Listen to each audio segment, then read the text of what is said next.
I'm kind of excited because I've heard people speak about this protest. The few times I've been, been able to follow the conversations, I've heard people speak about it. And I see people that are resolved.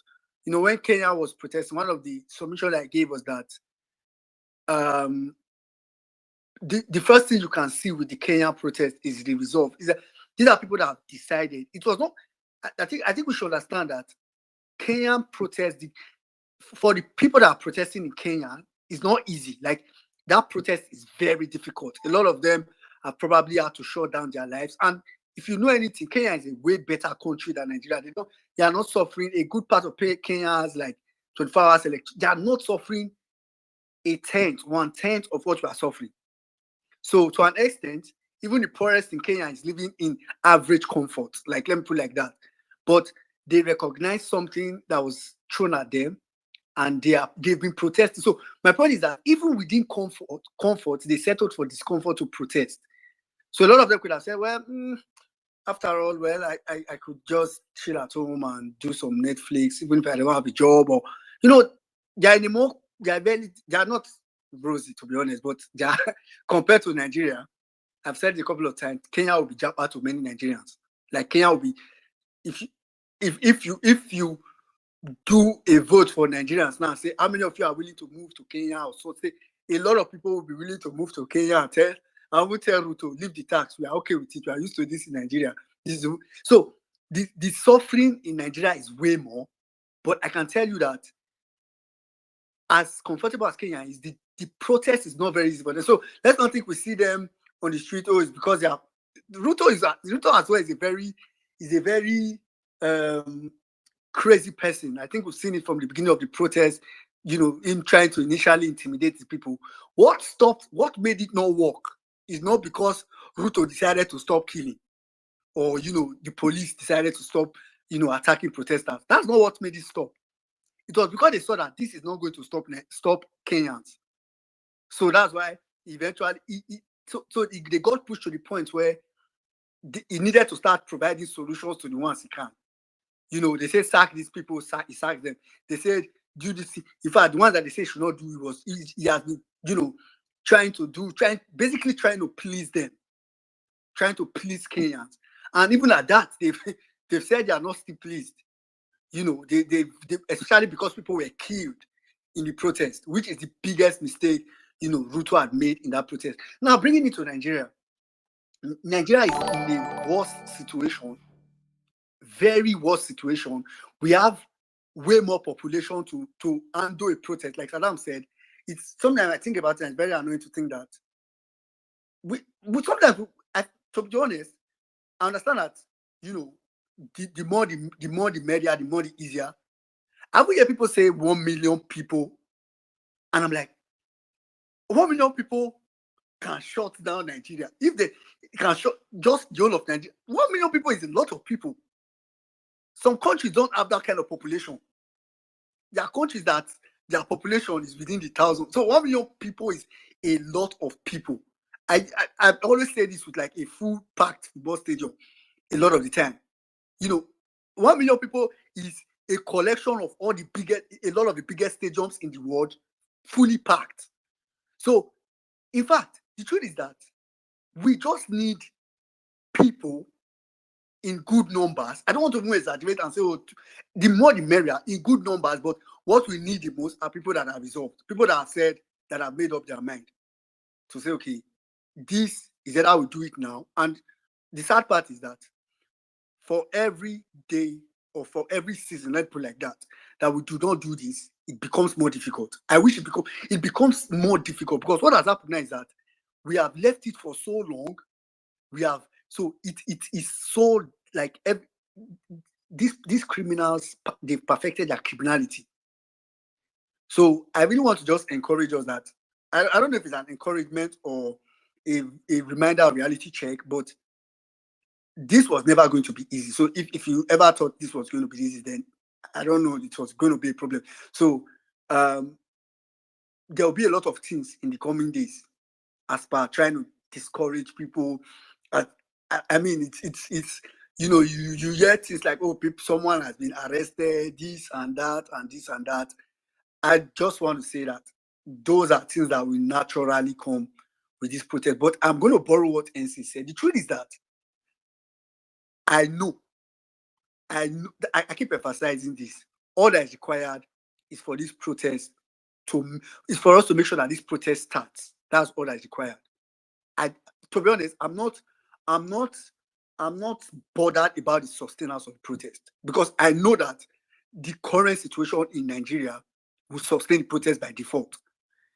So I'm just really trying to encourage us that a lot of those things that will happen between now and 29th, first, whatever time you had planned to start a protest, a lot of them, just already fashion your mind to test it. It will be celebrities coming in different form. Some will do it in form of call out, some will do it in form of advice, some will even sound very, very principled, very, very organized. It will be religious leaders, pastors, it will be traditional rulers. So it will come in different form. I just want us to gauge, like, as in, let's be resolved. Let's just condition our mind that anything anybody wants to say, I am not interested. I'm not even interested in naysayers. Like, I'm not interested in, too much unsolicited. That it's fine. You can talk about, how to do it better. But if your advice is crossing the line of advice to the line of casting fear, I'm not interested. So that's where we need to be.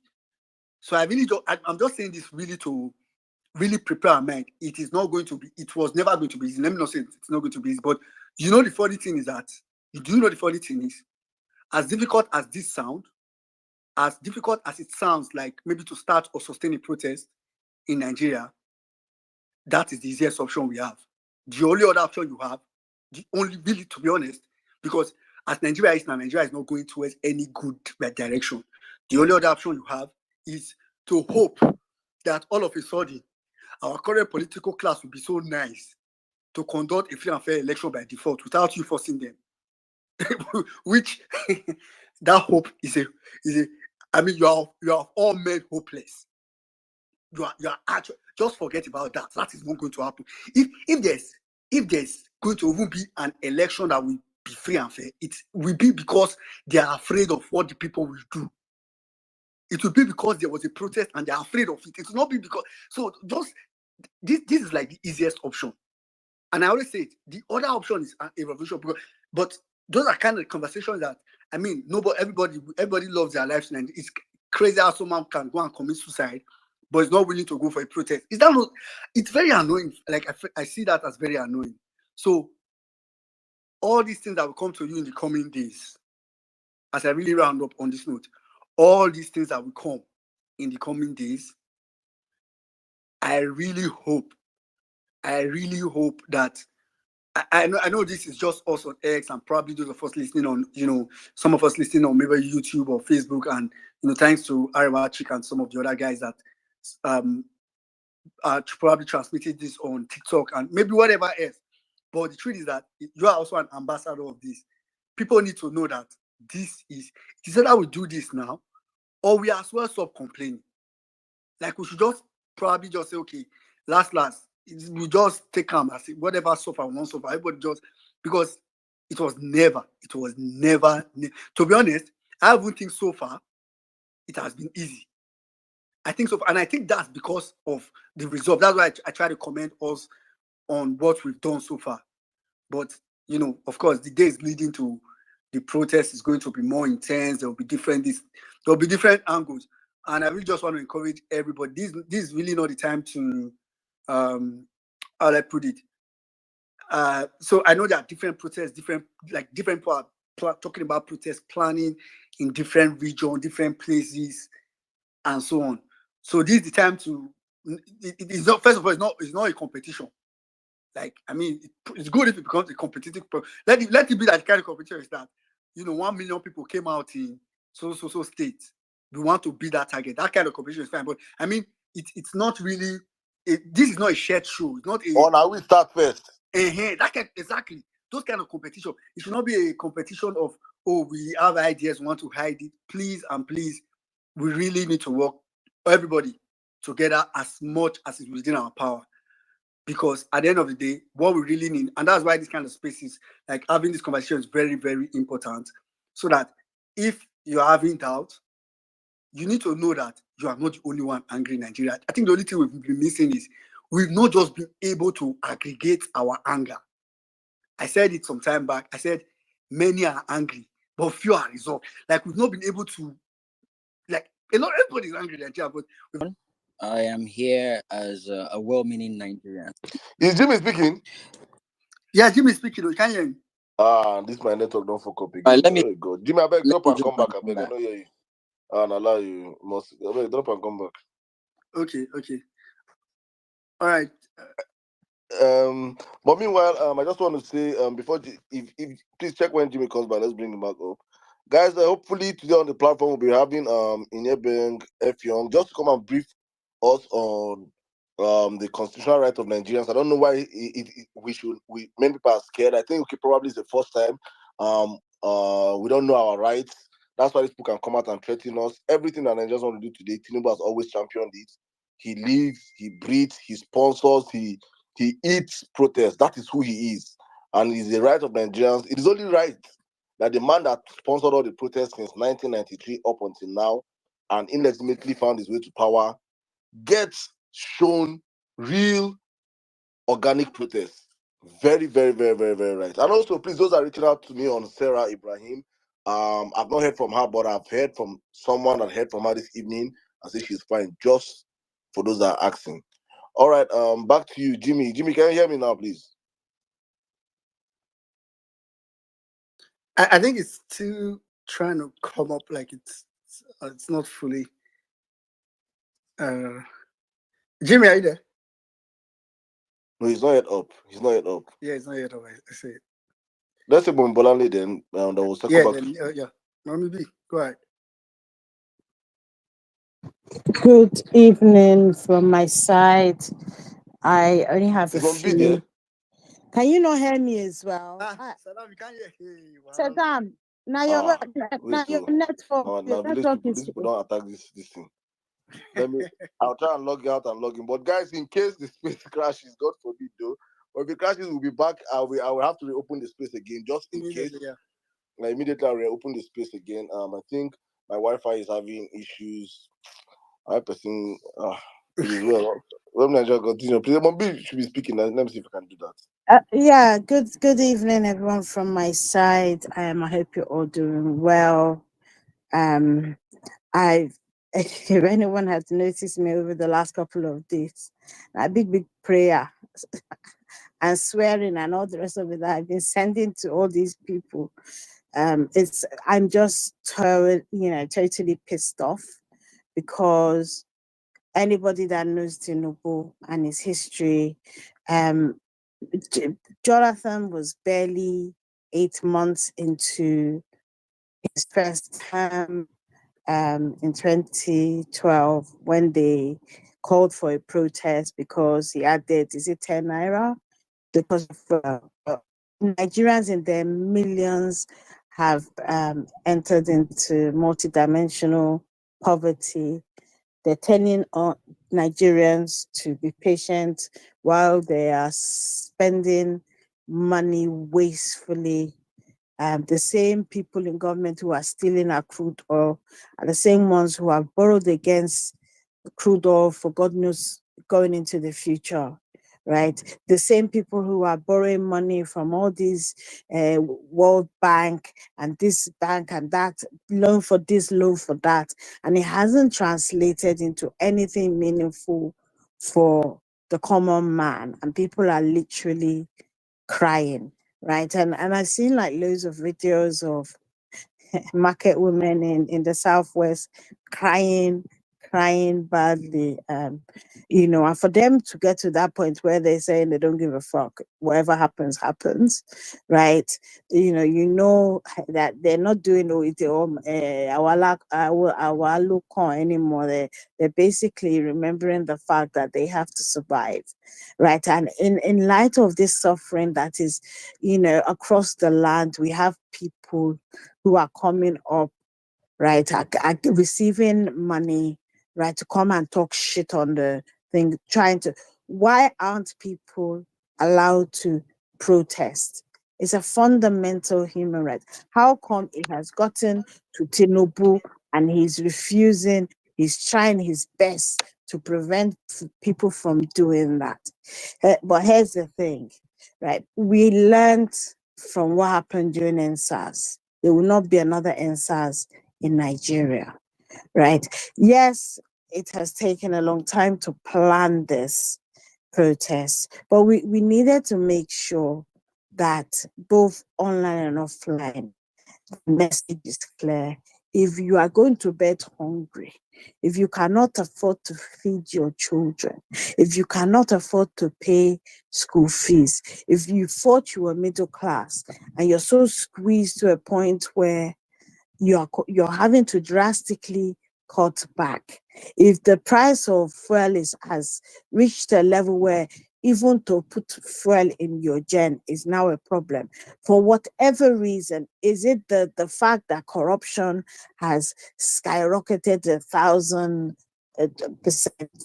Right? Is it the fact that they are so insensitive and they're looking at people, they know that people are suffering, but they're living it large as if there's nothing happening, right? And these same people who rode on the back of protests, right, are the ones now trying to prevent Nigerians, frustrated Nigerians, right? So they say, oh, it's just been a year. How long has the Argentinian president been in post? What did he first do, right?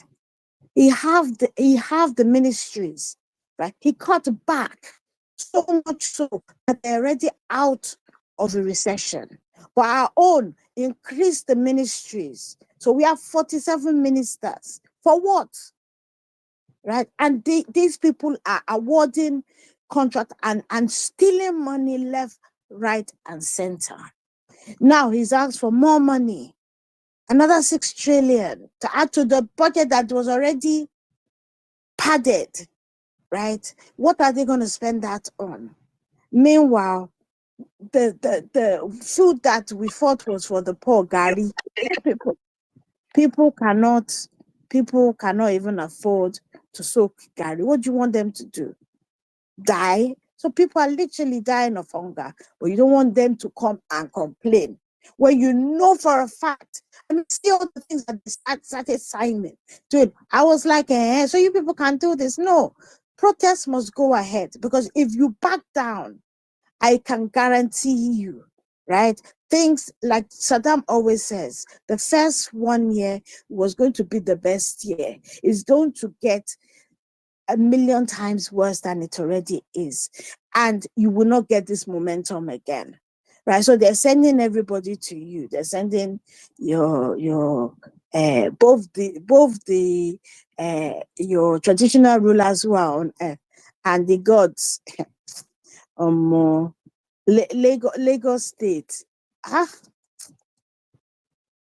I want to claim another state because I'm just really pissed off. Now bringing Oro. If you see any of them, any of the adherents with it, right? If you have a belt, take out your belt ready. Flog them, right? Flog them, because clearly this is no God. This is politics. This is Tinubu. Declare Oro. In Oshun, they declared what the Oshun festival same day. What is this? No, Nigerians, let us continue planning. I saw Field Marshal Oluchi, I mean, God bless you. I saw there's a form where they want to keep track of all Nigerians, so that we won't have people missing, right? We will know who's on the street, right? And that's going to happen. There's also going to be a phone line that you can get to help. The diaspora is seriously planning on how to support you guys. Here in the UK, we will start the first of many protests on the 31st of August. Those who have been asking me, the flyer, I will put the flyer up, but I'll just tweet about it over the time being with the details so that you know I can prepare. And then we will make sure that we are very consistent at going out. Let us turn, this is not an obedient issue. Let us be very clear. It is a well-meaning Nigerian issue. If you care about your country, whether you're in the diaspora or you're based in Nigeria, let us fight this horrible system, because the money they have wasted, if you think about it, what that money could have gone towards alleviating poverty, not these stupid palliatives, so no, proper welfare type programs that will take people off the streets, give our young youth the employment, fund, help small to medium size businesses, cottage industry, right, so that they can employ people, expand their business. It is when you spend like that on programs like that, put enough money into the health sector, put enough money into the education sector, buy yacht, buy renovating houses, spending billions and billions, whilst also stealing money. They have not done one single thing for you people. So if you're not hungry and you want to stay home, fine, right? But know that if you do not stand up for your rights now, it will get to a point where it will become so difficult for you to do so then. Thank you, I yield. All right, thank you very much, Mommy B. Thank you. All right, I think Jim is up now. Saddam, you could hear Mommy B, but no. Well, me, are you there? Okay. Saddam, can you hear me? Saddam, can you hear me? Please, am I audible? Can anybody hear me? Saddam, we can hear you, but it's your network, oh. Saddam don't go Costco. Hey. I hope maybe, I don't know if Saddam can hear. But Jimmy, maybe you should just go ahead and let me try chat up Saddam and say. All right, cool. Sorry, the network was really bumpy, so I had to drop and come back.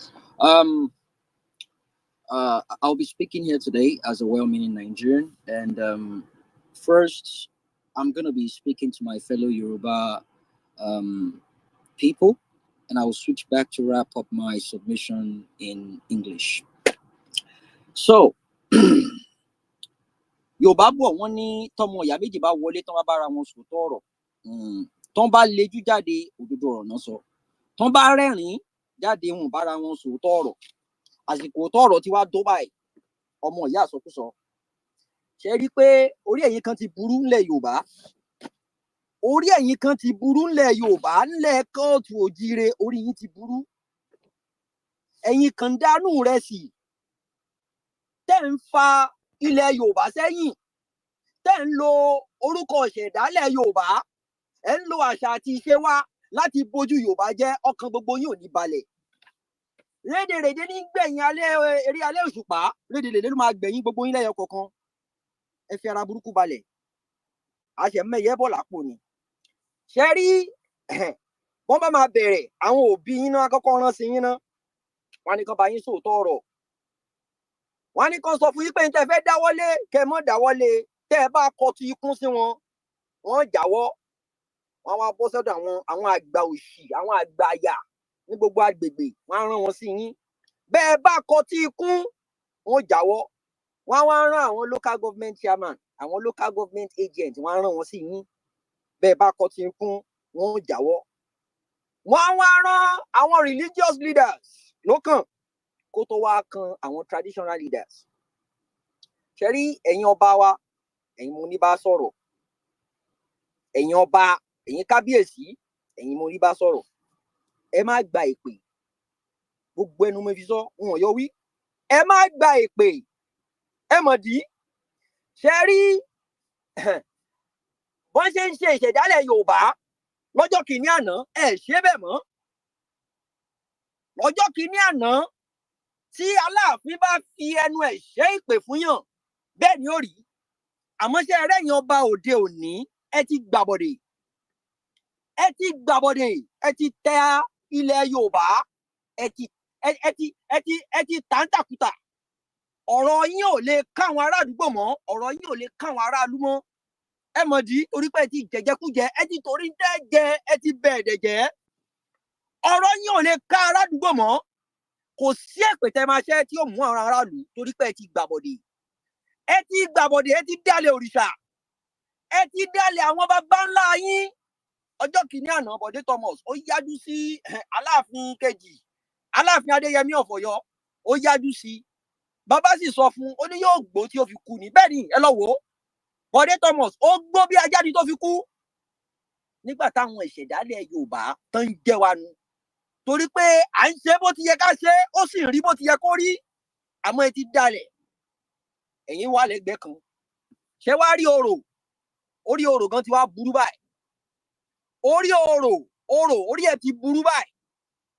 orò ò lè jẹ́ yín mọ́ ẹ mọ̀ dí orò ò lè jẹ́ yín mọ́ torí pé ẹ ti gbàbọ̀dè àwọn tí wọ́n ń ṣe orò wọ́n ti gbàbọ̀dè ilẹ̀ ò lè san yín mọ́ torí ẹ̀jẹ̀ àwọn aráàlú ti kan ilẹ̀ ìṣẹ̀dálẹ̀ ò lè gbè yín mọ́ ẹ̀jẹ̀ àwọn aráàlú ti kanlẹ̀ ṣé wá rí wọn ní obì ní bíkú obì ò lè bíkú lórí yín kò lè bí àrùn lórí yín ẹ mọ̀ dí obì tí wọ́n lọ́jà kò lè jẹ́ yín kò lè gbè yín wọ́n ní orógbó ló ní kẹ́ ẹ máa gbó ẹ lè gbó orógbó ò lè jẹ́ ẹ gbó torí orógbó tí wọ́n lọ́jà ara ní àwọn aráàlú ṣé wá ní atare ò lè rí ikú lórí yín kò lè rí àrùn lórí yín torí pé atare tí wọ́n ìyà ń jẹ àwọn aráàlú ẹ wá bọ́ síta ilé ẹ fẹ́ gbé orò ọ̀sẹ̀ méjì ayé yín ò ní dáa wọn yọ sọ gbogbo ẹnu mi sọ ayé yín ò ní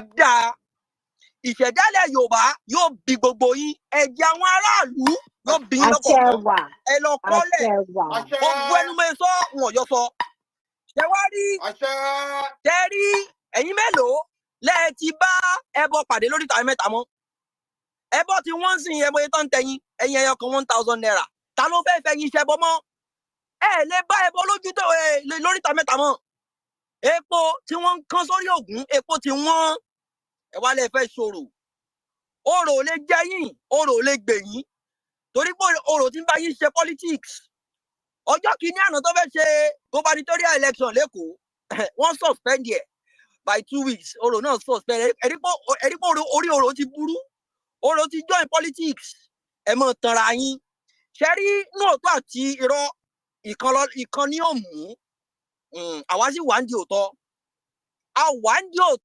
àwa ń di kó lè dáa kó mọ rókì inú yín àbọ̀rọ̀ là ń sọ fọmọlúwàbí tó bá dénú ẹ̀ àdòdìdì mo sọ yìí náà adìyẹ funfun yín ẹ̀ mọ́ra yín lágbà adìyẹ funfun yín níjọ ìbílẹ̀ ní Nàìjíríà òkè téńté lẹ́wà àmọ́ ẹ ti fi ìjẹkújẹ tẹ máa jẹ ẹ ti fi balẹ̀ jẹ́ àbọ̀rọ̀ là ń sọ fọmọlúwàbí tó bá dé inú ẹ̀ ẹjọ́ òdòdìdì kò jù báyẹn lọ. Now I'll be moving on with my English. I'm here to encourage every single one that is coming out for the protest. There is no retreat, no surrender. I personally, it is so painful I won't be on ground. But guess what? I prefer a dangerous freedom over the peaceful slavery. We did not know we were slaves until we found out we couldn't do some certain things. Fight for what is worth fighting for. Fight for your right. Fight for others' right. Fight for what is right. Don't fight to make yourself right. Don't settle for what you get. Fight for what you deserve. The power of the people will always, endlessly, more than the people in power. See, well-meaning Nigerians, it's not an obedient thing. It's not a northern thing. It's not a west. It's not an eastern thing. It's the collective, painful hardship going on in that country that is fueling this. First, they will send your parents to you. I've crossed that bridge 2 years ago. I'm not proud when I say I blocked my parents, but I had to burn that bridge. These are the people that they failed us. Their generations failed us. They refuse to speak up. They refuse to fight. And now that we're fighting, they want to stand in our way. God damn it. If you're not going to stand with us, get the fuck out of our way. Otherwise, the storm coming is going to sweep you away. By the way, no one has actually mentioned anything about violence. We are going out for a peaceful protest. Do not shed the blood of any Nigerian on that ground. The moment you do, it's a different ball game entirely.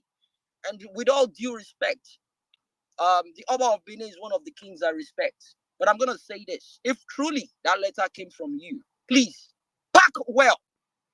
Pack well. This is not a time for diplomacy. This is not a time to have your involvement or any of us involvement in what is going on right now. They did not introduce you guys to the conversation when people are committing suicide day and night. When families are eating leaves and salt to survive. We knew it was going to get this bad. Just that the innocent people are paying the price for this. They've called some of you together. They've called you to give you money, to induce you to pass that message. It's not going to be business as usual. Now is the time for change. And to all my Muslim brothers, you'll be going to mosques tomorrow. Pass that message across to your imams. Imam tó bá kọjá yìí, ó máa fara gbégbá. Imam tó bá sọ sọkúsọ, ẹ lẹ̀ ń bàtà lórí. Imam tó bá sọ ìsọkúsọ lórí àléfà, ẹ sọ bàtà lòun, kẹjẹ kó mọ̀ pé yes, it's a different ball game entirely. Owó burúkú tó ń fún yín, tán ní kẹ́ lọ fi jẹjẹkújẹ, ẹ máa yàgbẹ́ ẹ̀dànù, ìyà dẹ̀ ń jẹ àwọn aráàlú lọ. It's not business as usual. On Sunday, to my fellow Christians, you go to the church. The youth come out, ask for the pastor's blessings. It's either you stand on their way or you stand with the people. And if you stand on the people's way, they will move you away with a storm, a huge, unprecedented storm. And guess what? Those that stand with the people, those that speak on behalf of the people, will be remembered. They will be remembered. They will be supported. They will be hailed. But guess what? If you come against the people are going to come against you. Again, we're not coming for violence. I bet you there is nothing violent about the plan on ground. Innocent Nigerians just want to go out and observe their civil rights. That is not too much to ask. But guess what? If you share the blood of any single person on that ground, let's wait till then. I hope it doesn't happen for the peace of that country. It's not a threat. It is just the fact that the people of Nigeria are tired of this merry-go-round. Now that you're just dishing out money, borrowed money to induce people to shut them up, we've come a long way. We've had sleepless nights. Since the election, people have been having back-to-back spaces. You think this is a joke? Nah, it's not. This is the fight, not even for our own lives, for our kids and their generations. We're standing our fucking ground and nothing is going to stand in our way. We're coming out for a peaceful protest. And for those of you shouting, don't come and protest in Lagos State too. How many days now? About 7 days? Okay, no problem. We'll see how that goes.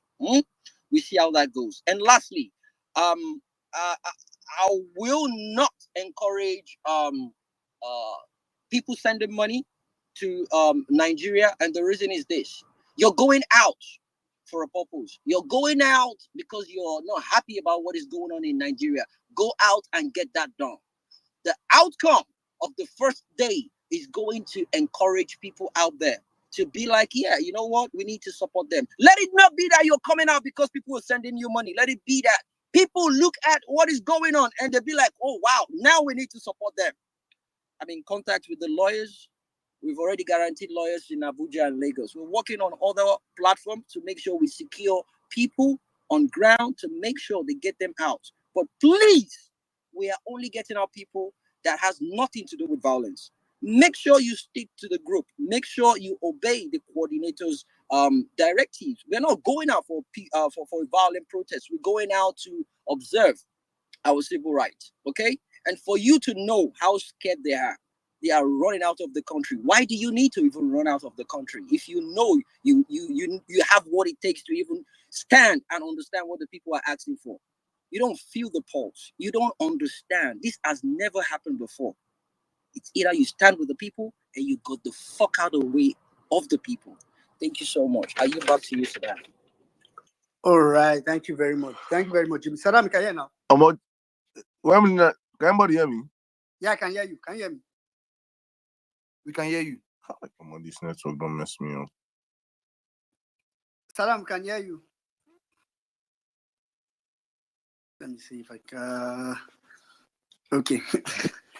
Okay. I mean, it's fine. I'm sure Saddam will try.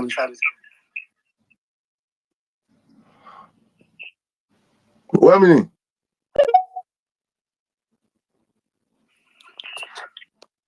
Yeah, go ahead. I try to keep mute. I think you are listening.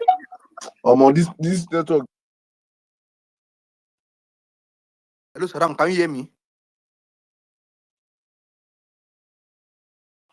Can anybody hear me?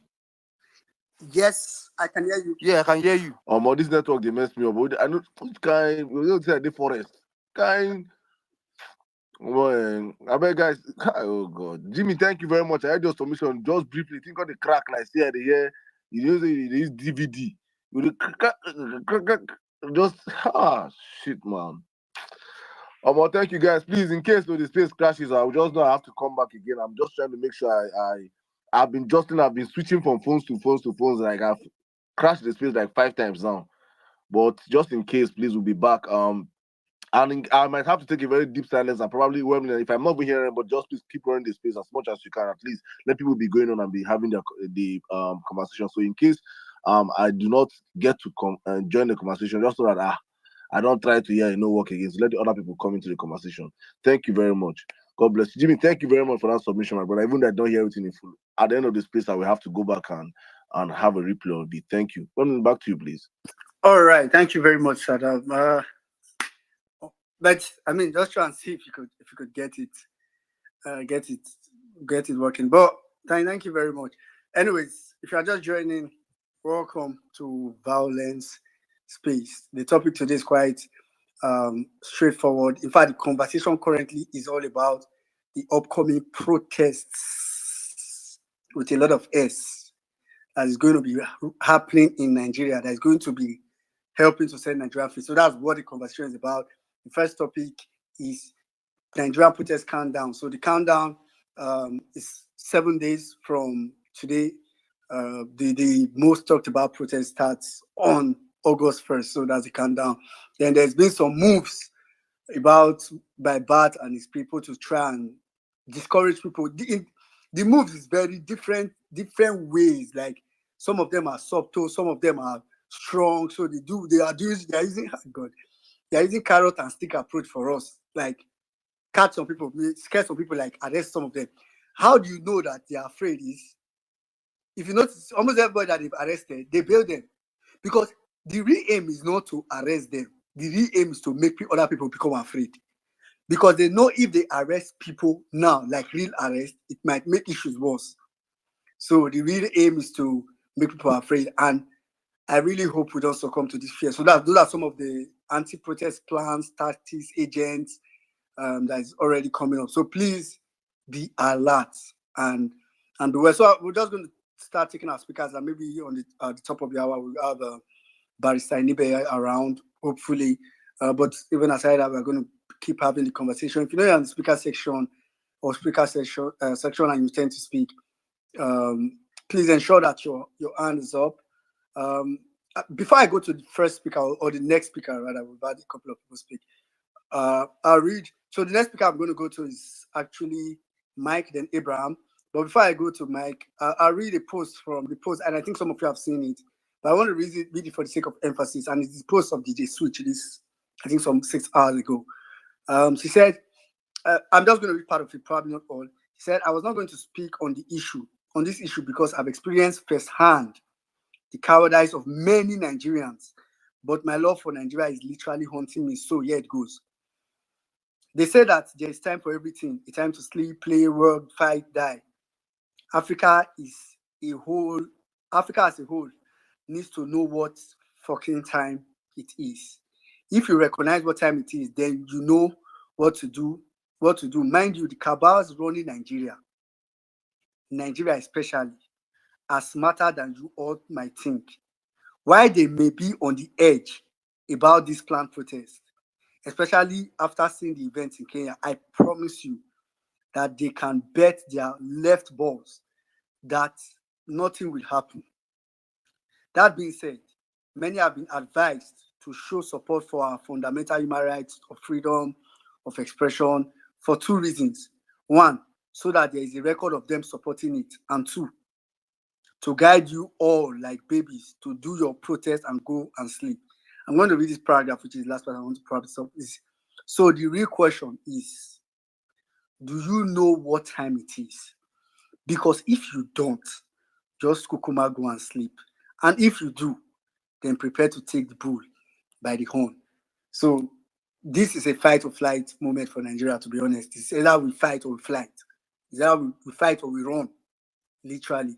So it's really our choice. This is our choice to make. Mike, please go ahead, after which I'll come to Abraham. Thank you very much, Minister. It's a privilege to be here once again.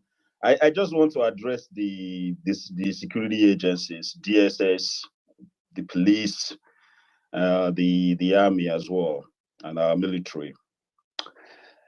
Listen, guys, the biggest sponsor of this protest are the organizing, the funders. They are known. They are not hidden. They are everywhere. You guys need to stop chasing shadows. There is one big chief I know that sponsored this protest. You know his name?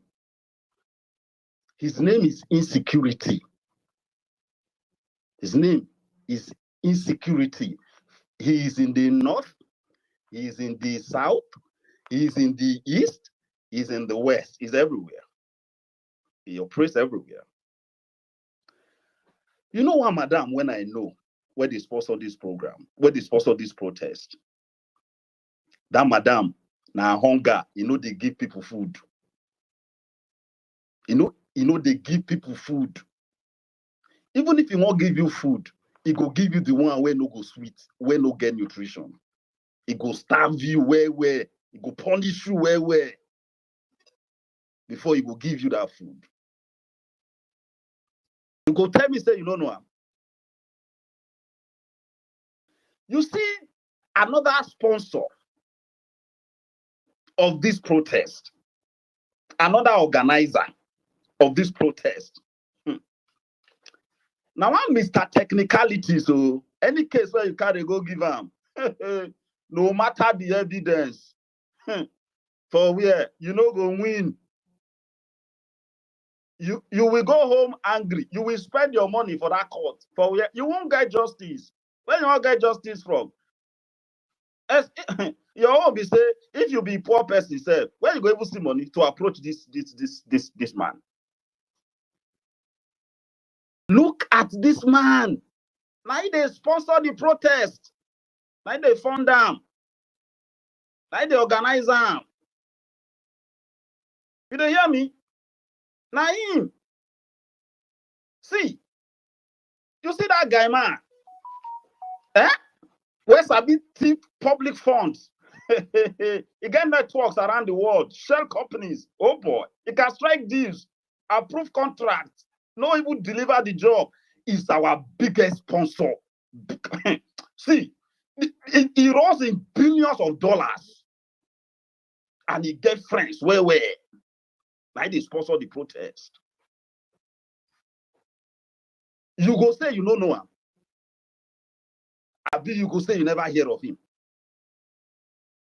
I beg you, stop chasing after shadows. You're supposed to do better. You're not our intelligence agencies and our military to protect us. You think the man you see in the streets raising placard, that man are just symptom. Symptom. That man is not the sponsor of this thing. You don't hear me? Impunity, lady, impunity. Ha! She can do anything and get away with it. She is the law.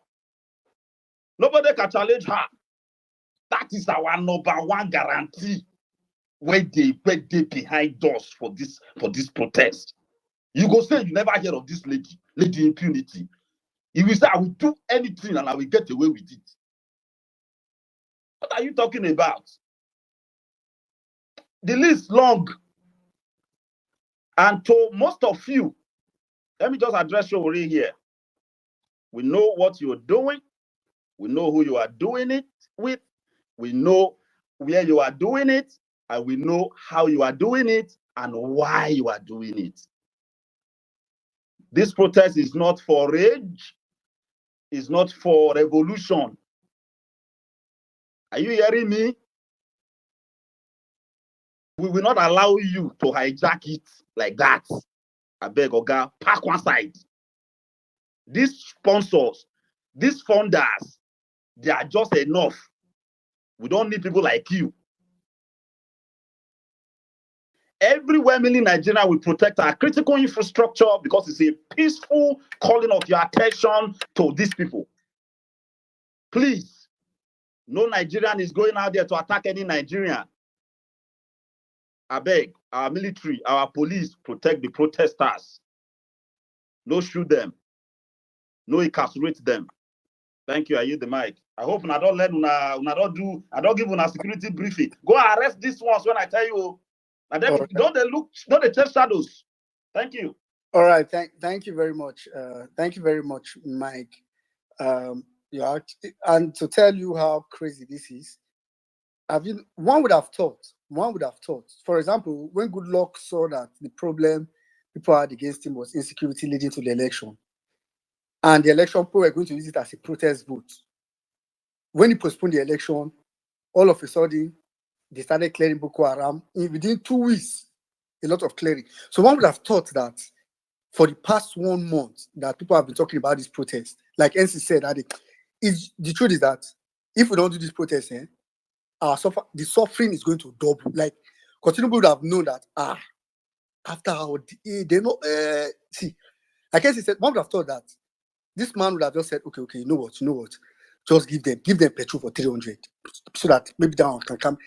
They are not even caring. They are not even trying to, or more. Anyway, Abraham, please go ahead. After Abraham, I'm going to come to Morocco. All right, guys. Good evening, everybody. Welcome in Nigeria. Emir Saddam, Balanle, and Ariwachik is on the group. Ariwachik, I salute you. Mike, the professor, God bless you. And every other person, I can see that the group is growing. And I want to appreciate everybody that is proactively doing something to get this to succeed as a patriot. Don't do it as a selfish Nigerian. Do it for yourself. Like Emir Saddam said in his opening remarks, you're only allowed to be selfish here when you are fighting about Nigeria. Well, think about yourself. Be selfish about fighting for Nigeria. Thinking about yourself. That's what I'm doing. All right. So my submission is very simple. And as I'm saying it, I want us to be doing it. I just shared, while they were talking, I was sharing the link of the space. I shared it on my wall on Twitter. I shared it on Facebook. Then I shared it to 2,000 persons on my WhatsApp through a broadcast. I'm not bluffing. I'm telling you what I do. Please, as a Nigerian, your job is to get this protest to succeed. And that job is active and daily. If you're not doing it, you are not patriotic and you are one of the problems. I don't care how busy you are, because a friend of mine made a quote, and I'm going to say it here. That quote every day is ringing in my head. He said, you can never outgrind a dying system and a dying economy. There is no matter how you work hard, no matter how you strive to make it in Nigeria, you can't outgrind the Nigerian dying system. All right? Because in the next 3 years, if it continues like this, you can't buy food, even if you have tens of millions of naira. This is how a system collapses. This is how anarchy looms. So what we are trying to do is to save the nation before it collapses before us. Well, meaning Nigeria made a statement, earlier. It's our parents that didn't fight. They kept quiet most of the time. What we inherited is a messed up system. Let me tell you something. We are the children that have inherited the trouble of the land. And if we don't do something about it, nobody's gonna do anything about it. And after this generation, the next generation are completely clueless. I want you to know that. Go online, you see what I'm talking about. Right? I know there's a lot of people that are still afraid. Please don't be afraid. Okay? Don't be afraid. Sri Lankan people that gathered and took over their government house and chased away the wicked president, they were just 500,000 people. They were not even up to 1 million people. All right? We have the biggest crowd in the world. Be happy. All right? The reason why they are running up and down is because they are scared. That's why. And they don't have any other thing to do. So what we are doing is the soul of our nation that we're trying to save. All right. And sometimes you have to cut off some vital organs to save the real human body. This is what we are doing. We have to keep shouting. So please, I beg you, there's nothing that you're going to hear in this space that you've not heard close to 1,000 times before. The only thing that is remaining for every Nigerian under the sound of my voice is to take action steps. You have family members, you have friends, you have church members, you have groups that you belong to. Please share it. As I'm talking, be doing it. You can just be listening and be doing it. It's not difficult. All right. Kill that propensity for selfishness. Kill it. Kill it. Let it die. Because it's our fault, partly our fault, that we've been keeping quiet. So let everybody become selfless. When this, some people have been thinking that we are committing crime. People send messages to people and they are telling me, Abraham, be careful. Oh, don't go out. I'm angry. My spirit is angry. Yeah. How the hell are you telling me to be careful? I'm a man of God. See, I know the Constitution. I know what I'm doing. I'm not breaking the law. I'm on my rights. And you cannot put hand in my eye and rob me of my rights in my own nation. Come on, I'm a citizen, for crying out loud. All right? Whatever that I'm doing is contained within the books. So whoever that is here, if you are listening, do the same thing. Get your papa and mama, tell them about the protest. Argue with them. Educate them. Let them know what's going on. Because this is the only nation that we have. There's no spare. Yeah. Travel to other parts of the country, of the world, and see how they're treating us. It's crazy. So, guys, this is my only submission. And finally, I want to say the last thing before I yield the mic.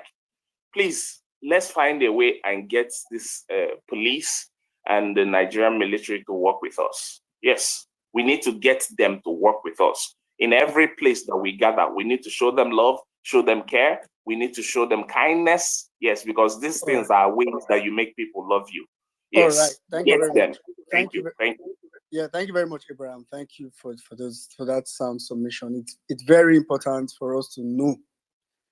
Very important for us to know. We need to be resolved to that. This is just the time.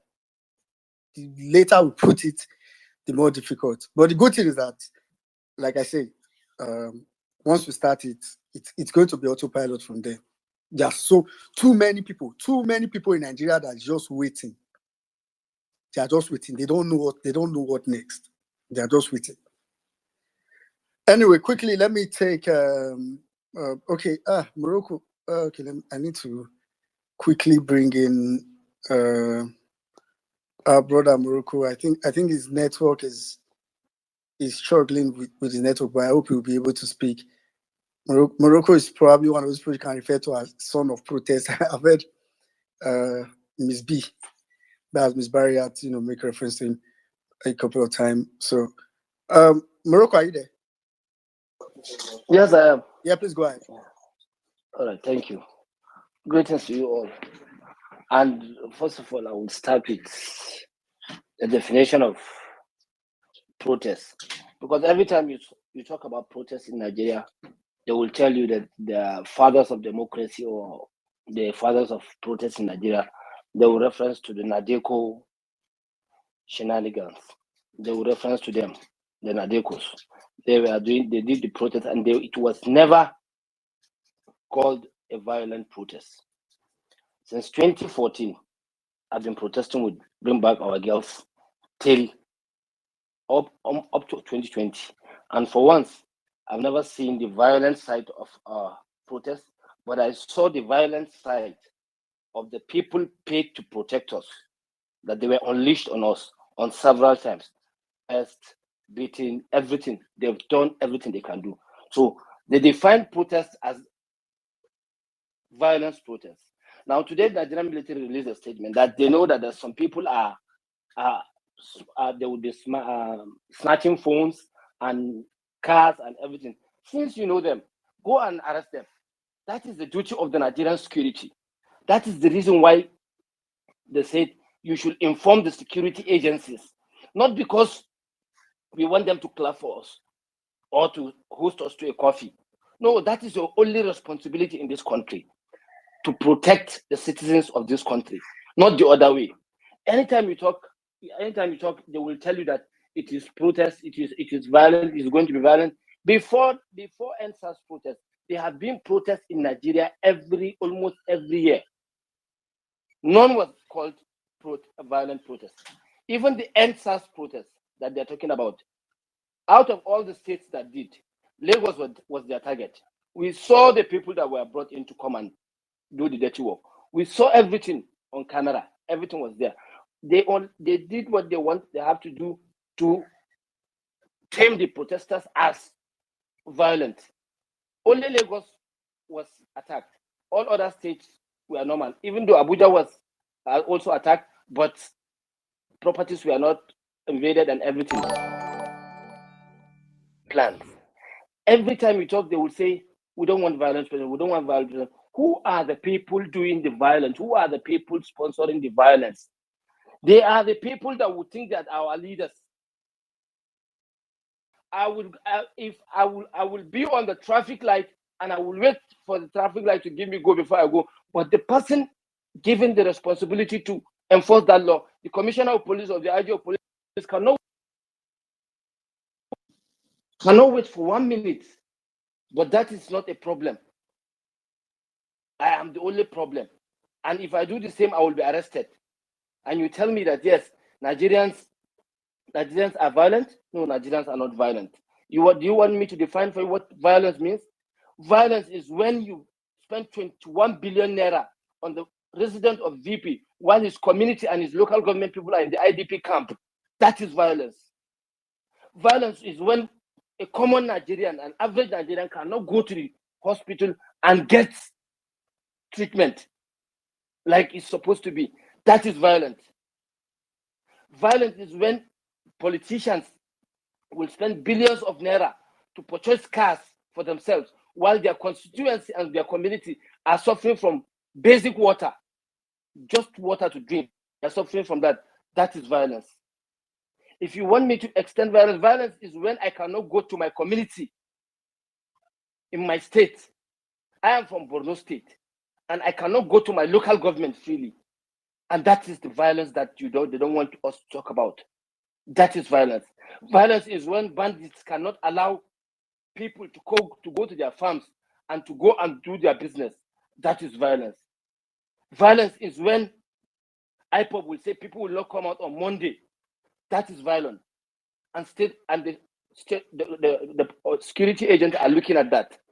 Violence is when I cannot drive my car from here to Kano or to Imo or to Niger State freely without being afraid of getting kidnapped on the road. That is violent. Violent is when an average Nigerian will wake up and will not believe that he can have 3 square meals a day. That is violence. But when you talk, they will tell you that you people are violent. Who is more violent between the citizens and the politicians, the so-called leaders? Violence is when a government appointee, not someone we elected, will just wake up and increase the price of electricity in this country. And nobody will question him. That is the bigger violence. But you come and tell me that because people want to carry a placard is not a gun. This is not bandits. This is not Boko Haram. This is not any IPOP or any group that you define as terrorists or bad people. These are Nigerians. yearning for survival. Just recently, in Plateau State, a building fell on students, small children. A lot of them died. But you know what? The only thing that newspaper will carry, from Nation newspaper to Punch, for everything, the only thing they will carry is 6 people died, 10 people died, 20 people died. They don't even have name. They don't even have face. They are nameless. They are faceless. This is the life of a Nigerian. A Nigerian is just a figure and a number. That is violence. You will hear 100 people killed in Zamfara, 200 people killed in Katsina. Those people don't have name. Those people don't have relatives. Those people don't have government. They are only numbers. The violence they are talking about is the violence that you and I are only praying that it should not be me or you every day. Because if you think the people of Katsina or Zamfara or Imo or any other state that are suffering the insecurity, if you think it only stays with them, no, it is just about who is next. Violence is when we don't have an institution that a son of nobody can become somebody without knowing anybody. That is violence. But when it's time for them to sit down on the right table and discuss how to share the national cake, that is patriotism. But they want you and I to come to only be patriotic when we stand up to a song. I don't know if it's sung by Lagbaja or who, that is the national anthem, that if you don't stand up, you are not patriotic. No, I am. I can only be unpatriotic when I overlook the killings in my state, the killings in my country. That is when I'm unpatriotic. Not when they are playing a song. They just budgeted some money for in their own budget, 300 billion naira, to maintain bridges, to maintain block and cement. Well, that place you are maintaining. Now, person where they are alive go use that road. People are not even protected in their own houses. You buy your own house, you put your own borehole, you pay electricity fee, you pay tax, you pay security man to guard your house. What is the government doing to you as a citizen? What is the government doing to us as citizens? Press statement, press statement, press statement. That is the value of a Nigerian. And violence is when a government appointee will look at citizens and say they are just wailers. They are just wailing. Someone that is being paid with my own tax money, but it's calling me a wailer because I complain of the hardship.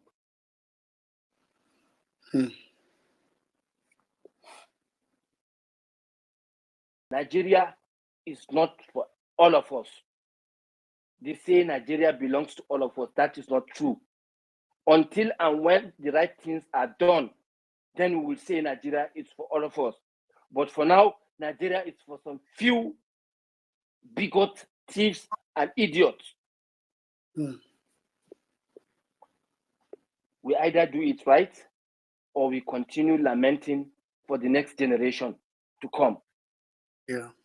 If you talk, they will tell you that, look at what happened in Kenya. I'm not yet the head of UNICEF or UN. You don't talk to me about Kenya for now. Talk to me about my own situation and my own country and my own state. If I fix my own country, then we can talk about the neighbors. They are fighting their own fight. Let us fight our own fight. My name is Morocco and I rest my case. Thank you very much. Thank you very much, Morocco.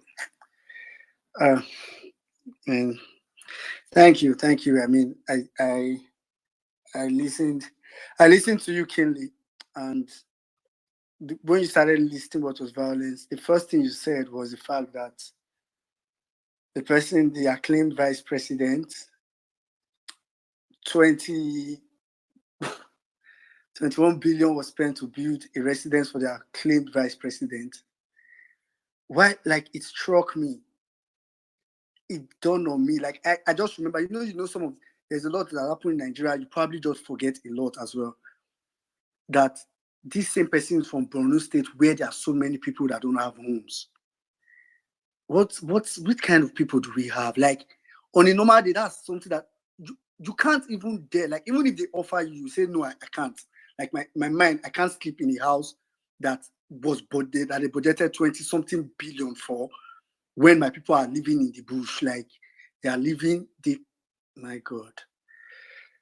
All those things, that's the real violence. What we are doing as Nigerians, wanting to even give government demand. We are not even saying get out of the office. We are saying do this, like just do this, make our lives better. And they tell you, oh, violent protests, oh, this and that. They forced us so much that every time we talk, we have to always qualify it and say, hey, peaceful protest, hey, peaceful protest. We have to keep emphasizing peaceful when we really have the right to just protest. No qualification, to be honest. Peaceful protest, because they push that gaslight into our face. Nigerians, we need to wake up. To be honest, we need to wake up. Anyways, thank you very much, Morocco. Thank you. And I really hope people listen to you and they are people, maybe they fear when they did school, your head rework. Thank you very much, Morocco. Meanwhile, we have NCs. We have NCs in the building. NCs just joined us. Okay. And also we have our guest, Inebe in the building. I don't think he needs any introduction. Some of us we see him, we hear him speak every time. He's one person that I don't know his courage, and he's always up in front speaking truth to power. It's just unfortunate that we lack this kind of persons in their numbers, because if we have so many of these persons in Nigeria, maybe we might be lucky enough to say, yeah, since many people are talking. But what has happened over time in Nigeria is there are good ones that have decided to say, no, I'm not bothered about Nigeria. Some are just saying, no, I'm tired. Some so we have Inibe on the space. He's going to be our guest today. We're going to give him the conversation has been protest. So we are going to give him the opportunity, not the opportunity, rather we're going to have the privilege, basically, to have him talk to us from, of course, I've seen him. I saw him on is it Robin Minds? Yeah, Robin Minds. I think it was just this Sunday. The conversation was a lot about this protest. If you go to his TL, he has posted some of the different clips where he made reference to this. So we have him probably come from some of the legal perspective and his own experience and his own thoughts generally about what is this protest and how we could do it better, or just generally his own thoughts on it, with some emphasis on the legal perspective. So I know I'm not going to. We want to hear from him, so I'll go straight to him now. I don't want to keep him for so long. Let me just add one more thing. Thank you very much. Am I audible, please? Yes, I can hear you. All right, thank you very much, guys. Thank you so much. I've just been struggling with my network, but honestly speaking, I just sat down and I thank God that I was able to listen to Morocco speak. If what that guy said did not prick your heart, I don't understand if you're a Nigerian or a human being at all. Honestly speaking, we have been so gaslighted for so long as the people, by this same set of criminals that have successfully built a structure for themselves, the elite class. They selfishly defend it. And any small thing they try to throw in keywords, buzzwords like violence, protest going to be violent, and all those stuff just to keep us down. And I think he has broken it down for us where there is no more violence than the violence perpetrated to Nigerians by the elite class. No matter what happens on the street, it is not 1% of what we Nigerians have passed through. And Nigerians have always proven to people that love life. We love life. We do not come out to protest violently. We come out to express ourselves. It has always been infiltrated by this same criminal class, the same set of people. But let's have this conversation go to the next level. And we have with us Inibe Efyong. It's thank you to everyone that reached out to me to bring him up today. He scheduled his space also for today, and people were my dear Saddam. I think we should have Inibe Efriong on the platform today, and let's all harmonize the conversation, and that's why he's here today. So he will be talking to us about the whole protest, and also for those who have questions to ask, please let it be an open session with him for the next 1 hour plus. We can have him here, give his submissions, have people ask him questions. If you have questions that have to do with your rights to protest, any legality that has to do with protest, I think he will be able to answer all those stuff. But right now, let me circle back to you, Ninja. Thank you guys for your patience. Let's have a wonderful space with him. Thank you. Yeah, straight up. Let me just bring in anyway to give his submission, his admonition, his sermon. Anyway, I don't know if you can hear us. Yes, please. Yeah, go ahead, sir. Good evening, everyone. Thank you, Saddam, and all those who have made this conversation possible. I'll just go straight to it. So much has been said, really, about the legality of protests, the constitutional basis for protests. A lot of questions have been asked, either directly or indirectly, about what Nigerians can do, what rights are exercisable, the manner of protest, the purpose for the protest. Do we need permit or consent of the government or the police to protest? Are there places that are designated under the law for protest or that are excluded from protest? Are there time or duration of protest? Must the reason for the protest be justifiable? There are just quite a couple of questions that have arisen, including whether really upon apprehension or anticipation of violence, whether based on actual intelligence or fabricated intelligence, can law enforcement intervene to halt or stop protests from taking place because violence is going to take place? What is the duty of the police under the law during protests?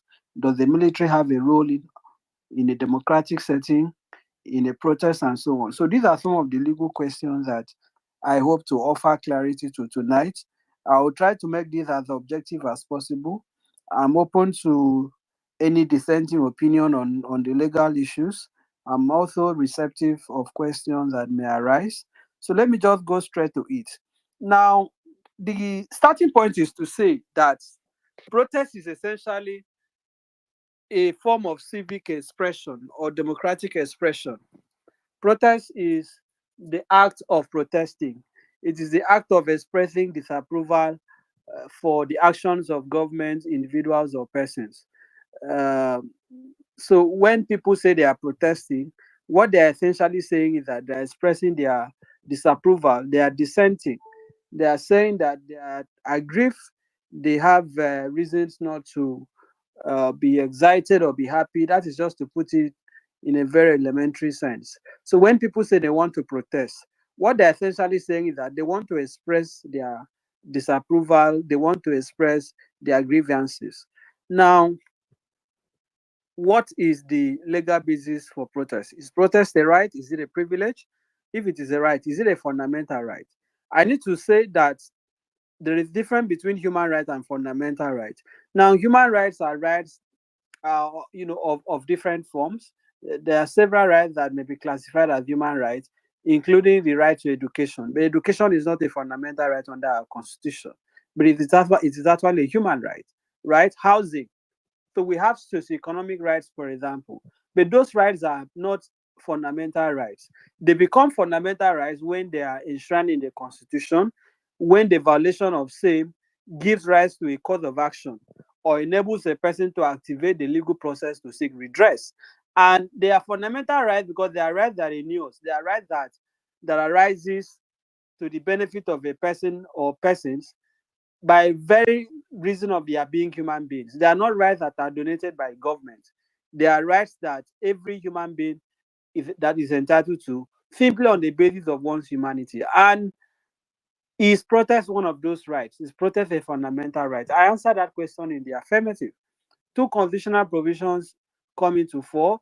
The first is Section 39 of the 1999 Constitution, which guarantees the right to freedom of expression. Now, the word protest is not mentioned in Section 39 of the Constitution. But of course, every student of constitutional law, I mean, it is law 101, knows that when you read the language and the purport of Section 39, it includes the right to protest in the sense that that section guarantees two things. One is the right to freedom of expression, and that expression can be either positive or negative expression. It doesn't have to be favorable. And that includes the right to critique government. That includes the right for one to disagree on issues. And then there is also the right to own the means of expression, which is the constitutional basis for the existence of the media. So that entails that the Constitution allows, if you look at the provisions of Section 39 up to, it gives everyone the right to own, means and medium for dissemination of information and ideas and opinions. So one, you have the right to express yourself. Two, you have the right to own any medium or establish any medium or operate any medium to disseminate that idea and information. So when you are expressing yourself, you can express yourself verbally, you can also express yourself physically. You can also express yourself in an artistic form. And one way of doing that is through cartoon. Another way of doing that is through music. And that is why you see musicians use their music. People in Nollywood use music basically to critique what is going on. So when you do that, you are actually exercising your right to freedom of expression. The second constitutional basis for the right to protest is actually Section 40 of our Constitution, which guarantees the right to freedom of association and peaceful assembly. And that section says that you have the right to belong to any association, whether it is registered or not. So you don't necessarily need to register an association for you to form and belong to one. And that is the point that the Supreme Court had made in the case of Incorporated Trustees of Ganifa and versus Ganifa Wemi, the case of Ganifa Wemi versus NBA, and several other cases, that unincorporated associations, even though they don't have juristic personality, they are not recognized by law as legal personalities. However, you can belong to an association. Now, what does peaceful assembly mean? It means that you can come together in community with other citizens for achieve a common or pursue a common purpose or agenda. So once people are gathering, once people are assembling, they are actually exercising their constitutional rights. And you can do so in public, you can do so in any place that is permissible under the law, right? In any place that is not excluded by law. The second question that I want to address tonight is the right to protest absolute? The answer is no. There is no right under the Constitution that is absolute. Indeed, if you look at Section 45 of our Constitution, every right, including the right to life, can be derogated from. But as a student of constitutional law, I have always cautioned, I have always reprimanded my colleagues that you do not go to speak about derogations, to speak about exceptions to a right without first acknowledging that the right exists. And that is the problem we have as a country. People keep saying, oh, this right is not absolute, but have you even recognized the existence of that right? So before you say that there are limits to the right to protest, you must first acknowledge that that right exists. You cannot create exceptions without acknowledging the existence of the general principle or the general rule, right? Now, what are the possible exceptions? Of course, under Section 45 of the Constitution, every right that is guaranteed, including the right to protest and the right to freedom of association, can be derogated from. For example, you have the right to join an association, but that does not guarantee you the right to join a secret society, right? To belong to a cult and kill people, or a secret cult in the university. Our Constitution does not allow for that. Yet you have the right to freedom of expression, you have the right to engage in protest. Does that allow you to burn properties? The answer is no. Now, I believe that point has been addressed. So the right to protest is not absolute. It can be limited. Does police permit?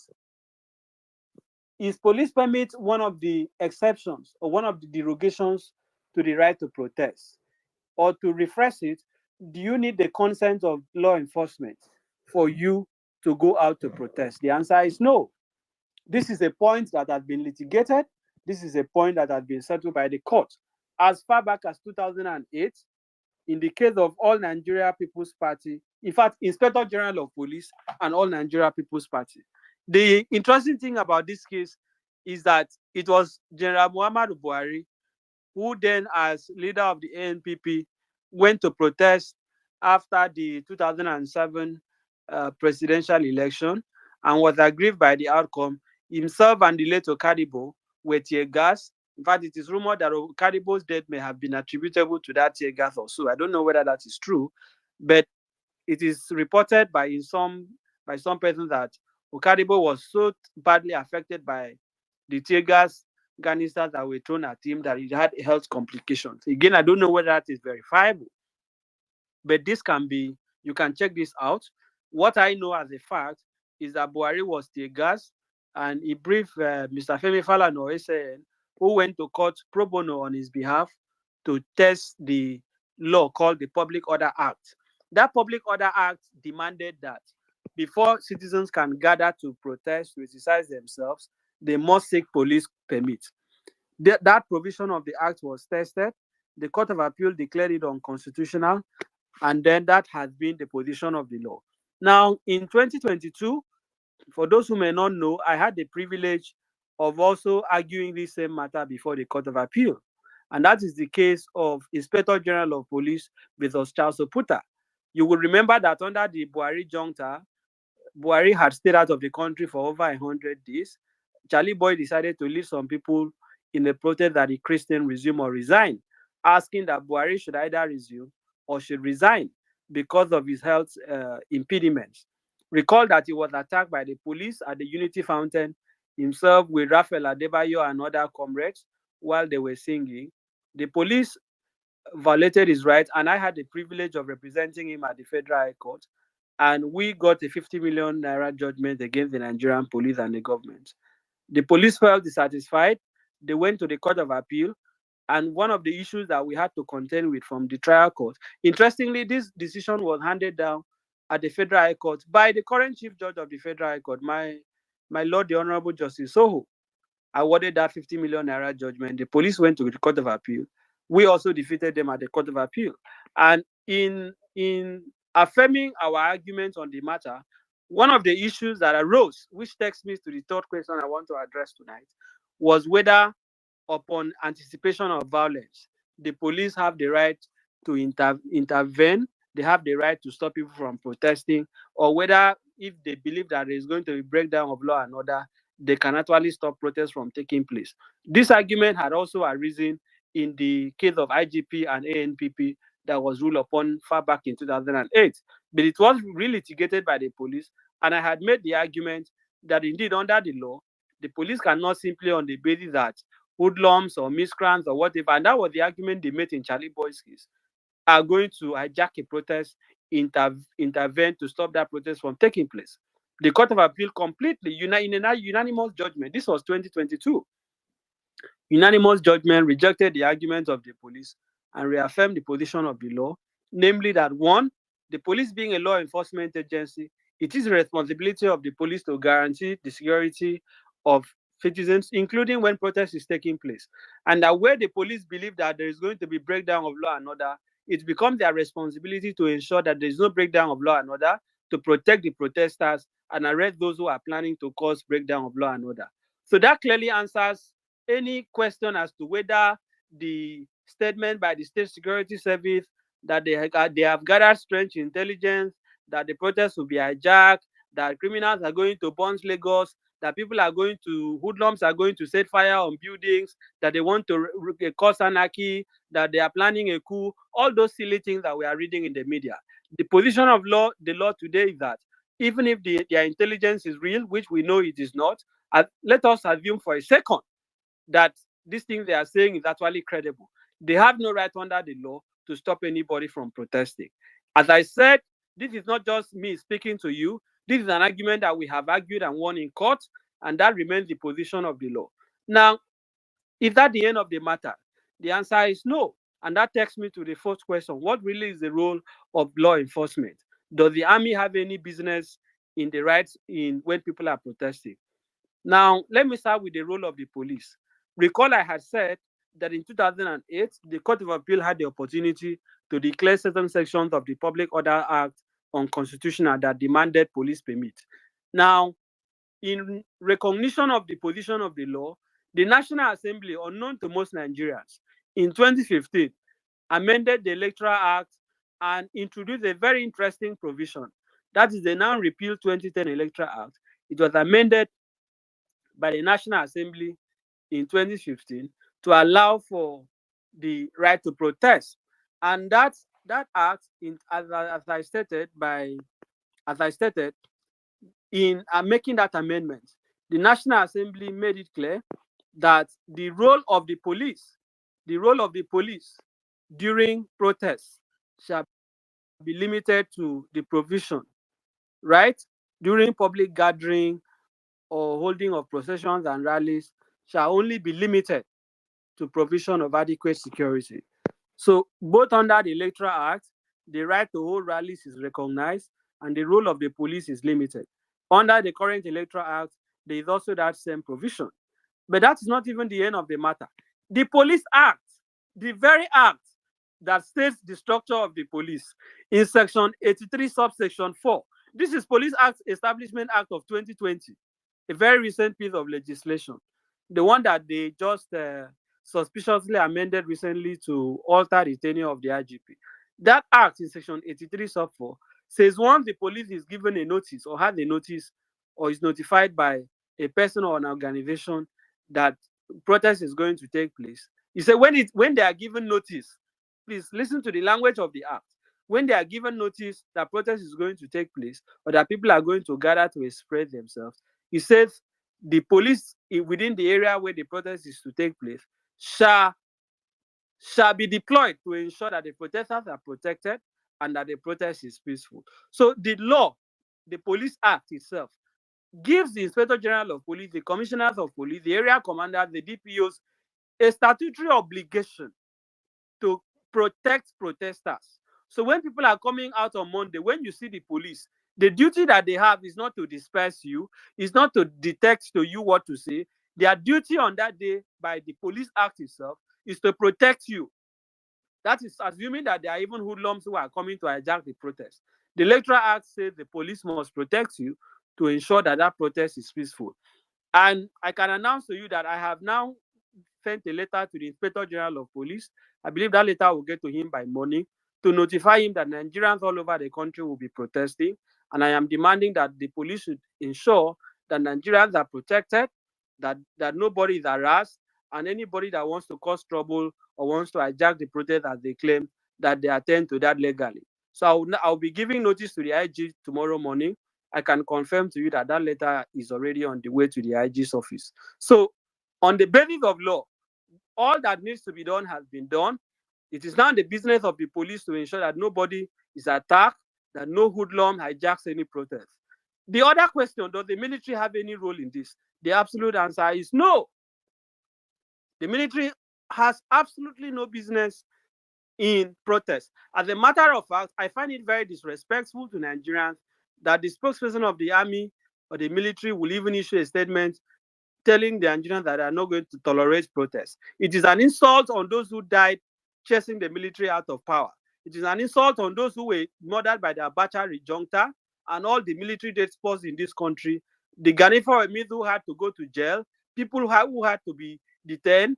In fact, it is even an irony that Tinubu, who claimed he fought military rule and went on exile, that is now president of Nigeria one way or the other, right? And the military is now even issuing a statement under him threatening protesters.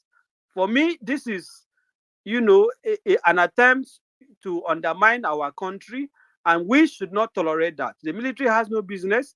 Under the Constitution, the law is very clear on that, right? If you look at section 217 and 218, right? Regarding the role of the armed forces,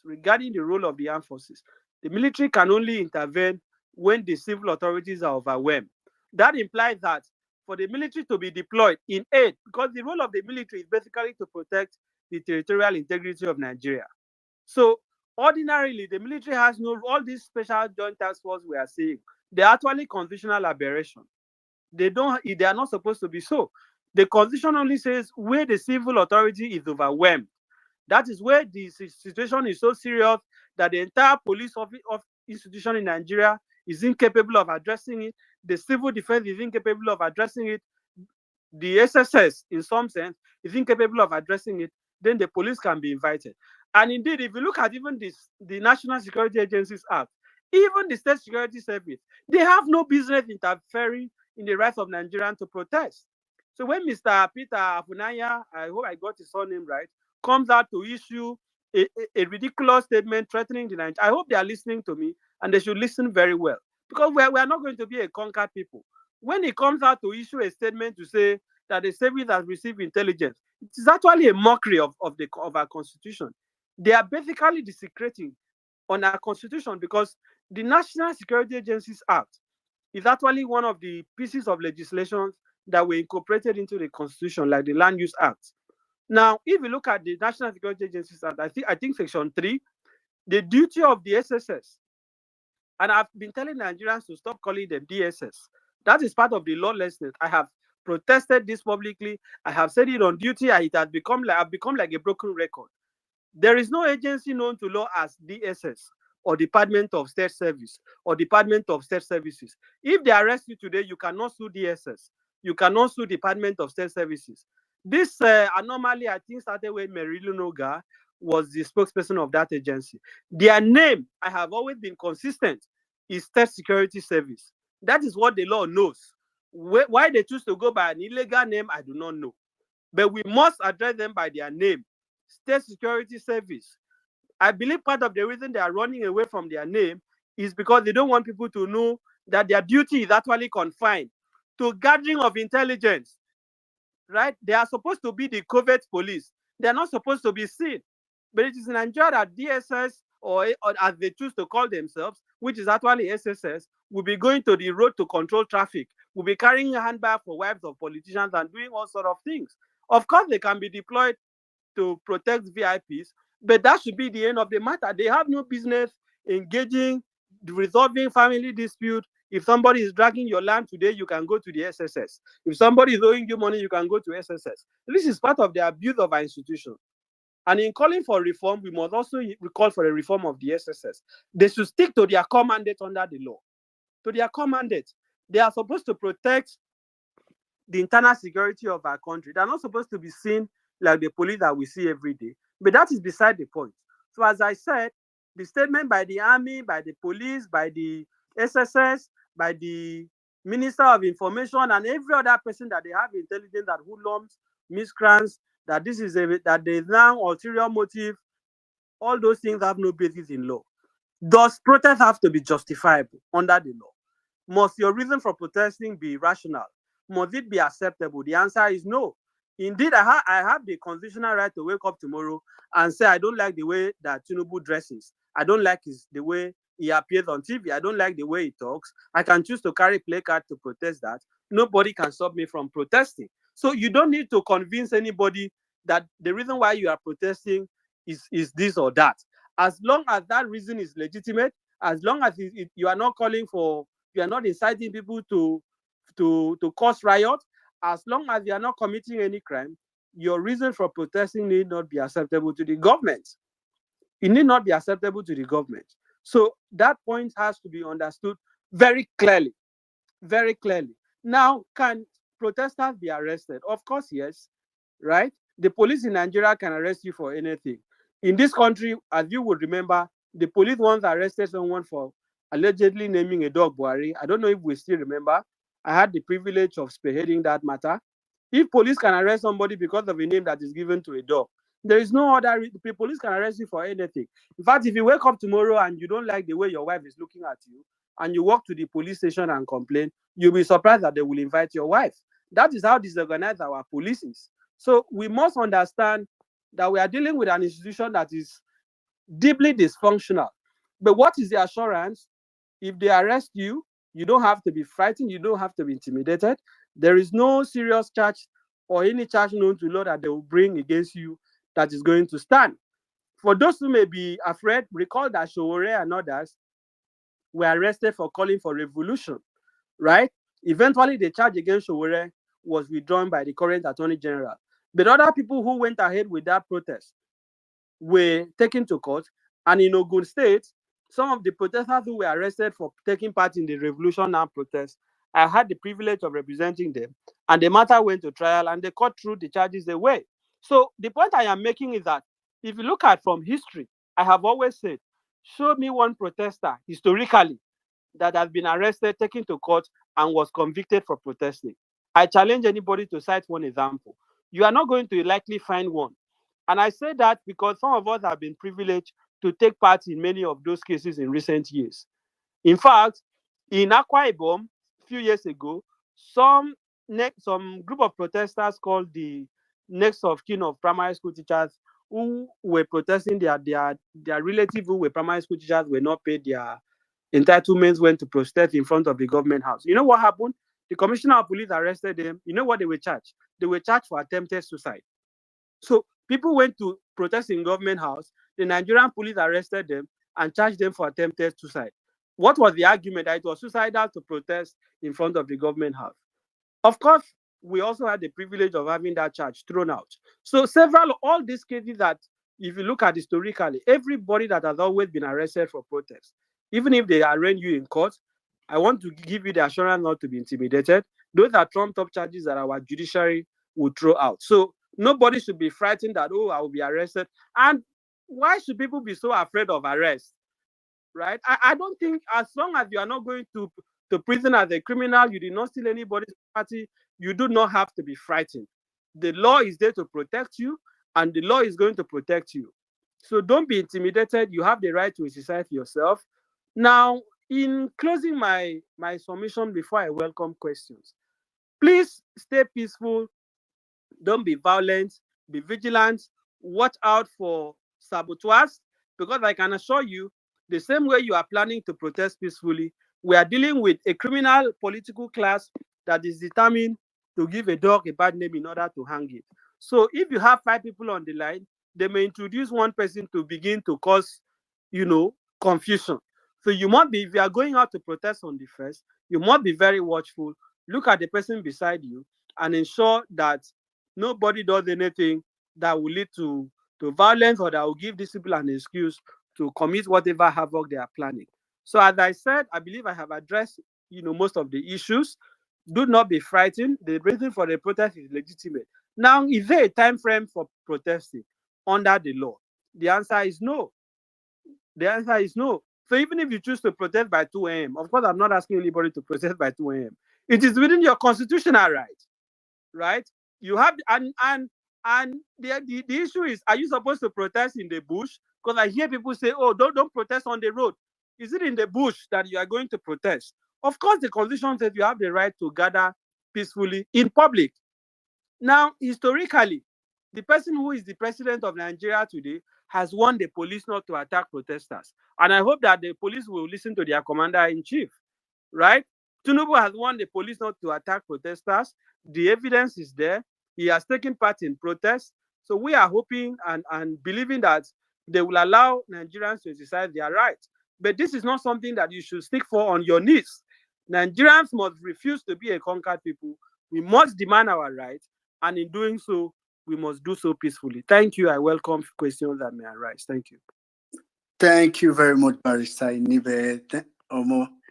I wish I had emphasized enough before you started speaking for people to share the space, but I'm hoping that people took a clue on their own to share the space, and I really hope that people are listening all over Facebook, on YouTube, on TikTok, because what you just said is pretty much a master, like it's something that everybody needs to know, so that, I mean, so sometimes they try to bamboozle you with so much, even police want to use technicality on you.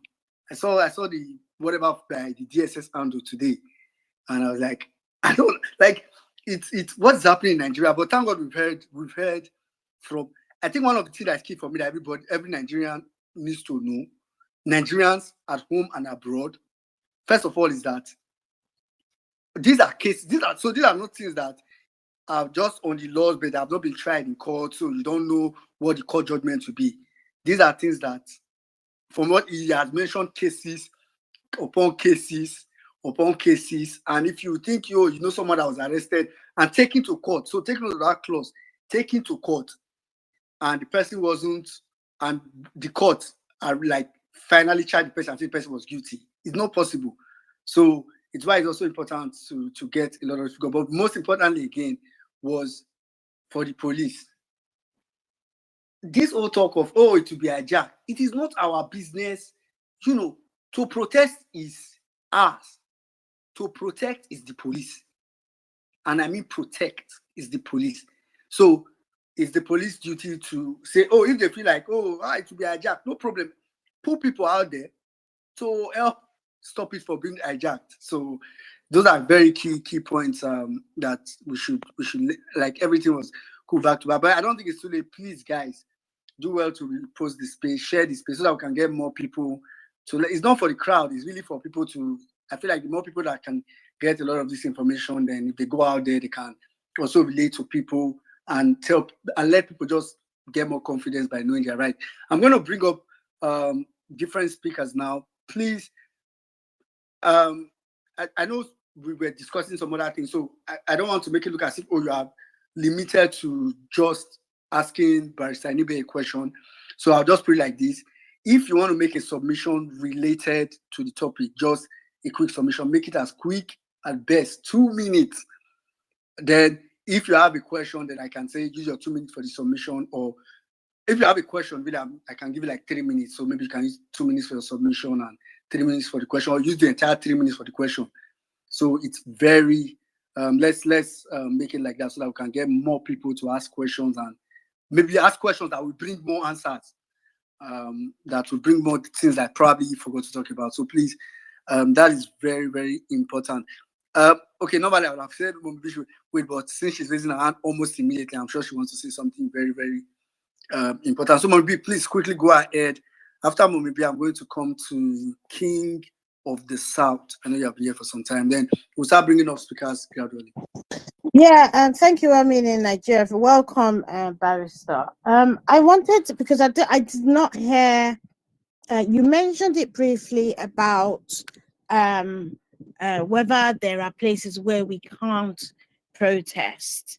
Right, so this one that they usually barricade people and not let them go there, for example, government house or government secretariat, like Alausa, for example, right? Is there anything in law that prevents us from protesting in those areas, please?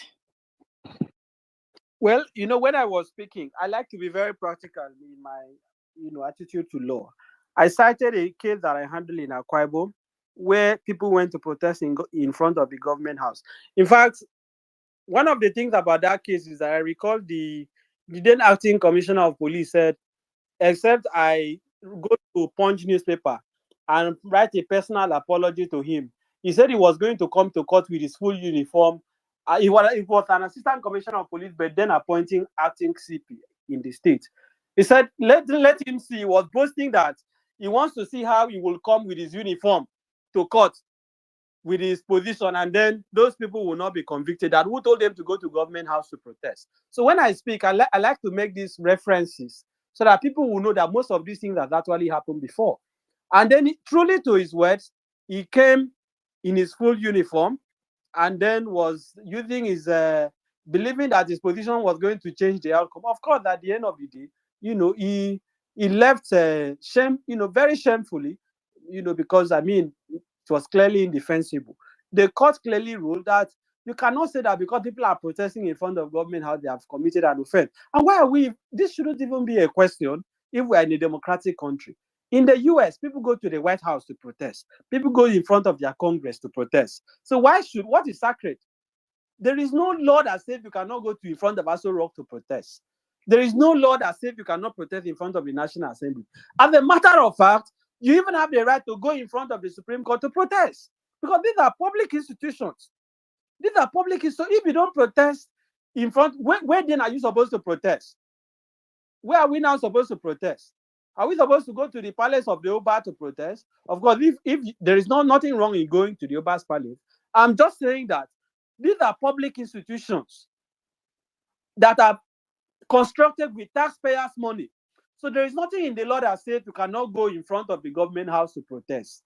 You can protest in any public place, including the police headquarters, including the police. In fact, You can protest in front of the SSS headquarters. You can do so. There is no law in Nigeria that stops you. And we must stop conceding the civic space. Well, part of the thing I have seen in our country is that we have considered the civic space so much that the government is now so emboldened to even detect to us the kind how we should protest, which we should protest. You have the right to protest in any public place. And let me also mention, I forgot to say, that today I had to make it public that we are putting together a legal team, especially in Lagos, because Lagos seems to be a flashpoint. Between when I put up that tweet and now, I can confirm to you that 20 lawyers in Lagos have already joined the group. And I'm sure before Monday, we would have had more. So we have lawyers all over Lagos, for example, that have volunteered to render pro bono service for anyone who is arrested. And some resources will also be made available for that. So I don't want people to be frightened that they are going to arrest you if you go to this place. As long as you are peaceful, nobody should be intimidated. Nobody should be intimidated. And what is what that can happen at the end of the day? And I speak as someone who has been detained for 1 month. I don't know why people are so frightened by the idea of being kept in custody. If you have not stolen somebody's property, there is no reason to be afraid of. There is no reason to be frightened. So you can protest in any public place peacefully. Peacefully. All right. Thank you very much, Barrister Inibe. I'm glad you mentioned that. And thanks to you. And please, for you people listening to this, if you're a lawyer anywhere, like you said, there's Lagos, but I don't think it's not limited to just Lagos. Please, if you're a lawyer, you want to also volunteer your service pro bono, I'm sure you can reach out to Barrister Inibe. Please reach out, or you know someone that is a lawyer that you can ask to volunteer their service. Everybody needs to partake in this. So thank you very much. And something you said that is very key. It is why this protest must hold. We've considered the civic space too much. We've allowed the political class intrude into our space too much. Like now, I'm sure a lot of us automatically, no matter what Barrister Inibe says now, that, oh, you can protest anywhere, but I'm sure if you still get to government and say barricade, you will stop, because naturally, you just like, okay, no, we just respect ourselves. And that's fine. I'm not saying don't do that, but the truth is that normally it is your right. We've conceded, like we've done too much, and if we don't do this now, believe me, we would have given them another huge acres of land to say, oh, in this our space, take it. Don't worry. That's what we are doing. It's why we need to quickly stop it and start to reclaim our space back gradually. We can't even do it with one protest. We can't even do it over 1 year because we've considered it for too long. King of the South, please go ahead. Please, can you just give me some couple of minutes? I can't speak now because I'm still in the office, but just keep me on the speaker space. I will be free in some minutes. And please, thank you, sir. All right. Okay. Quickly, let me go straight to the speaker session. Honestly, just make sure your hand is up so that I'm so sure about it. Velele, please go ahead. Okay, thank you. Thank you so much for inviting the barrister. This has been a very informative space. In fact, I've kept timestamps. Once this space finished, because I didn't start recording on time, I'm going to cut it out and share it everywhere possible. This is like a masterclass on protesting. So my question is, please, we've had several of our comrades who have been, I don't know, maybe I should use the word illegally arrested, or should I use illegally abducted by the DSS that is not DSS, by the DSS that is SS, or the SS that is not DSS. So my question is, please, that thing that the DSS that is not DSS is doing is illegal. And after they've abducted those people, or illegally arrested, or arrested, whatever word, can we actually go and counter-sue them now that we know their full name? So that this nonsense will actually stop. I think this is like the fourth person or so. You just see somebody who is in a cyber cafe designing flyers, has no weapons, has nothing on himself. You just pick the person up and then put his family in panic mode. I mean, some of these families, if they had an elderly person, they could even maybe have a stroke or heart attack when they heard their child has been, taken away from them. So please, what these guys are doing, is it legal? And is there a way we can fight it or at least put a stop to it? Thank you.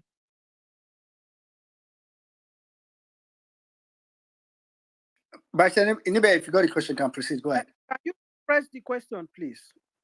Okay. Maybe you should rephrase it. Yeah, no worries. So let me just tell it as a story. So this we had somebody, Digio. He was in a cyber cafe working on a computer. Currently, actually. So okay. I think I'll just let him ask the question because Yeah, Yusuf, maybe you can just go ahead and ask the question. Describe a situation. He was sitting down somewhere working on something. Maybe people got information that he was working on it. These officials from the DSS, quote unquote, which we've now heard is SSS, entered into that place and take him away. Right? What they are doing there, my question is it legal? Is there any ambit of the law that allows them to? No. All these arrests that they are carrying out, they are unconstitutional, and I will not be surprised if they are challenged in court. Those individuals have the right to seek redress. As I said, Nigeria is a country where things are usually done in reverse. Things are done in reverse because and you see how ridiculous these agencies are. When they arrest these individuals and they want to take them to court, do you know what they will do? Those placards and the flyer, they will tender them as exhibits. In fact, in the Revolution Now protest in Ogun State that I did, and even the one in Akwa Ibom and the other ones I have had the privilege of being involved in defending those protesters, I actually insisted that they should read the content of the flyer and tell the court which of those demands they do not agree with.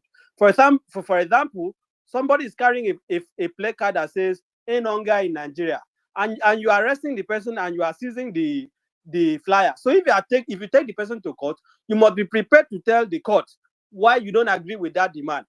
So this is how ridiculous these people are.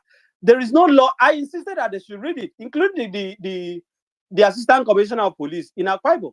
I insisted he should read all the demands. And I asked him one by one, tell the court why you don't agree with that demand. Do you have a problem? In fact, it's just to make a ridicule of them.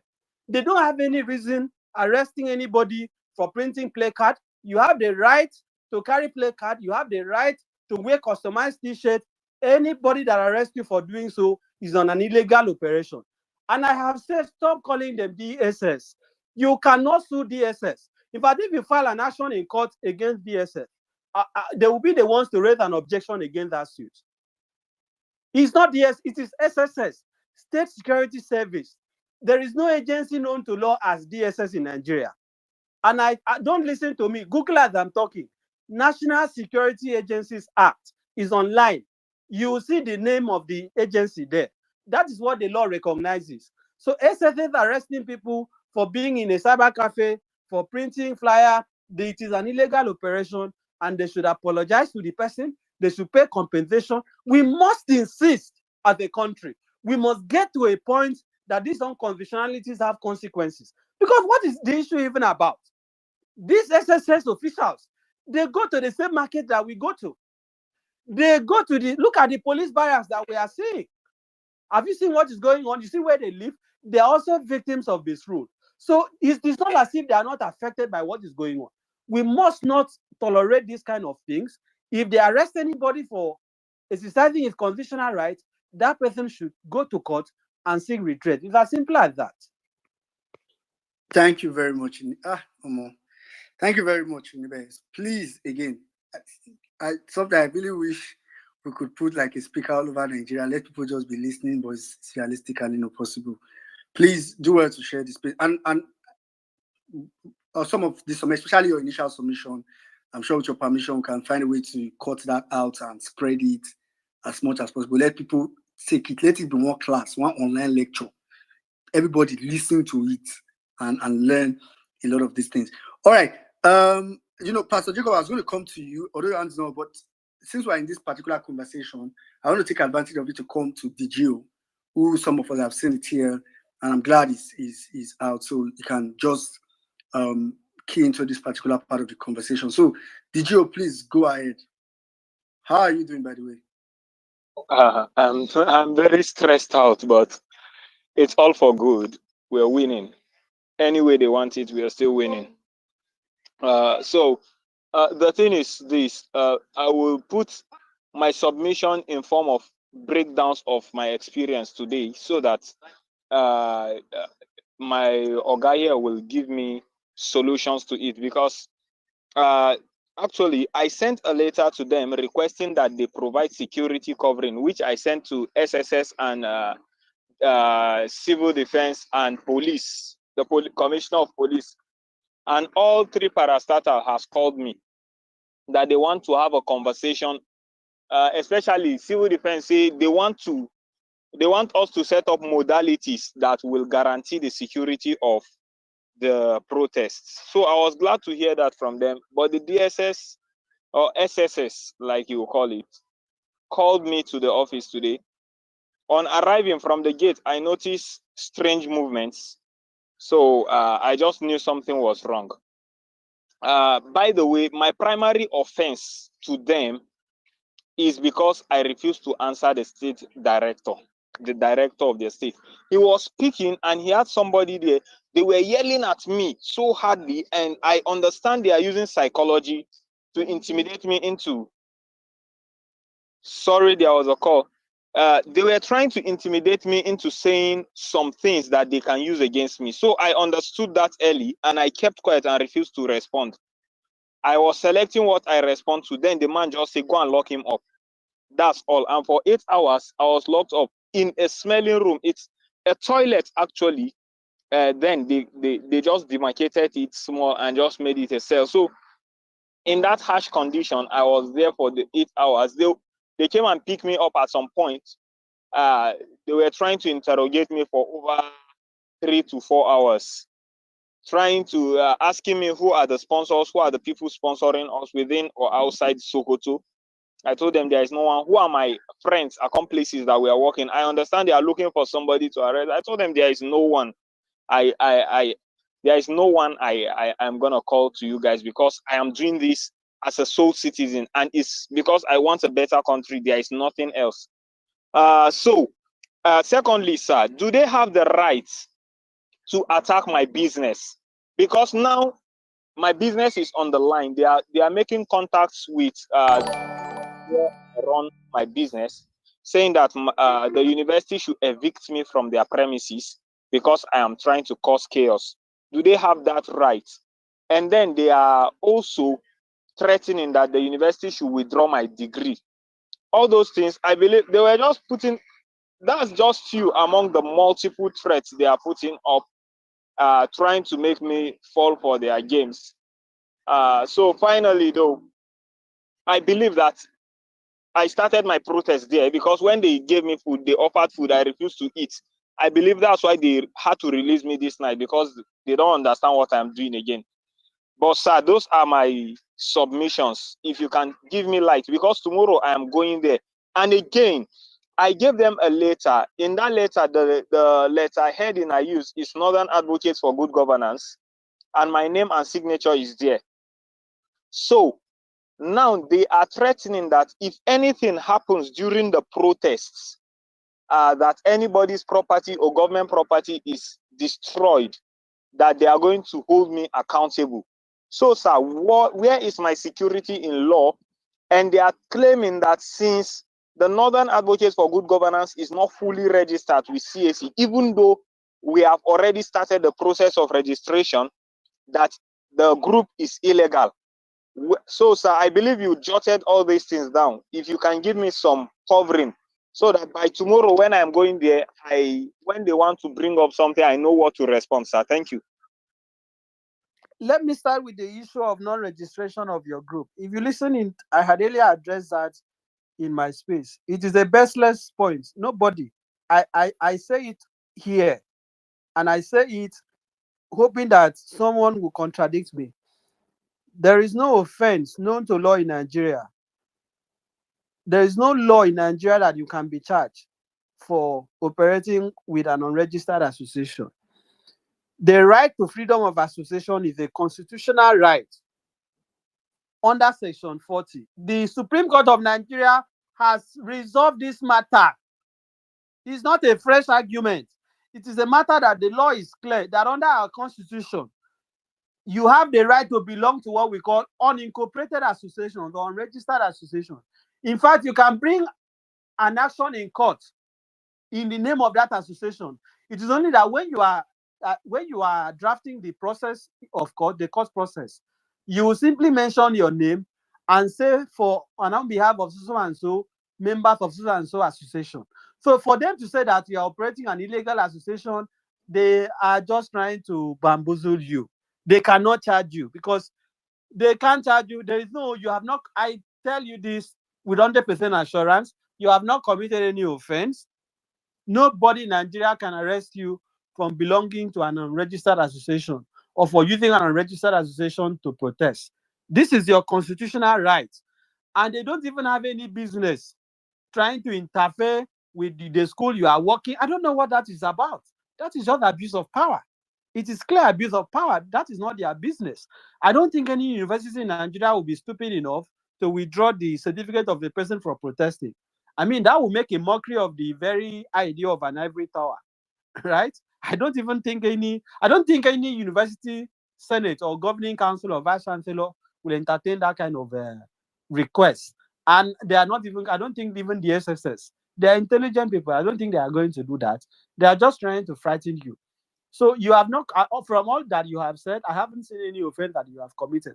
By the way, I've told you, I've also written a letter to the IG regarding the protest that is taking place across the country.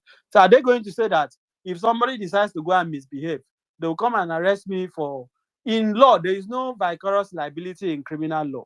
Mr. A cannot be charged or prosecuted for an offense committed by Mr. B. It is a jurisprudential impossibility. So the fact that you have written to them to provide, which is even their duty. Recall I had cited the law that gives the police and the law enforcement agencies the duty to protect you. So if anything goes wrong, it is the police commissioner, it is the right of everything in that state that should actually be held liable. They are the ones who should answer for any violence, for anything that goes wrong. It is their responsibility to ensure that the protest is peaceful, that the protesters are protected, and that any hoodlum that wants to hijack it is arrested. If they fail in their duty, they should be made to account for it. It is not your business. The only duty that you owe them, the only courtesy that you owe them, is to inform them so that they can protect you. If they now felt, in fact, if I let me say this, if you attack during the protest, you have the right to sue the police for allowing people to attack you. So it is not for them to turn around and say, we are going to arrest you because some people have decided to take laws into their hands. There is no vicarious liability under the law. That is so elementary. That is beyond argument. So for them to say that if something goes wrong, they are going to arrest you, please tell them to arrest you and take you to court. Let us see the charges under which they are going to prosecute you. Let us see the charges. Nobody should be frightened by all these threats. This is just an attempt to dissuade Nigerians from exercising their right. Nobody should be intimidated. They are even the personnel of the SSS, personnel of the police. They are also victims of what we are calling for. Are they buying from a different market? Is the inflation not affecting them? They are also victims. So they are just doing these things because the government is pressurizing them to put pressure on you. They are also victims of the misrule. They are also victims of the bad governance. I don't know if my answer satisfies you, but don't allow anybody to frighten you. Let me give you one story. In Akwa Ibom, because people will say, hey, why Lagos? Why Lagos? I've actually taken part in more protests in my home state than Lagos where I live. Some time ago, my former governor decided to build a new lodge in Lagos. I called for a protest. In fact, in my lifetime, the biggest protest that I've ever seen in Akwa Ibom, I had the privilege of leading it. The same thing they did to you today, they did to me. The director of SSS called me, the commissioner of police called me. I flew into Uyo, I met with the CP. I had a meeting over 4 hours with the commissioner of police, issuing threats. If you go ahead in here, I will deal with you. And at the end, it became a shouting match, and I told him we are going ahead. Surprisingly, the SSS was even more understanding with all the threats. We still went ahead with the protest. We still went ahead. Eventually, the protest was very successful. So this is something that we see every time. Every time. It is the government that is telling them to do all these things. It is what Tinubu is asking them to do. But they know that they cannot charge you. And if they charge you, they know that it is just a waste of time. So don't be intimidated. This is our country. Nobody should be frightened. This is our country. It's as simple as that. Thank you very much, Barrister. Anyway, I don't thank you very much for that response. You know, when you were speaking. Well meaning, Yeah, no verse. right. Don't get offended, sir. Let me make a special request to Sir Effiong. Please, I will beg you, if possible, can you give me a letter to from your office directly to submit to these people to reaffirm my commitment to this struggle, sir? And if it is possible, please just let me know, because they brought one charge and bail lawyer like that. In court, just be like, say, nah, come then take starch and just in con they shout for my head, say, in the tell me law. I was just looking at him. So please, sir, can you give hold and deliver? Let them understand my own rights too. Thank you. No, I'm going to take exception to calling a lawyer. There is no charge and bail lawyer in Nigeria. The lawyer is the lawyer. He may have given a wrong opinion, but it's not a charge and bail. Let that be corrected. However, regarding your request, please reach out to me privately. We'll look into it. All right, please, Yusuf, do it now. As in now, like this. I was going to say, thank you very much, Barrister Inibe. I mean, I feel so sad because we are trampled upon so much as a people. Like they are just marching on us, literally, psychologically, physically, mental, every wise. Please, Nigerians, we need to wake up. All right, quickly. 1 minute, please. I want to beg everybody, please kindly share this space. Share this space. Share this space. Let us share this space as far and wide as we can, so that everybody that is going to be part of this protest should come and hear what their civic duties and rights are. Please kindly share this space. We need to be having at least 5,000 people here. Please, this is very important. This information would help. It will definitely give you confidence to know that you're doing the right thing, and don't be scared. Look, like Steve said earlier, at this point, everybody, tell them to arrest you for a peaceful protest. We need to go and fill up those cells. Don't be scared of arrest. Honestly, at this point, we are going to have a peaceful protest so that we should be arrested. That is our aim. It's a peaceful protest and we should be arrested. So please share the space. Share the space. I beg of you guys, man. Please. 1 minute, go ahead. All right, thank you very much. Saddam, why you did this one? What ask question now? Barrister, Don't forget please. to take it out. Big Mac, thank you. Barrister, please, I have a question, a very serious question in my DM, and I'll read it exactly as it was my DM. So it's from Yamel Diaries. He said, "Hello, Emir. Please, I need you to ask this question for me on the space. My dogs are angry and they want to protest too because they have not been feeding well since Tinubu entered. Please, can I take them with me for the protest? They are 3 in number. Thank you." I don't know if this is a rhetorical question or a real question that needs an answer. Well, real question, sir. I don't know why he wants to go with the dog. I don't know if that would be a bit dramatic. For example, if the dog start barking, how will you interpret what they are saying? So I would recommend you carry a placard so that your message can be conveyed properly. I don't even know how he intends to carry 3 dogs, not even 1. Right? So I think a placard will be better. If you love your dog so much, you can draw them on one of the placards. But I think a placard will convey your message better. Thank you.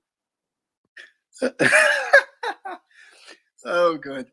Thank you very much for that. I mean, it sounds like a funny question, and the answers. But the truth is that it's very important because at the end, I understand why that question may have come, but at the end of the day, there are 2 things you need to consider. First of all, your dog could become something that could scare one of the protesters. Nigeria people, they fear dog. My brother, I say, put the cat dog. So that might scare other protesters from you. But that, for me, is not a deal breaker. Maybe I try to be imaginative. So I want to imagine that maybe you stay afar off, maybe far in front or far behind from other people, but people will still find a way to run away from you. Then another thing is, except your dog, I don't know how to put it. Because if your dog end up biting somebody, an innocent protester, you may have also carried Ozeba, what we call Ozeba in Benin. So that's another, but you heard what the barrister said. He would recommend. So basically, it's not as if it's a crime, but best recommendation is stick with the placard. That would help you. All right, quickly. So many people on the speaker section. Where your hands are not. Pastor Jacob, please. I know you've been here for a long time. I don't know if you're using a computer or maybe your network doesn't allow you to raise your hand. So let me just come to you. Are you there, sir?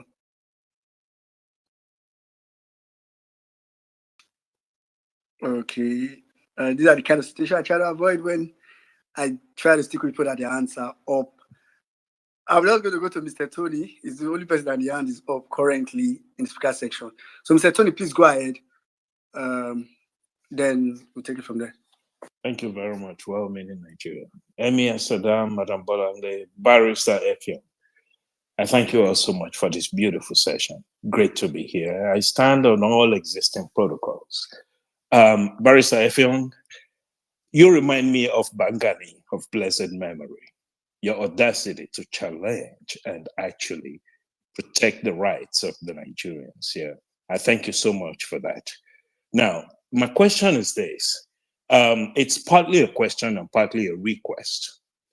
Given the fact that the state of the nation right now and what we expect to see come 1st of August, it appears the government is definitely feeling challenged. And they will do everything possible to stem this tide of anger amongst Nigerians. No doubt a lot will be expressed on the 1st. So I would like to know from you, if there is the possibility of connecting with other legal minds like you to set up a hotline to support this process, so that in the event someone is taken up, because you have educated me personally, and I believe a host of us here, about our rights. Though I do remember as a young man when I was taught government and civics in Nigeria back then. I don't know if they do have those courses still in the secondary school, but those were the good opportunities that I had. I don't think that exists right now. So it would be a great thing for someone like you, legal minds like you, to host spaces and educate Nigerians about their rights, at least to some extent. I know you're a very busy man, and most probably you don't have the time and space to do that, but putting a team together to do something like that would really be wonderful. Because looking at where we are right now today, if we had the opportunity the past couple of weeks to have legal minds like you come up to speak and give such beautiful and inspirational submission regarding our rights, as you did earlier, I don't think anyone will be afraid to ask questions about, will I be arrested and what will happen to my dog and all of that. Nigerians will be very, very confident to hit the street, right? So please, it's an appeal to you to please look at it, the possibility of having regular spaces. If it's not possible, build a team to do that, to educate Nigerians about their rights, because that is definitely something the government of the day, not only the government of the day, even previous government, they've been using against the people, right? Lack of knowledge about their rights in that sense. And the other suggestion, like I said, is just the possibility of setting up a hotline for support when actually the storm starts on the 1st, when Nigerians hit the street to protest peacefully. Thank you very much. Well-meaning Saddam, I appreciate the opportunity to speak again on the violence space, and I yield my mic. Thank you. Well, just quickly, I can assure you for Lagos and Abuja, I believe there will be an avalanche of free legal representation. Unlike in countries like the US, where you are called to state bar, for example, the New York bar, you are called to, different bars depending on the states. In Nigeria, we are all called to Nigerian bars. So we are all Nigerian lawyers, essentially. And we all buy from the same market. Lawyers are also victims of the hunger in the land. You'll be surprised how the economy has affected lawyers if I begin to break it down for you. So if that is the only contribution that lawyers, as I said, for Lagos, just today alone, not less than 20 lawyers have already enlisted. I'm sure that before Monday, we will have more. I also know that for Abuja, similar arrangements will be made, and different parts of the country will do the little and the best that we can. But I want to assure you that most of the arrests that will take place, if at all they are going to arrest people, they are going to release them. But if they take them to court, they will just be wasting their time, really. So I don't want people to be so bothered about arrest and detention. And I'm not speaking from a theoretical perspective. I'm talking to you as someone that spent 1 month in a Nigerian prison as a political prisoner, right? Because I took a consensus position, and then I had to stay in. So I have been arrested before, and I don't know why people are so scared of their liberty being. Look, you may be surprised that when you go to, if you are arrested and you are detained, sometimes you come out and you are stronger. Nobody is detained and comes out, worse. You will always be a better person. It is a training ground. Since I left prison, I've not slept for 8 hours. So sometimes I miss the place. I'm being serious about it. It was in prison that I had the opportunity to sleep. So even when I came out, I said I was grateful to the chief judge of my state for the well-deserved vacation. I haven't slept for 8 hours since I was 6 of us. You think it was not a favor they did to me? With the day I went to prison, my weight was measured. With the day I came out, I even had added weight. So I don't know why people are so bothered about being detained. When you conquer fear, these people cannot really do much to you, right? So don't be so frightened about these things. If they take you to court, by the grace of God, some of us will do the best that we can. That's what I can say. Thank you very much. I was just going to say the way Barrister Nibe is talking about going to prison. It is like it's like a badge of honor, really. It's like a badge of honor. And to be honest, like you also said, I personally think in this protest, a lot of these things are happening now. Be it arresting of people, be it scaring people, threatening and all that, is going to stop when the protest starts. A lot of it is going to stop. A lot of it is just to try and prevent it from starting. But when it starts, even this time, they are going to avoid arresting people, really. So I really just hope us Nigerians were able to, that's why earlier in this place we had said, this is where the wisdom is. The wisdom is not when the protest started, the wisdom is now. Because when the protest started, the only thing you need is to coordinate, make sure that nobody brings in violence, make sure that nobody brings in, there's no stooge that will come and try to mess up the place. If you cite one, you'll be enough to deal with the person and all that, and hand over the person to security officials and all that. So, but before then, I really hope that all these things that you're hearing today is enough for you to summon a lot of. I'm going to go straight to Ariwachik, first of all, because we want to have a lady. And secondly, Ariwachik has been doing a lot. I was going to say, please, this submission, in fact, from the part where Barrister Inebe started, for our brothers and sisters that normally host spaces daily, maybe, and this is a suggestion for you. I know it's not easy hosting space, so I cannot tell you really what to do. It's really a suggestion. Maybe if it can be cut out, thank God, VawulenceSpace YouTube will be streaming it, so you might not be able to play it on space. If you can cut, if you want to cut it out or anyhow. But the point is that in your space, you could, while the space is going on, maybe every interval, you could play a brief part, maybe 5 minutes of what he said, especially his first submission and all these points where he's asking question. And, to everybody who's still space, it's a suggestion I think would also help for those that are sleeping now. Because some people, I know they see nights, they don't sleep. So they can also begin to hear this information that some of us are hearing right now. Mariwachi, go ahead. All right, thank you very much. Well-meaning. Good evening, everyone. I'm Saddam. Mommy P, I see you. All right, Barrister Inebe, it's pleasure listening to you, and it actually gave a lot. I'm sure some people listening to you have actually gained a lot of confidence, to know that they have rights, and as long as you're not breaking the law, you should know that you have nothing to worry, you have nothing to fear. And that's what I keep telling somebody. I think a good number of people reached out to me today. Oh, have you been arrested? Like, are you okay? Are you okay? Everybody just kept asking, are you okay? Because today I was practically not online all through. That was because I was busy with some other things, personal stuff. So, but then I spoke with one or two persons, and I kept saying there's nothing to be scared of, because I have not done anything that is unconstitutionally wrong. So I don't see any reason for the fear or anything. But then when it comes, at least it's clear that you have nothing to fear, obviously. So for anybody listening, just know that there's nothing to fear. As long as you're not doing anything wrong, you are doing everything within your constitutional right. I don't think there's anything to be scared about.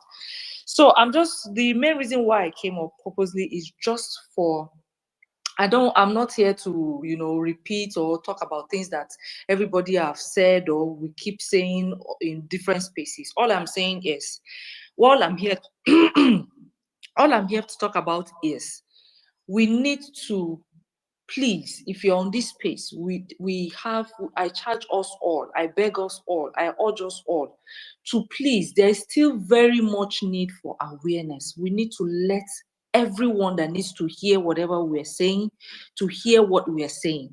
We need the numbers. Trust me, it's the numbers that is going to determine the success of this protest at the end of the day. If you're on this space, because I can see we're over 2,000. And I'm seeing only 297 reposts. Okay, 302 reposts. It's very, very poor, honestly.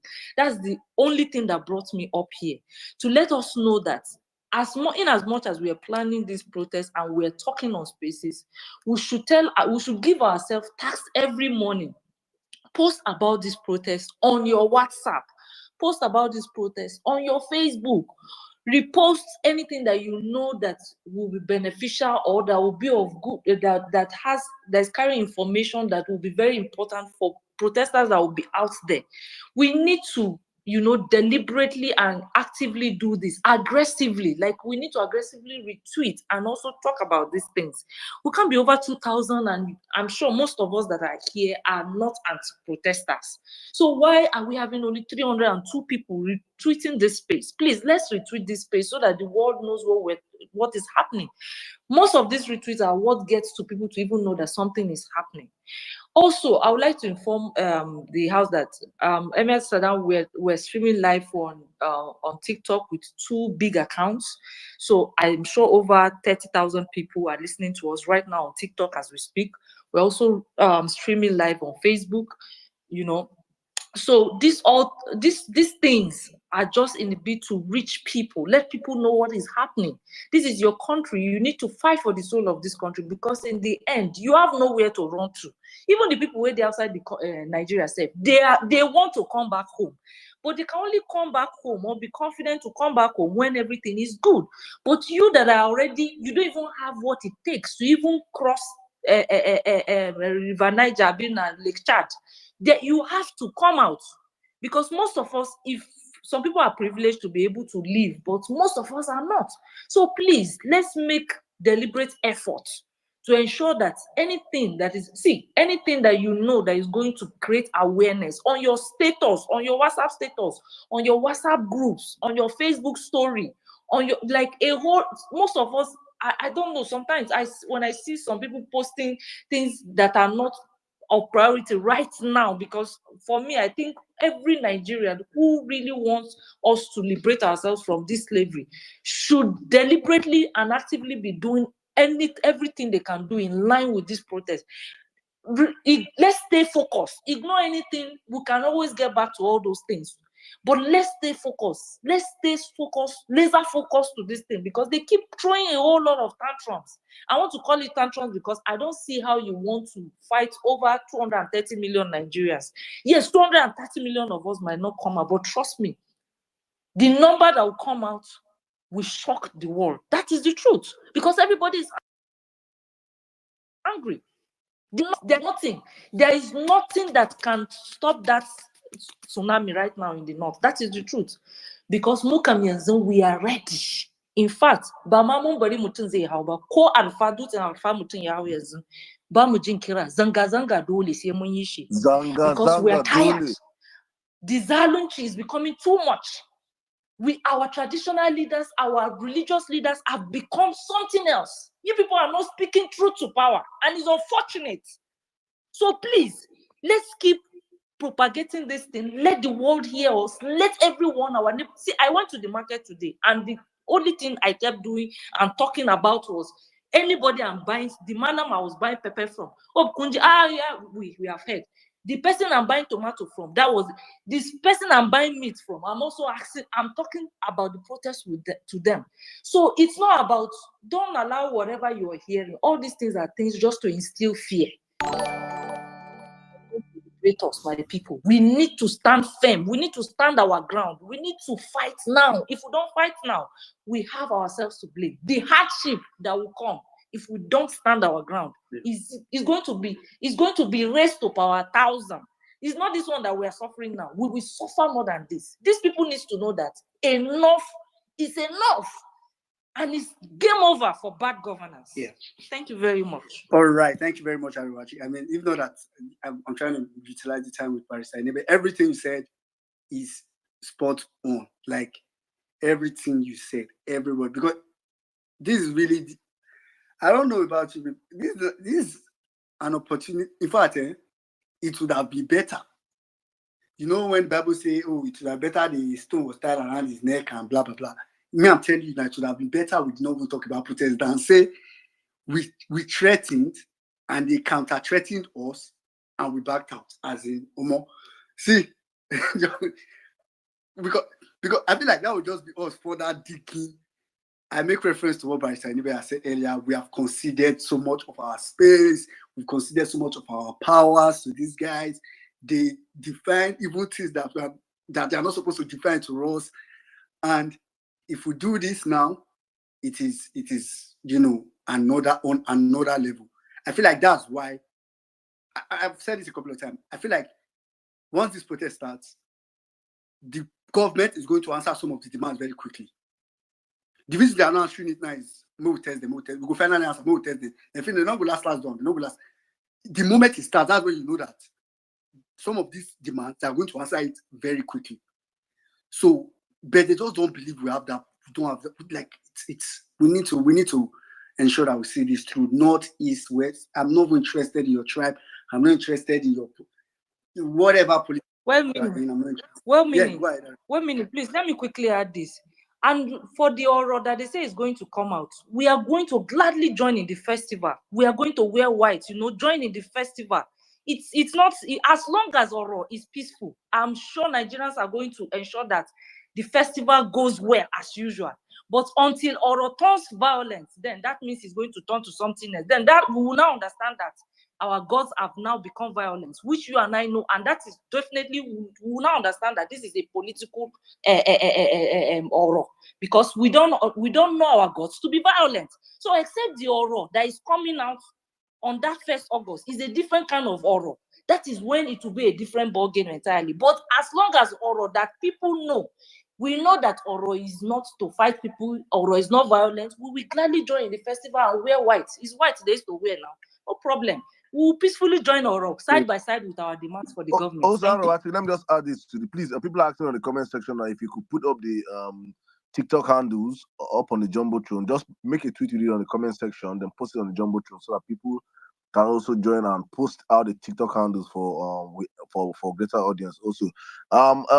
Due to our Facebook poster, please can you also post our Facebook link and our YouTube links also, please? So we have all those links up on the Jumbotron. These spaces are recorded and played live across multiple platforms because we want to see how far.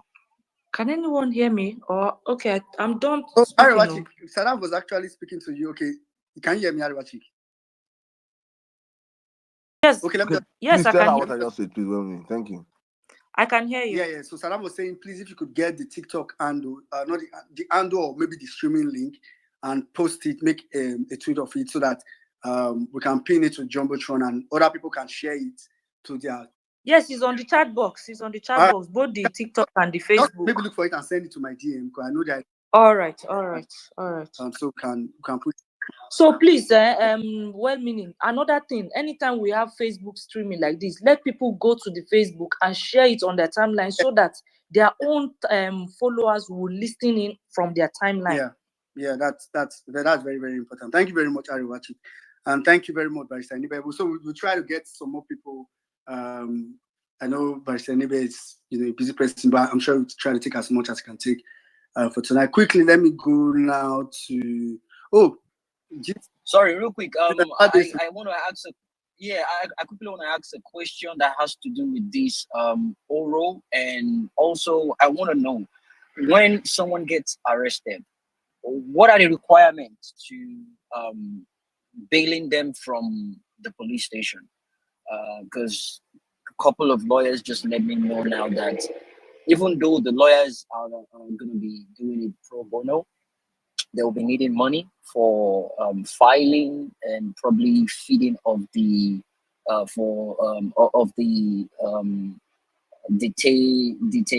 detained person. So if you could shed more light on that. So I know they say bail is free, but then again, it's Nigeria. So I'm working with couple of the lawyers and in Lagos and in Abuja. So I want to know, do we have to pay to get them bailed out? And does it require any paperwork? I know it's different from the court proceeding, and that is even if they take them to court. But I want to know the difference between the two of them. And is oral recognized in the Constitution? I mean, to the extent of it standing, against the people constitutional right. We have traditional right and we have constitutional right. So which one supersedes the other one? I'm referring to the oral festival they actually want to do within 2 weeks, which is quite strange. As a Yoruba person, I've never witnessed where oral is done in broad daylight, and I've never witnessed where oral is done for that period of time. And those are the two concerns I have. If you can quickly help with that, thanks. Okay, quickly. Let me start with the first question. Again, these are practical issues. I don't want to go so much into the niceties of the process of perfection of bail. I don't want to preempt what is going to happen on Monday, but I can speak for Lagos and the team that I will be working with. We will do our best to offer representation to those who may be arrested. Of course, if there is one lesson Ganifa of me taught all of us, it is that it takes the rich to fight for the poor. You cannot pursue the right of somebody without resources. But the point is that if resources are needed for administrative issues, I'm sure that there will be a way to go about that. There are some people have already indicated interest to support. I'm not open to receiving funding from anybody. In fact, today someone offered 500,000 to support the effort I'm making, and I just simply tell them thank you, that we'll get back if they need be. I'm not interested in taking funds from anybody now, but if there is need for that, we'll make it known, and the process for that will be very transparent. It's not a money generating thing for us. So I don't want people to be frightened I don't want people to be intimidated by that. I know Nigerians are very supportive. If we get to a point that there is need for resources, that will be made known, and that is going to be addressed. Regarding the oral question, I don't want to offend people's the sensibilities of traditional worshippers, because I would have even asked the question, what is oral? Is it a masquerade? Because where I come from, Oro is actually Oro, thank you. Yeah. If Oro, I don't know whether Oro is a date or a masquerade. I'm not quite sure. But I know that where I come from in Akwa Ibom, in my place, we have what we call Ekpo, that is masquerade. And it comes out, there are two types. There is one in Akwa Ibom that is ceremonial. You can see it during cultural events, at marriages and so on. But we have this one in some part of my state, including the particular part of Akwa Ibom that I come from, that is a seasonal thing. On the 7th month, right, they will come out, and then they disturb people and all that sometimes. But even at that, I have never seen them being used for partisan purpose. It is just a cultural thing, and it's not as if they are going to cut somebody's head or they will go and attack anybody. But regarding the oral thing, I don't want people to get distracted. I see it as a complete distraction. Because what is oral? Oral, it is human beings that are oral now. If it is a deity, it is human beings that are invoking those deities, isn't it? They wear clothes. The people that are worshiping the oral, they use the restroom now. They go to toilet, they defecate, they eat. Some of them even smoke. Some of them drink beer. These are human beings. I don't know why people are worried about oral or whatever. As if there are some angels that are going to fall from the sky to attack people. These are human beings like you. They are Lagosians, right? They pass through Third Mainland Bridge, by the way. So when they say oral, it is human beings that are doing this traditional thing. But on a more serious note, the court has already ruled that traditional worshippers have no right to restrict the movement of people during their festival. This matter has gone to court in one of the, I think, Osun states, one of the southeast states, and the law is very clear. You cannot restrict the movement of anybody because of your religious belief. Freedom of religion includes the right not to even be religious. So while you are practicing your faith, if it is actually a religious thing, I don't know whether it is religious or cultural, but I will only appeal to, our conscientious Yoruba brothers and sisters to stand up and defend their culture. Don't allow strange people, I call them strange people, to desecrate Yoruba land, because what they are doing, I don't know if they understand the messaging that is coming out. You are telling people that a highly revered Yoruba culture like Oro can be used for a partisan agenda. It is very condescending. It is an insult on the Yoruba people, and I hope that conscientious Yoruba people will stand up against it. But this is a sort of madness that is being normalized. That a culture that is supposed to be revered, that something that is supposed to use to cleanse the land, from what I heard, is now people are now trying to use it to desecrate the land, to do the opposite. So if somebody wants to use Oro to attack you, I think you have the right to defend yourself against the Oro and against the person that wants to use the Oro. But I don't think Oro, the true Oro that I've read about, is interested in, in the hunger. And if they are using a partisan Oro, I'm sure that Oro is also hungry, right? So the Oro may also take part in the protest. Because the person that is going to lead the Oro is also part of those that are suffering from the hunger that is going on. So don't be afraid. Is it the clothes they are going to wear, or is it the decoration that you are bothered about? These are human beings that are trying to use sacred cultural, issues to frighten people. I just want people to conquer fear. You see, when you conquer fear, there's a limit to what these guys can do to you. There's a limit to what they. If I let me tell you a personal story, where I come from, we have this masquerade that they used to harass people. I remember that at that time they used to tell me, "Oh, you have to come and be initiated." I said, "I will never do that. I will never." So, and then it became an issue at some point. "Oh, you have to be." I said, "I will never. I will never." So, you actually have the right to choose whether to be part. If you are not a traditional worshiper, what is your business with those that are worshiping their deity? They don't. They should worship their deity and not disturb anybody. And I'm disappointed that Lagos State government will come out to say, "Oh, that they are not involved, or it's a festival." People, of course, they have the right to worship, to do what they want to do, but that right stops where they are worshiping. They should not bring it to where people are protesting. Except they want the Oro to carry placard.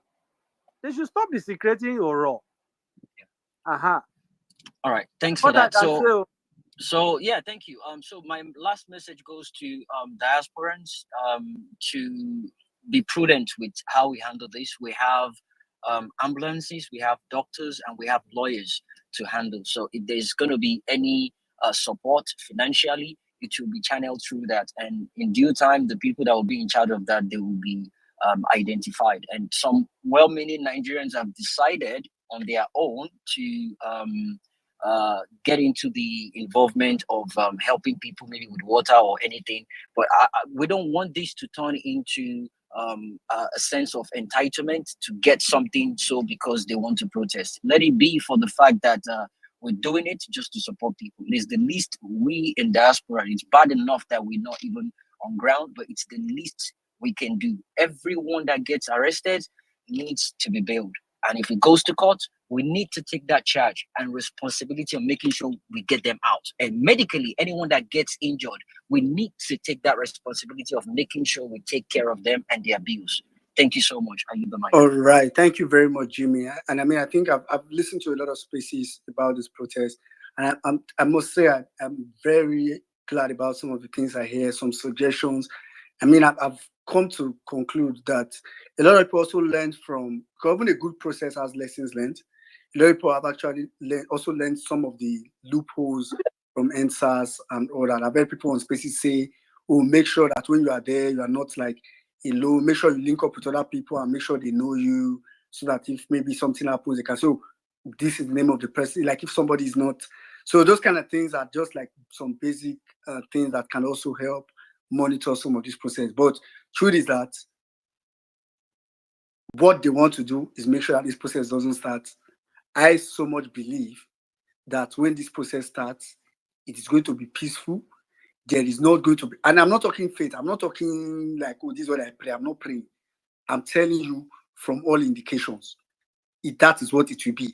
The maximum that will happen, max, is that, of course, usually there will be people that either government or government supporters have paid to come and cause disruption. So it's very important to identify those people and isolate them, hand them to police. If you see them again, hand them to police again. If you see them, because of course, police, some of the police that have connived may be releasing them as you banded them, no problem. I feel like that's the only thing. But say, maybe rapid arrest, shootings, and all that, it's not going. To be honest, it's not going to happen. Tinubu knows better. He knows better. The government, they know better. Yeah, they just want to scare people for now. 1 minute. Anyway, 1 minute. Sorry. 1 minute. Mr. Dam, good evening, everyone. Just a quick one. Talking about this police now. For some of us that participated in the NSAS protest in Abuja, we clearly saw them bringing in thugs with police vehicles. Like the thugs literally jumped out of the police vehicles and began to attack people who were at Beggar roundabout. We saw this with our 2 eyes. I saw this with my 2 eyes. In such a situation, who do we hand this thugs over to? Meanwhile, while they were jumping out of the police hillocks, the police were standing right beside them. They did nothing. Perhaps, we could even argue that they were the ones directing them on where to go and how to attack us. So at first, what happened was we drew back a little, and then they came with stones, started throwing us stones. Some of them brought sticks, and when we retreated, they came, and then we gathered momentum, we gathered morale, we attacked them back, we beat them mercilessly. But in such a situation, who do we hand over these guys to when the police is aiding and abetting such behaviors? And Jimmy, thanks for the oral question. This is for Barrister, please. Again, I know there is a lot of apprehension, a lot of seed of discord being sown, an attempt to poison the minds of people. I think the government is basically running a propaganda campaign. They are on overdrive, trying to dissuade Nigerians from exercising their rights.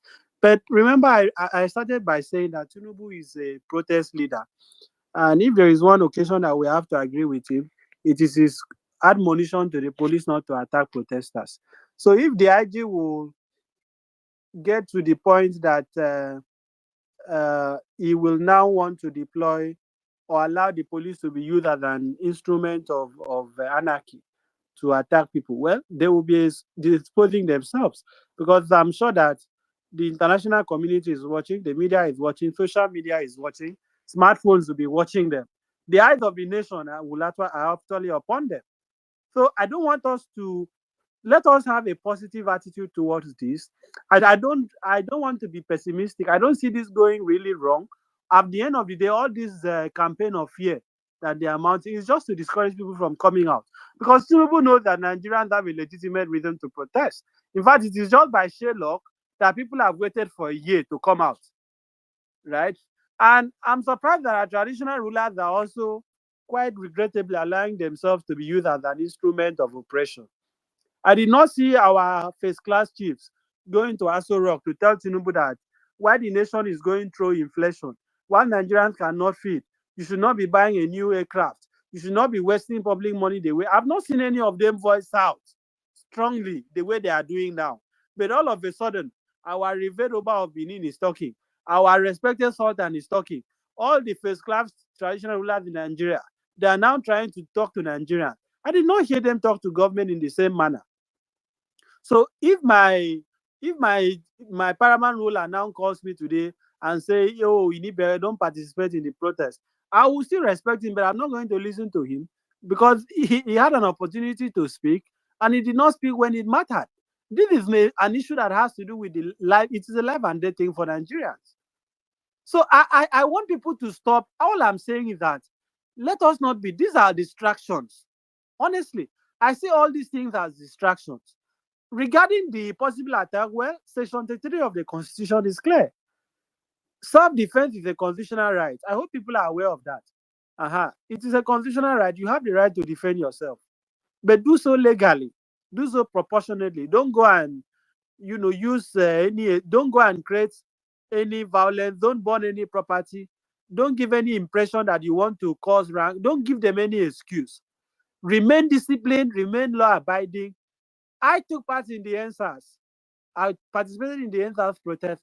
In fact, towards the end of it, I had the very rare privilege of mobilizing hundreds of lawyers in Lagos to march to the Lagos State Police Command. So I also played a little role in the NSAS protest. And that protest was entirely peaceful, contrary to the evil narrative, the revisionist history that they are now circulating. NSAS protest that I saw was largely peaceful until the Nigerian state decided to embark on a carnage, a culture of attack to kill people. Before that was what led to, the aftermath that we all witnessed. I don't think that is going to happen this time. I think Tinubu will use a different approach. I want to believe so because history will be very harsh on him if one person is killed from Monday, because this is a man that has protested many times. This is a man that came to power through APC. This is a man whose house was I don't know whether Nigerians remember that there was a time that soldiers invaded Bodilion and stopped and basically placed Tinubu under watch. It took Mr. Femi Falana going to court to have those soldiers withdrawn. So this is a man that has also been a victim of the deployment of state power when he was in opposition. So now that he's president, the eyes of the nation are upon him. They told us that he was in Nadeko, right? Why did Tinubu go on exile? It will be a shame on Tinubu if anybody is attacked on Monday. So I believe that for his own legacy, whatever is left of his legacy, it is actually in his interest, if he's listening to me, or his people are listening, to ensure that the protesters are protected. I don't think anybody is saying that they want to carry gun to Aso Rock to remove the president. I've not seen anybody have such an intention. It is just mad people that are saying that people are planning anarchy. Nobody is planning anarchy. Nigerians are hungry. Nigerians are aggrieved. Prices of things have gone up. Even the cassava, agbado, and gari that he promised us, we cannot even afford it anymore. So people just want to express themselves. You cannot say that they don't have the right to do that. So I believe that this is going to be peaceful. I don't think that we are going to see any bloodshed the way they are trying to paint this. This is just fear. It is intimidation to stop people from coming out. That is what they want to do.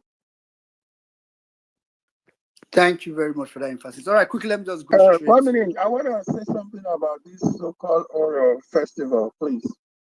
Listen, guys, for those of you in Lagos State, oral festival is supposed to take place overnight. If you don't know, no. The actual oral festival happens overnight. If there is an oral festival in Ikeja, it will be in the little community where they are having that festival. It is not the entire Lagos State. Now that they're talking about oral festival would not happen in the major road. It does not happen in the streets. It does not happen if it's happening in Lagos Island, it will not happen in Ikeja. It will not happen in Isolo at the same time. And let me tell you the antidote of this oral thing. Carry your dog, at least one dog, and see what would happen to that oral itself. They can't come in contact with dogs. I'm telling you the truth. I grew up in Lagos. I've seen this oral festival 110%. They don't communicate well with dogs. Dogs they can't stand it. So if you go with a little puppy by itself, you will see what would happen. There's no time for you guys to be scared. Oral happens in different little agbole, that's what they call it. This is all political gimmicks, man. Don't let them fool you guys. It is not going to affect anybody. There's nothing those oral would do to you. Telephone posted something. Listen to what they're saying.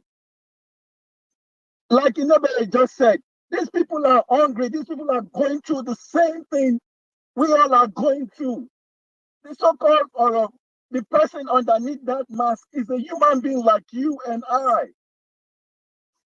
Please don't let them deceive you. Don't let them put that fear in you. Come out and do your thing peacefully. Or I will not come and meet you guys at the National Stadium or at the National Theatre or at Tafawa Balewa Square. Or I will not come and meet you guys there. Lagosians, wake up. If you're not going to meet them where they are, they will not come and meet you. Just put a dog in front of them and see what happens. So there's no need for you guys to be scared. Come out peacefully, do your things, lock arms, work together, pass your message, carry your placard, and let everything happen peacefully. There won't be any problem. Enough is enough. Don't let them scare you. What I wanted to say to you is this. Like I heard you say you have lawyers in Lagos and Abuja. Please, there are a bunch of lawyers in the northern part of Nigeria. Can you please liaise with them to get to work with them concerning this? Because most of these guys in the north, they are ready. They just need that assurance that lawyers are there to get their back if anything happens. So please work with those lawyers in the north, in the south, in the east. Please, I beg of you. You'll be getting phone calls or you'll be getting messages from them. Communicate with them, see how you can extend it to different states as well, not just Lagos and Abuja. I beg of you. Thank you, man. All right. Thank you very much. Thank you very much, Big Man. All right, quickly, let me just move over to, let me quickly go now to Onimale. Onimale, I know you were here earlier at some point. So please quickly go ahead, after which I'll take a female, so I'll take Rita, then come back to a male. And we only have like 2 minutes actually to ask questions, so we can get many response from Barrister and as much as we can before he needs to take a rest tonight. Onimale, are you there? Yeah, I'm here. Yeah, quickly go Okay. ahead. 2 minutes. Thank you. Up God duly observe. Thank you, Saddam. Thank you, Eminem. Which I want to talk be say, am I a coffee shall anybody love? They talk say they want do. They talk say Lagos State. Should they give you venue? Should they give anybody venue? Can you guys hear me? They don't give anybody the venue now. All those things I just like, look, they just want to bamboozle themselves. There's nothing like, I'm from Ikorodu. If we want to do Oro, we do Oro in May, and we do it twice. We do one Magbo and we do one Liwe. And after that one, in August, we do 2 things in August. We do Agemo and Eluku in August. Are you getting me? And all those festivals, are you getting me? Eluku, that Eluku is not everybody that can watch it. Are you getting me? Because there's even selected Ikorodu people that can watch it. It's not just anybody. And kò sí MO tí bí aláyẹ anybody that tó lè gbé Eluku jáde for anybody. Because even our former king can't watch it too. Because only Pomo Birini kò lè wò. So we have our own sacred something. All those things they are doing, they're just bamboozling. They see that maybe there are some foreigners in Lagos or maybe people don't know about it. Oro, if they want to do Oro, Oman show Oro, like Oro is very sacred. Oru lan sheka. That's why I say everybody should go inside though. And there will be a day, all ladies should not come outside. They won't even say, oh man, nobody should come outside. All ladies should not come outside. There will just be a day. That's how we do it in Ikorodu. Even till now, they'll still do it. Even till now. So, and they'll still do the Agemos festival, but nothing mega, no cause for alarm. That only happens in Ikorodu, and nothing. It's only like people doing their faji, celebrating their stuff. So don't let us think that this is just I want to talk about, because it's just like, okay. It's we just keep talking about this. Music, they'll bring many stuff off. More look their side. Orubawu, they don't even give value. What All right. Thank you so much. All right, thank you very much, Onimale. I really wanted you to dwell on it, but I want us to take advantage of Barrister Enibe's presence. All right, quickly, let me go straight to Rita. After Rita, I'm going to come to Call Me Lexi. Then I'll go to Informer. All right, well-meaning, thank you very much, Saddam. Barrister Enibe, thank you very much. Please, I hope I'm being heard, though. Am I being heard? Oh, great. Thank you very much, Barrister Enibe, for lecturing us on what we are rights on the forthcoming protest. Thank you, everyone, for this great opportunity. Actually, what I wrote down, Barrister Enibe, have said it because I really wanted to ask all these emergency lovers of peace in Nigeria where they've been all the while, and Barrister Enibe has been able to ask those questions, so I'm not even going to go there. The right to protest has been told to us. We have seen that it is our right to protest as a people. You know, during the course of this space, I had course to go and ask Google why God destroyed the Tower of Babel. And here is what Google told me. Google said, according to the book of Genesis, God destroyed the Tower of Babel because the people building it were getting too stronger. They were getting too stronger. In the case of God, God destroyed the Tower of Babel because those that were building it for reasons that are not good. In our case as Nigerians right now, especially with the youth, for the first time we are coming together from north to south, speaking in one voice, making demands that will build Nigeria, even for the good of those of them that are in government currently. Because at the time they leave those positions, the things we are demanding for today, if they are done, they will equally enjoy from them. But because they are not ready to fix our problems, because they are not ready to do anything for we the people, they have gone to imams, to pastors, to bishops, to traditional rulers, and even trying to bring an oral that we all have known to be something they do at night just to make us afraid. I want to say what an African affairs analyst, Achike Chude, said today on Arise before I round up.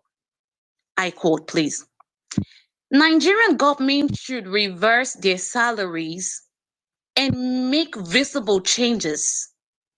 This is how the government can engage, and this will calm the protest. They should not act under duress like Ruto of Kenya. Kenya Ruto had all the time, like the Nigerian government today is having all the time to do the needful. Yeah. But he played with it, just like the Nigerian government is playing with it now. So it is good that they are aware that Nigeria is way bigger than Kenya in more ways than one. I am hungry. We are hungry.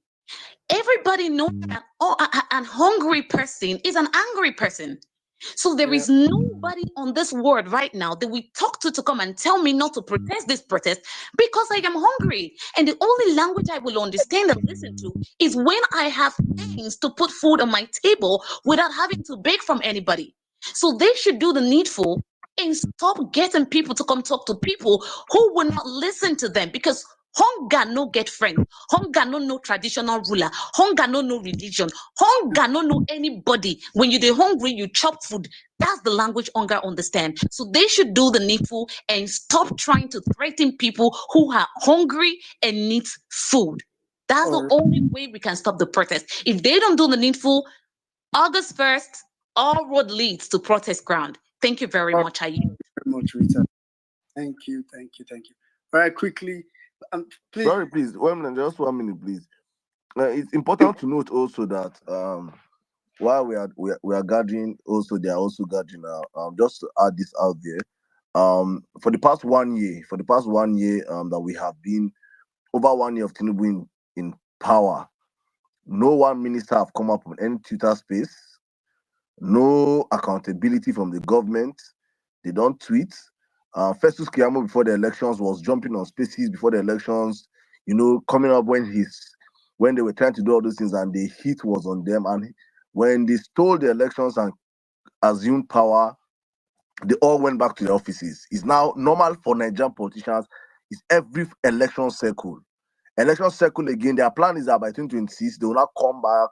They will have made us so poor. They will not share money to the stupid ones amongst us that are called influencers, and that they will not platform them, and they will not come and give us Lamba and Limbo and the rest. But in the space of today alone, I think 2 of Tinubu's ministers have come on Twitter space today, as we are speaking. They have come on space. First, Keyama, remember that there's space. I don't know. 3, sorry. Dele Alake came on space today. My people, they are very, very wary of what's about to happen, because as I'm telling you, August is their last month as workers. It's either they stand up and work for Nigerians, or we tell them it is enough. Tinubu reshuffle that cabinet, bring in competent hands to fix that country. And many of them will lose their jobs. They are now coming on Twitter space. Just for you guys to understand that they are also planning as we are planning. Very, very, very important. Please amplify your voices. Do not stay low. Do not back down. They have already paid influencers from tomorrow. I said from tomorrow. Actually, I'm going to see this night. Some of them are already making posts. They had a meeting.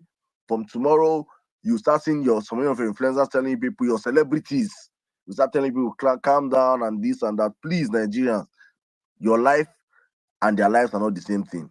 We are hungry, they are not hungry. They can survive for the next 4 years. You and I cannot. Very, very, very important. And finally, I just want to run back to, please, our Ibobians, children of the Bob Marley and the Lucky Dubes, please, don't come and consume anything on protest ground. Please, I beg you, don't bring it. Please, you can smoke it as much as possible in your homes. Please, we don't want any of those things. We don't want to give these people any excuse or any reason whatsoever to label us what we are not. We are well-meaning Nigerians coming out to say enough is enough. So you that love smoking ganja, Seun Kuti and sons, please do it in your houses. Don't bring it out for us, eh? Some of us have asthma. Thank you and God bless you. Well, Nigeria, back to you. Thank you very much, Saddam. Quickly, let me just move over to Coming Exit, then Informer, then non-conformist.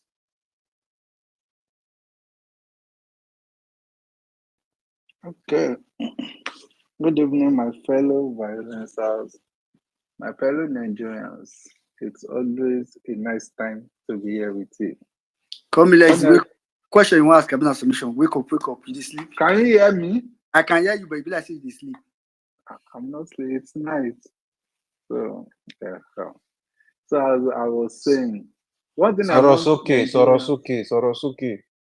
Oh yeah, now. Can you hear me now? Go ahead. One thing I want us to understand about the Oro is, see, the Yoruba has already finalized a saying. They said, "Èèyàn ló wà nídìí orò tórò fi ń ké." When we flog that person that is behind that oro, he will speak out. It is just so sad how we find ourselves. They can only try to push us back, but I can tell you, everybody is tired. The question people are asking me right now is, am I sure people will come out? This will tell you that everybody is ready. And a lot of questions that I wanted to ask have been answered. And I have screenshot those moments. I will just post and send it to them. Those who need to listen to it, find a way to amplify it to them, that we are ready. It is just so sad that all these people don't love us. If they put this energy they are using to sponsor those who are against this protest, we will have gone far ahead. They still have 6 days if they want to fix something. But no, they want to fight us back. But it's a matter of time. They will meet what they wanted.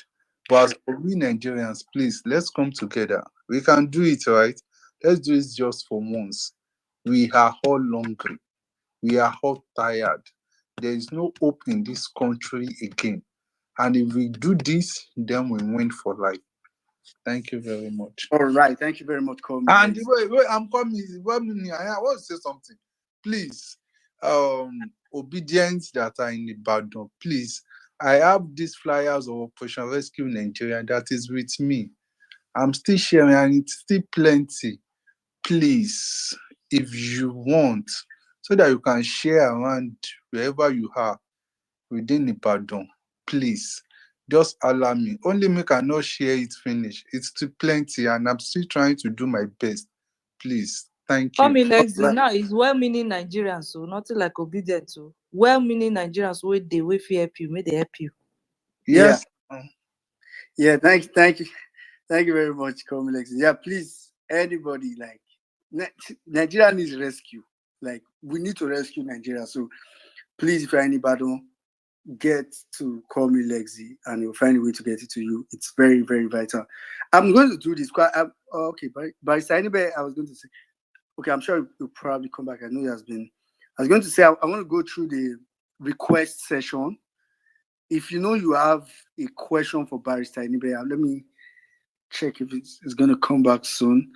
Because I noticed maybe some of us now just have like normal submissions. So, but I really want us to ask questions, right? So if you know you are, let me turn on my screen recording so that I would be able to know those that are flashing there. And this screen recording, they work like this one. Well, let's allow people just speak. If they have questions, they ask questions. They don't have questions, they make submissions, just short submissions. We have over submissions and questions. If it's questions, I think questions should go with the hashtag. Questions should be posted on the comment section. We can take them in the comment section, but if submission, let's just bring up, let people respond, so we could take as much people as possible before he comes back. Yeah, so quickly, all right, go ahead. After Informer, I'm going to come to non-conformist. Yeah, those of you waving your hand, I can see it, so I'll try to bring you up when I can. Good evening, everybody. Can you hear me? Yes, Informer, can you hear you? Thank you so much. This is actually my first time of speaking on this space. The reason why I came up to speak is just to speak to the policemen. I've made several posts and reposted Harry's posts on the police situation, their living situation.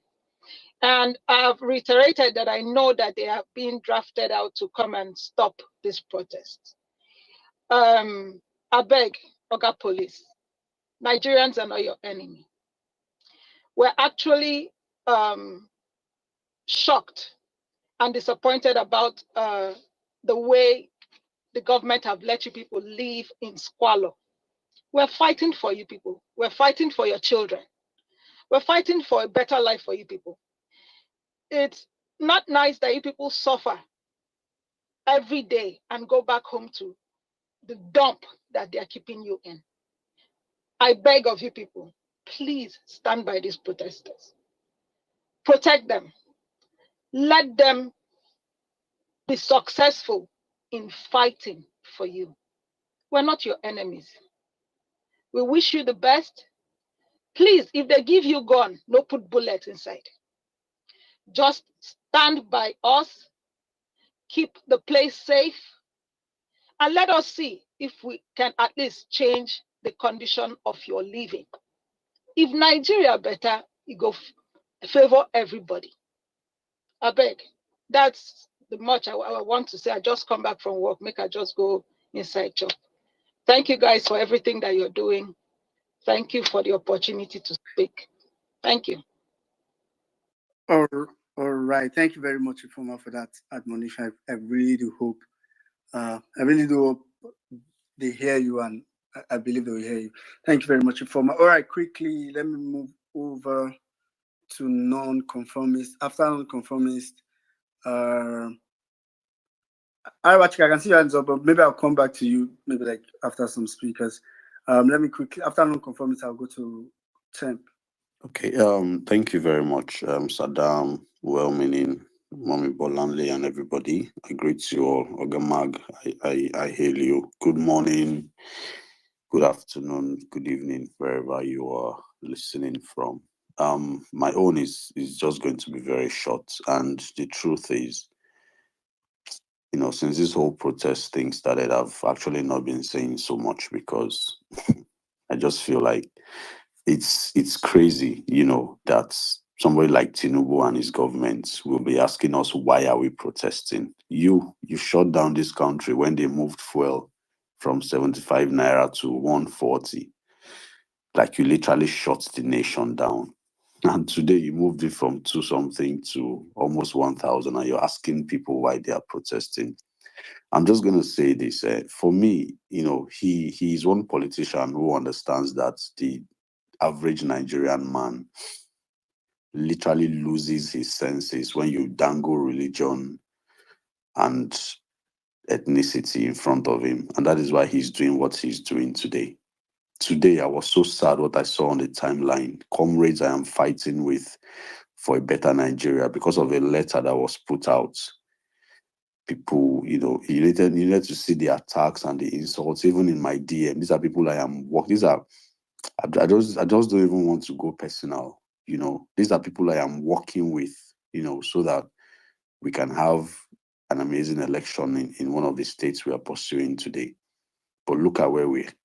Look at what we have become. Look at what we are doing because religious leaders, because royal leaders are telling us that not to protest, we should calm down. Did they have these meetings when we were crying and talking about hardship in our country? They did not. But Tinubu knows that once these people speak, you will have dissenting voices. And it took only one letter for all of this to start happening in less than 24 hours.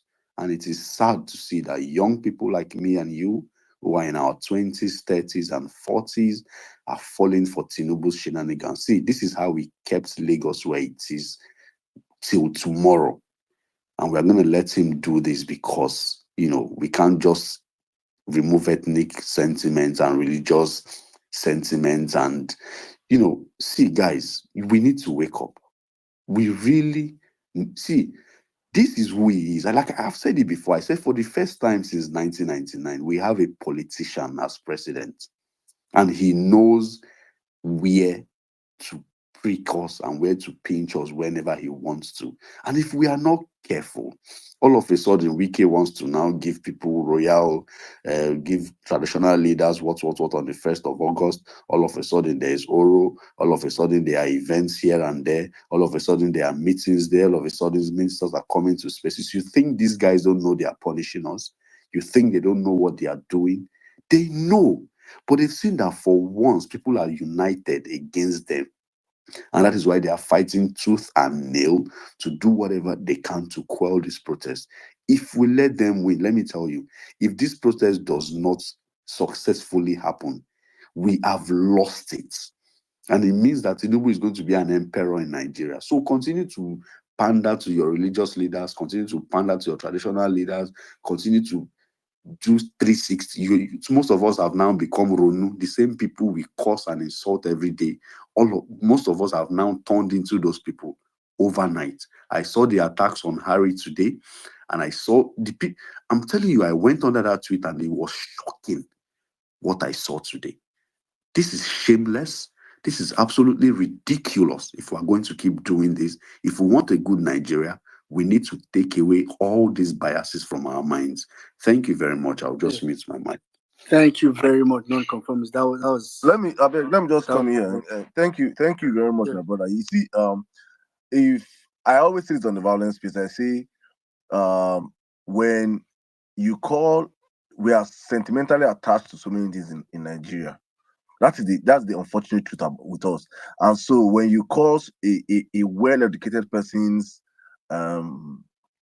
maybe you mention their tribe or their religion, many many well-educated people will lose their ability to think, lose their ability to reason appropriately, and get attached to these sentiments that does not affect the generality of the Nigerians as a people. So it is always that is part of that. So don't take it so much to heart.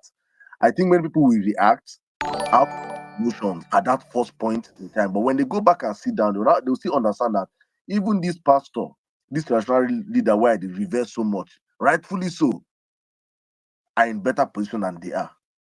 And I think when we these are conversations we still have to keep having. So I don't get disappointed when I get these feedbacks. If I call out probably a king right now that I someone revere, I expect people to come out and say, Saddam, they will attack me. It's normal. But I think it is good that we're calling them out, because all these people that keep attacking, that will attack you for saying such things, when they go back and sit down and think, they will see that what you're doing is right. On this platform, I have been attacked so many times. I say this all the time. It's like a broken record.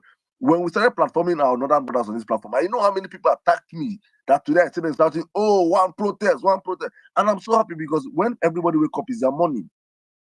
So don't feel so bad. This is where we are. It is a chain we are breaking. It is a chain that we are breaking as a people. Many of us are guilty. I myself am even guilty. We are all, there's attachment, there's this attachment, and when we break it off, all of us break through it, we'll start having true liberation. But for now, please don't look at it and say, people you fought with, they attacked you based on said something, maybe you call out someone that they revered. Understand that is that attachment. Understand it. Just understand it and know that tomorrow they will still go back and think and say, well, shall we think this guy talk? Not true. But this Baba, you have already shaked a table in that person's heart. It might take 1 week, 2 weeks, 1 month, 3 months. They will now say that truly, we are all we have. No traditional ruler, no religious ruler cares for us. We can only fight for ourselves. That is just the truth about it. But understand that many of our people are sentimentally attached to these people. That's just the truth. Thank you, Ninja. Back to you. All right. Thank you very Saddam, much. can I run? Thank you. Where are you wrong, go? Barrister, why are you running? Why are you running? Barrister, don't run. Barrister, where they go? I'm not doing that. I'm not doing wakekeeping. I mean, where they yourself. You don't say as I did last night. I suppose I'm go run, say, but I say, make we let me do wakekeeping. And Nigerians are here. Well, okay, but that's what I wanted to see. I understand, because I think some people are just giving. I wish there was a way to know those that want to ask price side question, and so I can separate it. But okay, let me just go straight to temp. After temp, this one the wave your hand. If not a question you want to ask, I'm not going. I'm throw you. Well, meaning I don't have a question. You can go to the next person. Okay, let me quickly. Okay, that's fine. Ak, I see you are flashing your hand. That's why I haven't brought you up in the first place. You have a question or something? Go ahead. Yes, I do. A very good evening to you all. Hello, can you hear me? Yeah, go ahead. Yes. Okay. Yes, I have a quick one for Barrister anywhere here. I don't know if I should put it as a question or as a suggestion. I think for our folks up north, which are gearing in to be an integral part of this upcoming protest, it is very important that we send a legal sensitization to them. In fact, if you watch the trend of events at the moment, they are the worst hits, both on the economic sabotage and even with the current DSS arrest that has started emanating at the moment, is coming from that quarter. So I am asking if there is a plan on ground, aside from offering the huge legal support that you have proposed, if there is a plan on ground to sensitize them about their rights in their most understandable language through electronic printouts and the most viable social media platform which they belong to, which is mostly TikTok and Facebook. because we get a lot of information on X. It's good, but unfortunately, most of them, the people on ground are actually not on X. You mostly find them on Twitter, on Facebook, and on TikTok.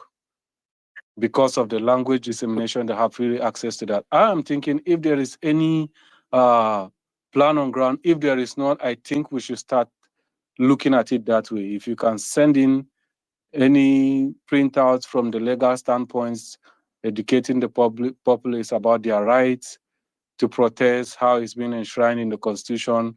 We have citizens on ground who can help translate it in that language and popularize it. I so make my submission.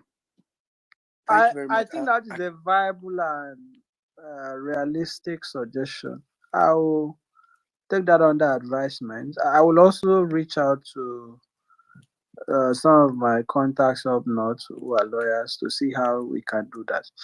I think that is a good suggestion. I've taken note of that. All right, thank you very much, Barrister. Yeah, it's pretty true. Yeah, a lot of the arrests recently have been not. They are pretty much scared of them. I don't. They want to find a way to intimidate the northern guys because they feel like, oh, it's going to come a lot from there. All right, I'm still going to come to you, Temp, and every other person, but let me just see if I can get those. I want to ask questions, so we can maybe allow Barrister go. King of the South, what you have is a question. Okay, I don't have a question for Barrister, but I have a comment to make. Okay, go ahead. All right, so thank you once again. Sorry, I went off the space by mistake because I was trying to close from work. Barrister, thank you very much for all what you've said, and God bless you for your wisdom and knowledge. I really appreciate all the information that you've shared with us. So now, I wrote out some things that I think I should talk about. So first off, I usually make this prayer whenever I want to speak on space. If you've heard me speak on space before, I'm sure you will not be new to this prayer. So if you are here hearing my voice and your plan is to take whatever we are doing here back to your oppressors that you think are your friends. If you are an APC member here hearing my voice, if you are a military person here hearing my voice, if you are a DSS person here hearing my voice, and your plan is to take it and go to wherever you want to go to work against the masses, I speak from the bottom of my heart that in this life and in the life to come, if there is any, your generation up to the 10th generation will suffer for whatever evil that you are planning to do. And God that I serve will bear me witness to this prayer, because it is from the most painful part of my heart that I'm making that submission. For those of you that have the chance, if you go on my wall on Twitter, I pinned a video of how a police was brutalizing an Okada man. I think that video is very recent. I think they took his Okada from him and then they bust his head. He was bleeding profusely. If you see that video, you would cry, because even as hard as I am, that video made me shed some tears last night. Okay, that's just by the way. So for those of you that are still sitting on the fence regarding this protest, this is for you. I want to remind you that from the day you were born, everything that needs to destroy you is already in your stomach. I know that might sound kind of far or unpopular, but it is the truth. Oga, I just say start. Are you serious? Hey, Jesus. No, you're about to actually end. So just round up for 1 minute. Okay, yeah. Okay. So for those of you that want to take our information and then use it against us, do you know which was led by Adolf Hitler, started because of betrayal that was done, unlike what you are doing right now? And then the Roman Civil War also happened because of betrayal. So know what you are doing. You understand? That is what I want to tell you. Know what you are doing, because these people that you think are for you, they are not for you. And as it is right now, Nigerians are slaves in Nigeria. We are not in Oiboma country. Now for our country, now we don't turn to slaves. So if you think that you want to continue to be a slave for the rest of your life, just continue. That is what I will tell you. But as for me, I don't already die. You understand? So I don't mind to die again. I would rather die that my children will enjoy than for me to leave Nigeria the way it is to my children. That is going to be unkind of me. So me, if you come for me on the day of protest, my brother, self-defense, I go cut your jugular straight up. If you All be, right. thank you. King of the South, you are not cutting anybody's jugular, but you have the right to self-defense. So that's, let me just leave it. Let me just leave it at that. You have the right to self-defense. Thank you very much. Black Joe, you are among those that were waving your hand when I wanted people that would ask questions. Do you have a question? Good morning, good afternoon, and good evening to everyone, wherever you are. I don't actually have a question, and I just want to talk about this photo of a teen. Okay, Black Joe, allow me to come back to you. I actually have a question in my DM. Yeah, sure. I'll come back to you. Let me. All right, sir. Taking a screenshot of this question. Yeah. So, Barrister, somebody, the soldier was dialing organ named Myro, says, "Good evening. Sorry about." Okay. I have a question for the lawyer. What is the implication of arresting someone and then taking the fingerprints? Is it not indictment, especially if the person wants to travel abroad or something? So he's talking about taking someone's. Are they supposed to take like your fingerprints and so on and all that? Say it happened to Flag Boy actually. No. Nobody should be bothered about that.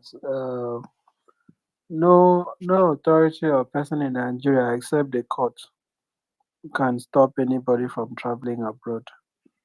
The constitution is clear, section 41, on the right to freedom of movement. The government has no power to stop you from traveling. So if they take fingerprint for database or whatever, that doesn't affect. In any event, who is going to take the fingerprint? Is it the police? Do they have the device for fingerprinting? I'm not sure people know how. Please, let's not be hypothetical about these things. You've seen the barracks where they live. I think even the police will even support the protest. Which fingerprint are you talking about? They are looking for money to buy fuel for their vehicles. You are talking about fingerprints. How many police stations in Nigeria have forensics? Even their forensic center at what is at Alagbo. I've seen the place. How much equipment do they have? Even tracking now, even to track people now, many people are using private security firms for tracking. How many tracking devices does the police have? You are talking about if they had fingerprints, all these criminals that are killing, would they not have tracked them? We don't really have those digitalized forensic investigative capacity as a country. So I don't want you to be too frightened by the police, please. Don't bother about those things. All right, thank you. I don't know if there's any other question. Otherwise, I will beg to. Yeah. I was just about saying. I want to say something, please. Time DM, do you have a question? Is it a question? I have an opinion to make. Sorry. Good morning, everyone. Sorry. Wait, hold on. Are you with me? Sorry. What you have is a question. It's an opinion, actually. It's an opinion. Okay, hold on. So hold on with the opinion. So many people in the speaker section have opinions. Actually, that's why I've kept them waiting. So I wanted to know if I could. I can tell Barrister's voice is already. This is not easy. It's really not easy talking on space. Thank you very much. I have a question. Sorry. Okay, Doki, go ahead. I agree with everyone. The law. I agree with everyone.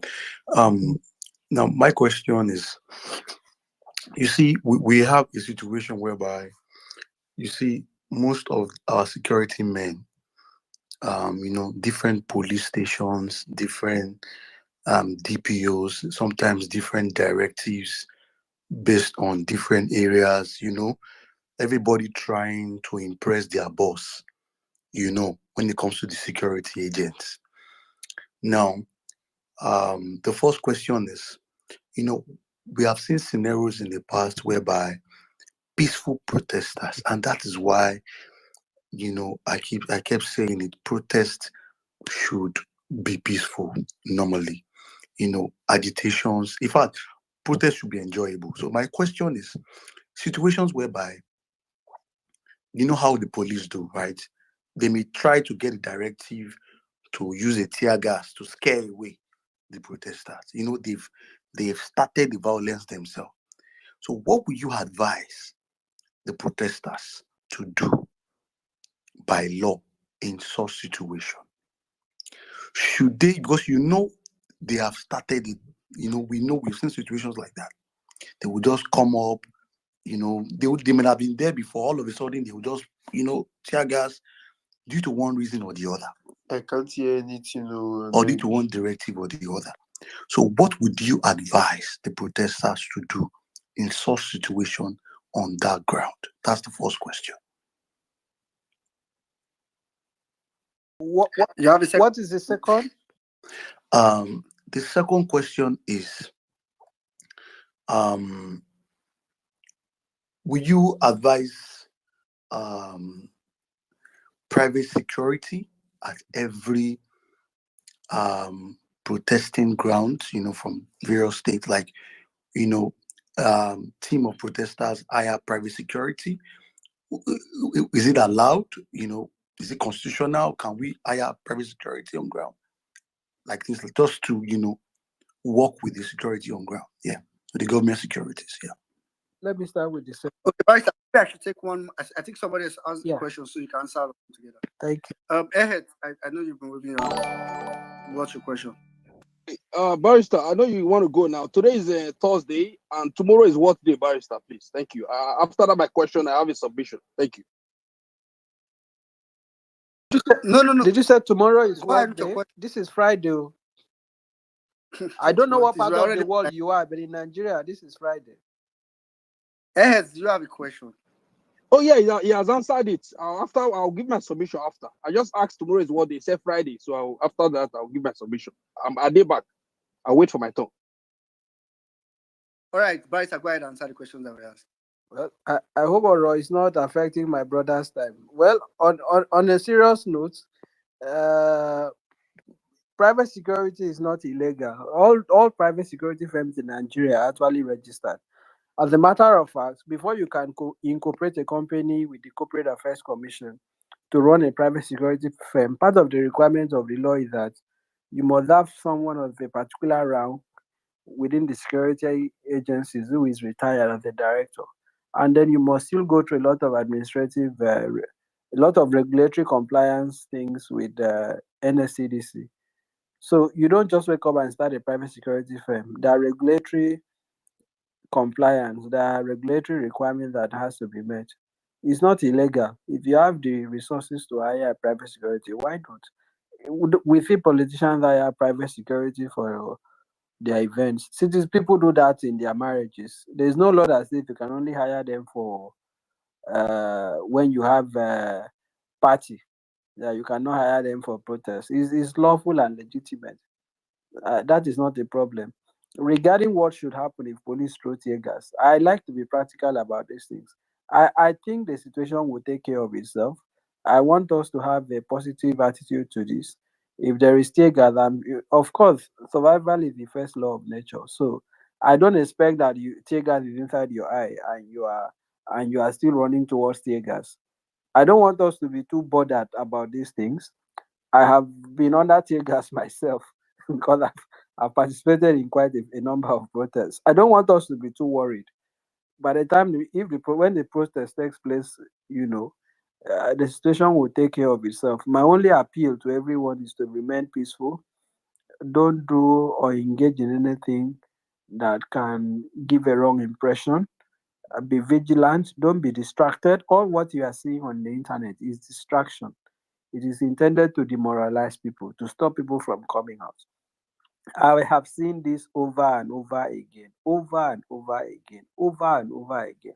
In fact, I saw a ridiculous one where they are telling parents to monitor their children. I said the parents are even hungry. Where do they have the energy to monitor their children? So you see all sorts of things, all sorts of needless, unsolicited advice everywhere. It is meant to demoralize people.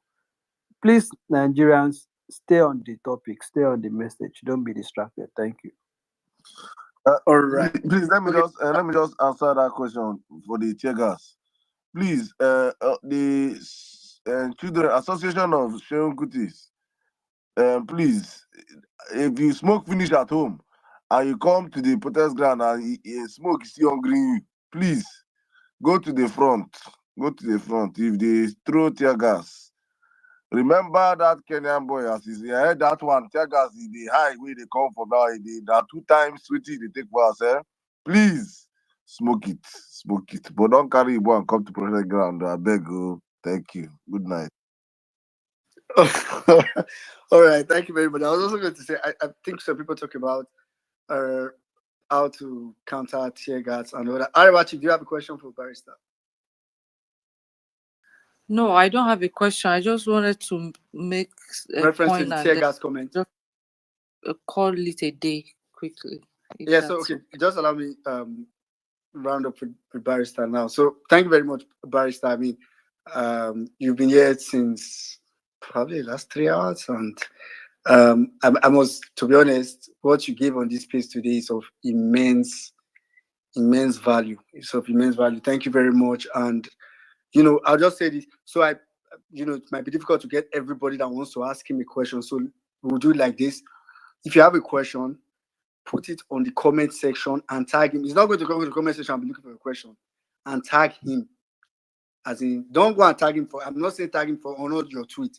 Specific questions so that maybe, if he sees the question and it wasn't responded to among, because for me, I feel like he has said almost everything that can be said or could be said in the space. You probably just missed it. So you probably need to go back to the space, listen to his submission. But let's imagine, for the sake of imagination, that probably there's a question that I missed or something that I missed that your question might trigger. So I'll say it like this. Put it on the comment section, tag him, right? And probably tag myself and Saddam if you have the space. But if not, after I answered your question, please tag me to the answer so that we can also broadcast the answer to other people that didn't see your question and hear his answer. So that's way we can utilize as much. But for tonight, thank you very much, Barrister. I mean, what you brought on the space today is of immense value. I really just hope this message we're able to capture it, space caught it, share it, play it. People should keep hearing it. And I like the fact that I kept emphasizing that, this, I believe it, I totally agree with you. I believe it. This protest is going to be peaceful. The best game the government wants to play first, which is, to be honest, smart of them, is to ensure nobody wants to take food from allow food to be taken from their mouth. So they know that if you are able to protest and you ask for fuel to reduce, they will have to reduce it. And if they have to reduce it, the money that is coming to them will have to reduce. So the best approach first is to pay a few people to make you not try to protest at all, so that they will not need to reduce it and so that they can keep getting what they are getting. It's a very simple trick. Once the protest starts, they will need to yield to some of the demands, to a lot of the demands, really. And like I said, if it starts, a lot of people begin to join. So please, leave all the negative. I mean, it's okay to plan for negative situations, but trust me, a lot of these negative situations, you probably would not need them. So just let's remain positive. So thank you very much, Barrister. Saddam, I don't know if you probably want to say something before Barrister goes.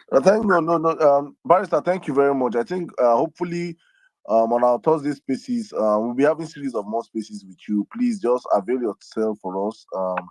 I think it's important we continue to have these discussions and sensitize Nigerians. We are very, very, very uneducated when it comes to these things. I think it's very important we get more of you coming up. If probably if you can also host your own spaces, also we'll all come down there also to join up there also. But whenever we call you on this platform, please do avail yourself for us. Please, your voices like yours are very important for times like this. Please, your colleagues also reach out to them, let them also please amplify their voices. those that really want to speak for the people. Thank you very much. I think if you can give us your parting shot while we go back to the room and probably take more speakers to react to what you have said, and you can go have some rest. We'll be here for the next probably 30 minutes to have more speakers. Yeah, thank you very much. My parting shot is history will vindicate the just. Good night, Nigerians. Thank you very much. Indeed. You know, I don't go lie. You get the way Barrister, don't worry, you can go. Thank you very much. There's the way Barrister has talked about arrest today that it almost feels so nice Oh, to I be swear, arrested. I say I else go jail tomorrow, Zef. I swear. I mean, because there was a point on this place, and I'm being honest. About Nigerians, food, you know they chop food for us. We even go food that yesterday. Yesterday they cook jollof rice, turkey.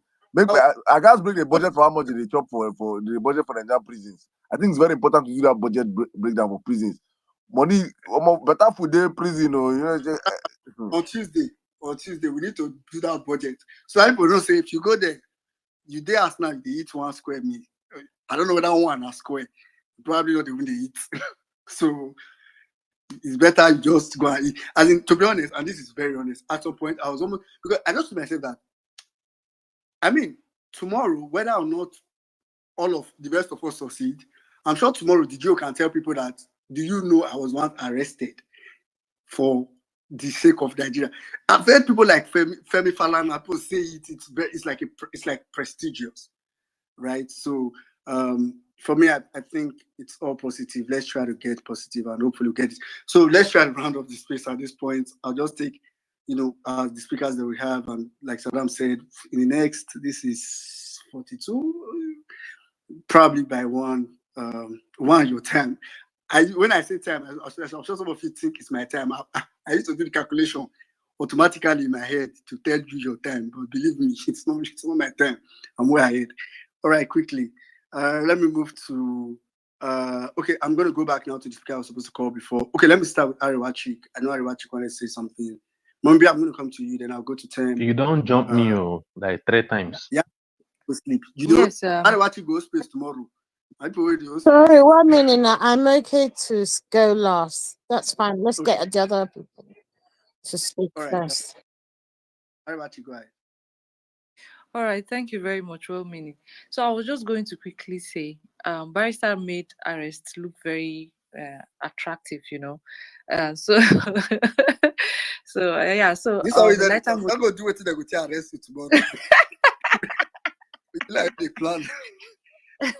All right, so I was just going to quickly say something. When somebody talked about some influencers are about to be, get paid to do, the devil's job.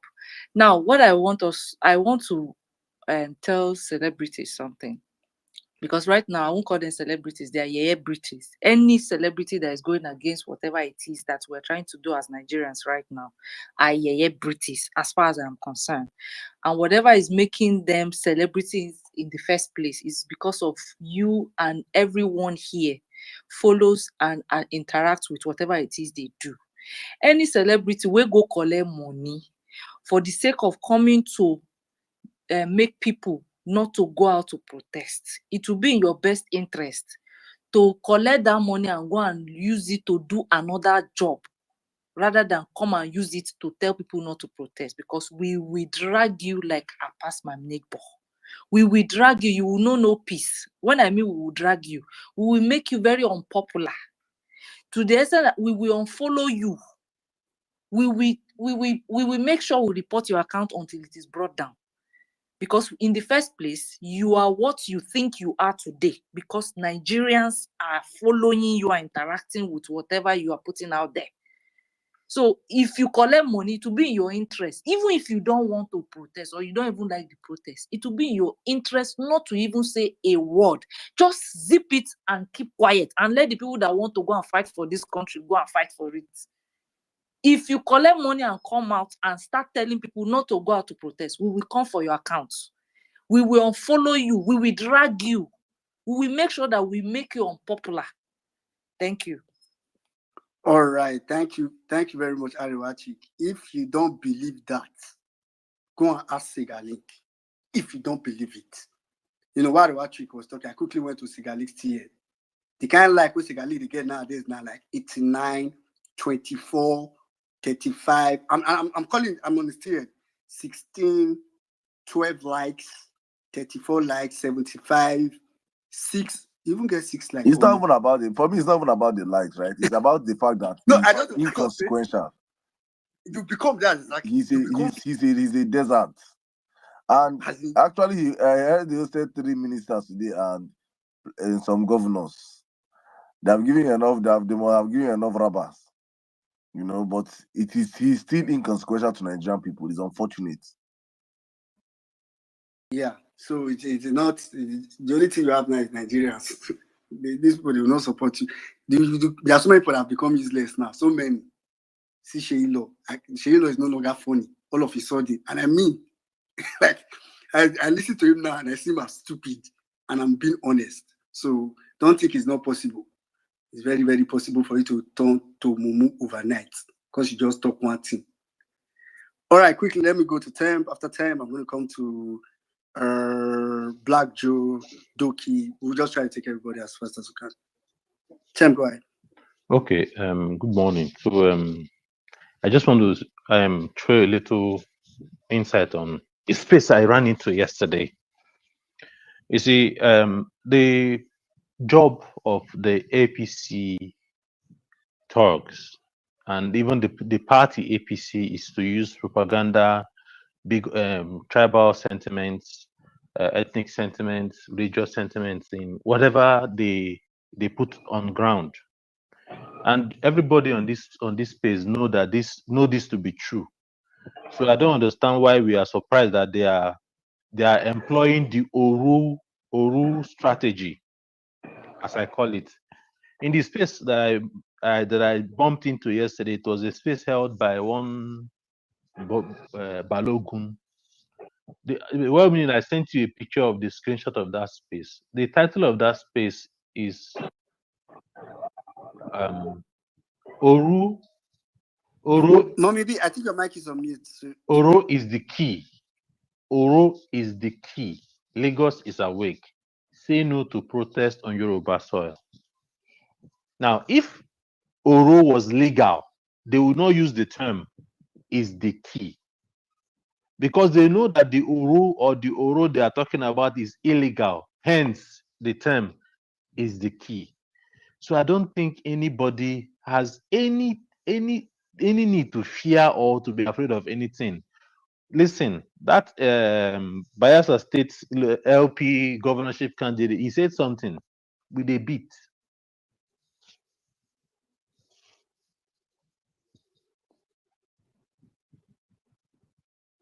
Hello, can you hear me? Okay.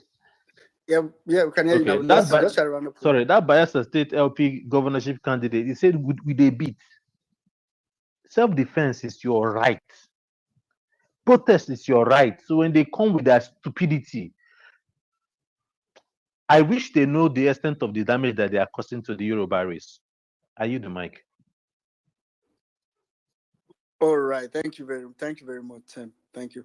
All right, quickly, let me move over to Black Joe, Doki, then Liberty Champion. Black Joe, go ahead quickly. 2 minutes, actually. Oh, thank you so much, sir. I really appreciate you well-being sir. So, I just want to talk about this. Yoruba boy, actually. Most times when people talk about something, when I first of all saw the post, I burst into laugh because number one thing is this: even when the juju or this juju where they talk about when it's still the hot 1940 back then when Lolugard amalgamates northern and central parts together. That time juju still the hot. You feel still call Lolugard name from wherever you are to kill them. Lord Lugado, this one and that one, may he die, may he do this. Ordinary gunpowder, now they take colonize our father that time, where they take enslave them that time, where juju still be juju. Now, waiting you believe, now you go work with you, now it be my own thing. They say they won't carry you to come as and you say they won't use and scare people. Imagine you carry 1 euro, come face 1 million people, they come match your euro, now you won't feel.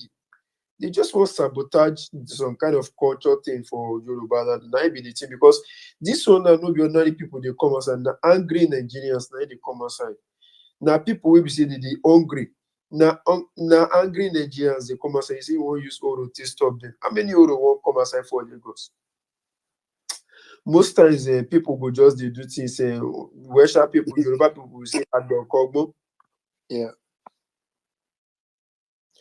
Are you hearing me, sir? Yeah, I can hear you. Just go ahead and round up. So for me, if Tinubu is scared of Tinubu that protested against Goodluck Ebele Jonathan back then in 2013, why is he scared of protest now? If you are scared of protest, then do something. Because I'm still saying it. During 100 years ago, we in my own village in Ogun State, we enjoyed 12 to 12 lights, 12 hours lights each day, 12 hours light. Where is the light now? Scared of protest, do something. That is it. We are not saying you should leave the post. You already rig yourself inside. Oh yeah, now do it. We are not ready to be eating your agbado gari ewa. We are not ready to do that. Do something. If any Oro near me next weekend, All right. go collect. That be my own soul. Thank you. All right, thank you very much, Black Joe. The farmers will make more money. Your lunch will not be imported. Your lunch will be cassava, gari, avado, yeah. Anyway, quickly, let's go straight to okay, Doki, then Liberty Champion. Then I'll come to Reliver Best.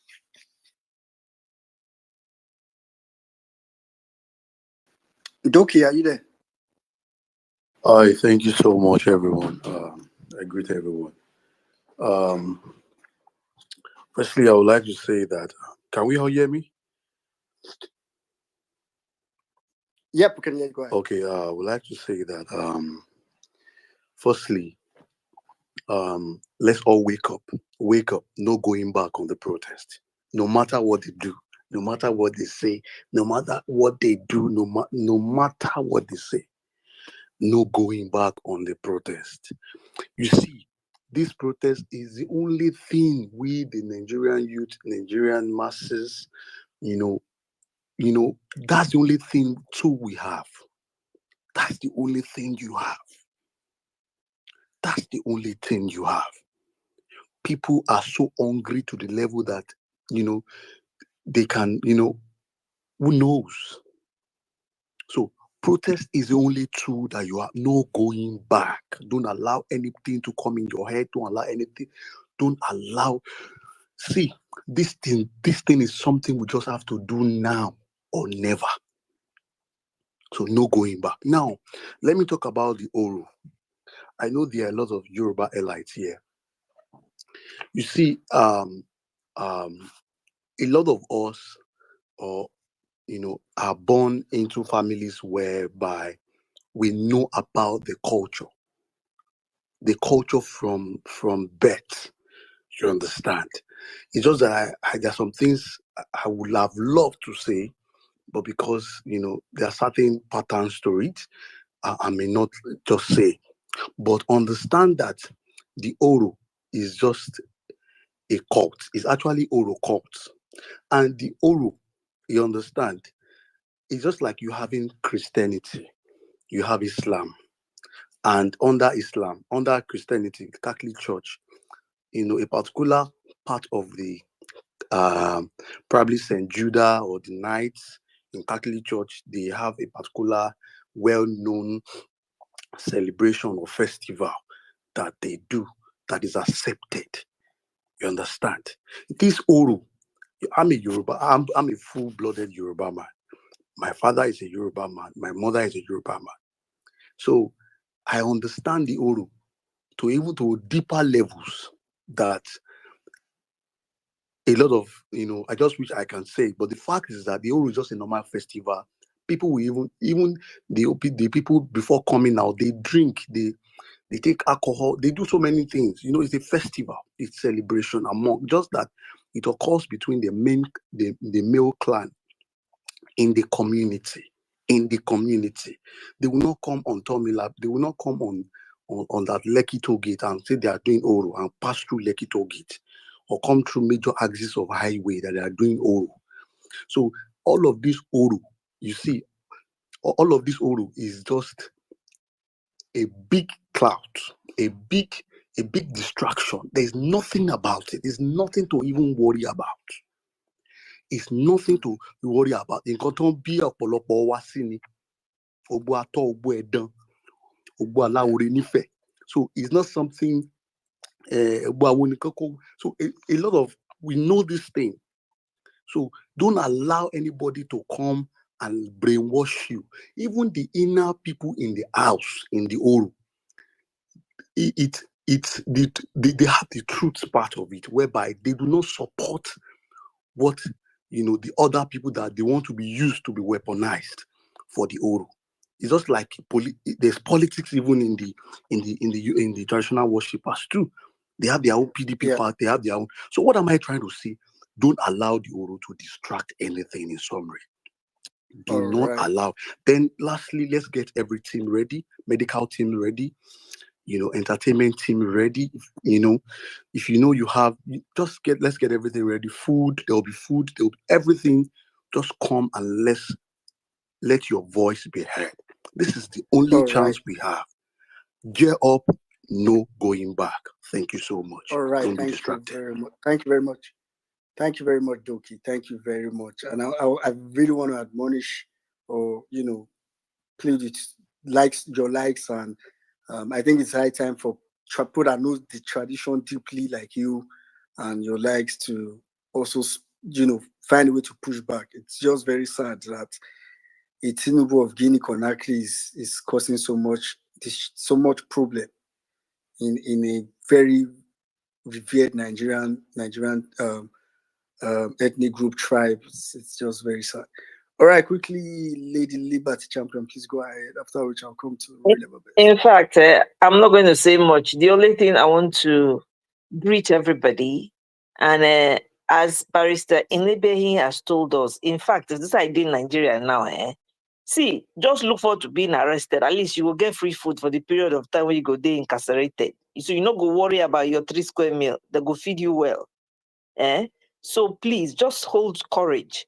As we used to say, hold your line. Make una no worry. Everything will work out. That is just the truth. Just come with courage and defeat your fear. No lives will be lost. Nobody will be lost. So all these safety tips out there that people are trying to give out, please make good use of it. Make good use of it and keep yourself safe. Everybody's hand is on deck.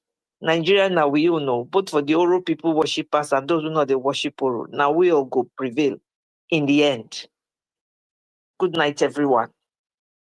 All right. Thank you very much, Lady Liberty. You're totally spot on. I mean, at this point, we need everybody. Please, Oro, also join the protest. Everybody's needed. It's all white. Dress code, all white. All right, quickly, I'm going to go straight to Real Ever Best.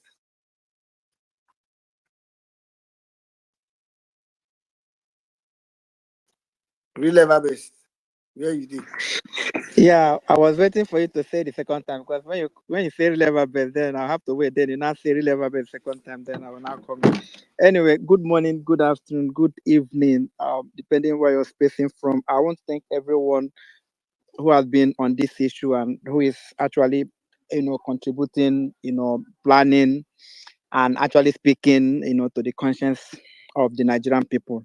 I've been somehow not, I've somehow been restrained actually to be talking about, this protest, because somehow I just feel that most time when something is of very important, Nigerians have a way of, over speaking about it, and we ask questions, how do we do this? What if we come out? What if they shoot us? Most of these questions, you now begin to think, is it that the reasons for which we want to protest is not serious, or the protest is just about all, just finding a way to go on the street and making sure that, we are protected and nothing is going to happen to us. The truth about the matter is that if the protest is going to be peaceful, is going to be dependent on government. If it's going to be peaceful, it's going to be dependent on them. If it's going to be violent, it's going to be dependent on them, because they are the one who will either decide which way to go. Nigerians are coming out on the street to say enough is enough, that we are no longer going to take, it's no longer going to be business as usual. And for so many years, the people that we have elected or people who have called our leaders have actually disappointed us. And we are now coming to protest, to make a demand. We are going to protest against everything that has gone wrong about this country. So it's not just a tea party. It's just like that story of Jesus Christ, when the Pharisees and the Sadducees, when they met him and they want to ask him questions and they want to see how they can implicate him, and they ask him, "Oh, I have a bed in my hand. There's this bed I have in my hand. Please tell me, since you're Jesus Christ, you have all the power. Is this bed? Tell me if this bed is alive or if this bed is dead."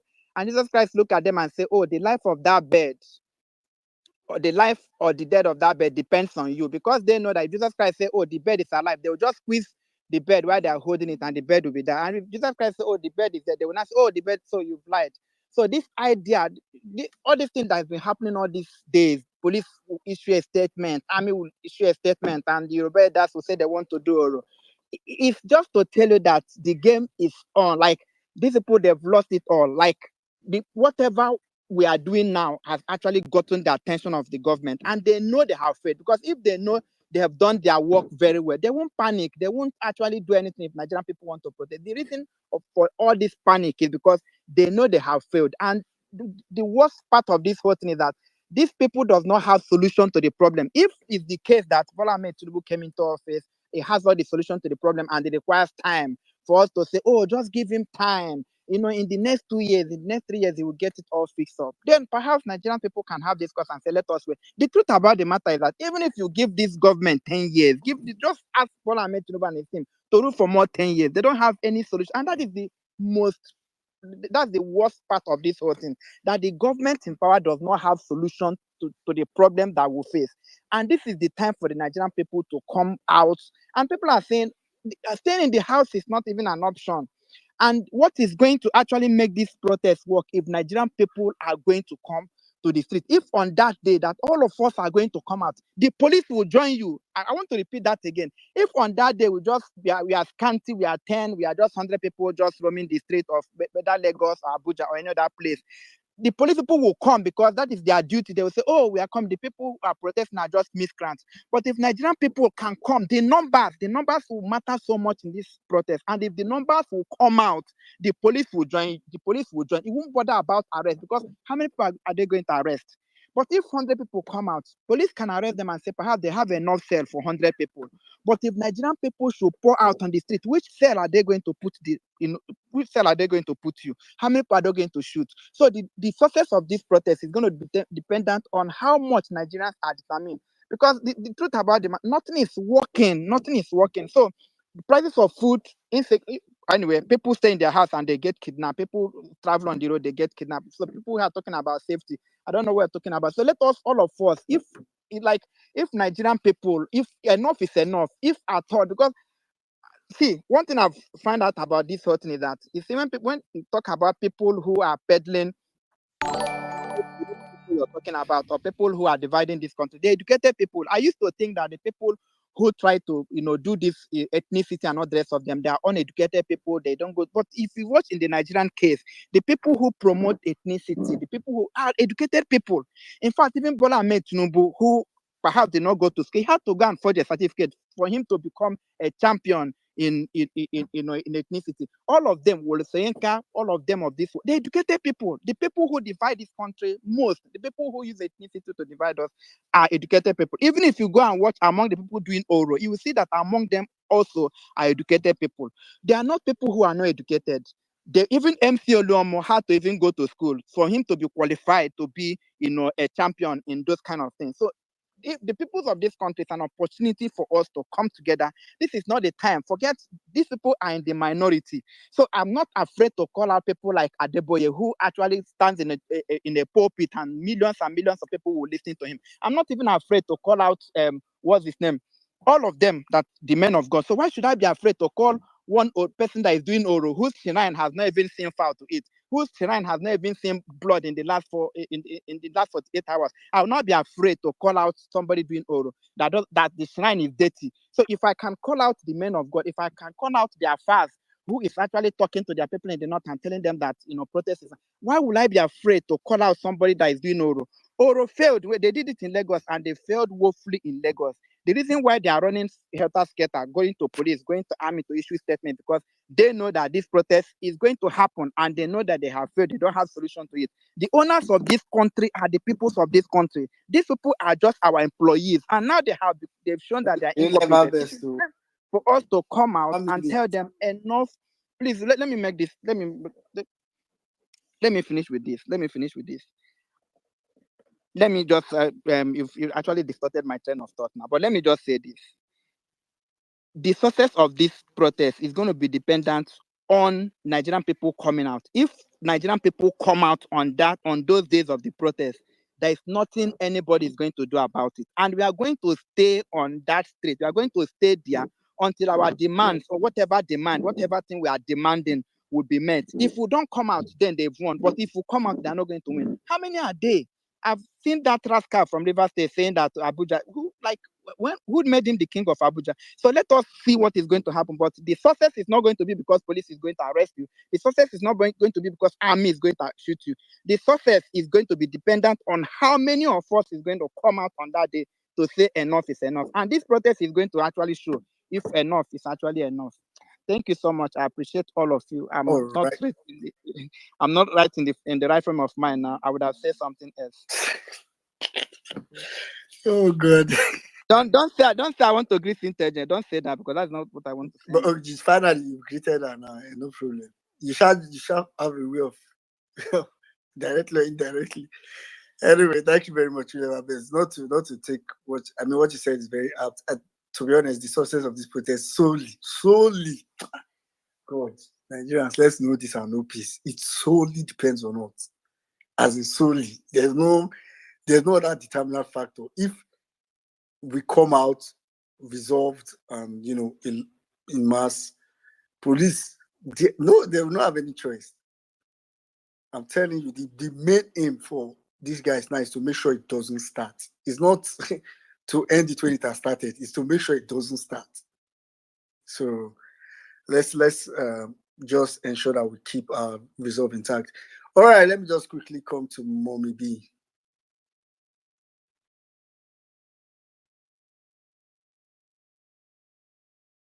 Mommy B, you two are waiting for me. You are waiting for me to call your name. I'm sorry. No, I was looking up. Yeah, go ahead. Yeah. I was looking up something.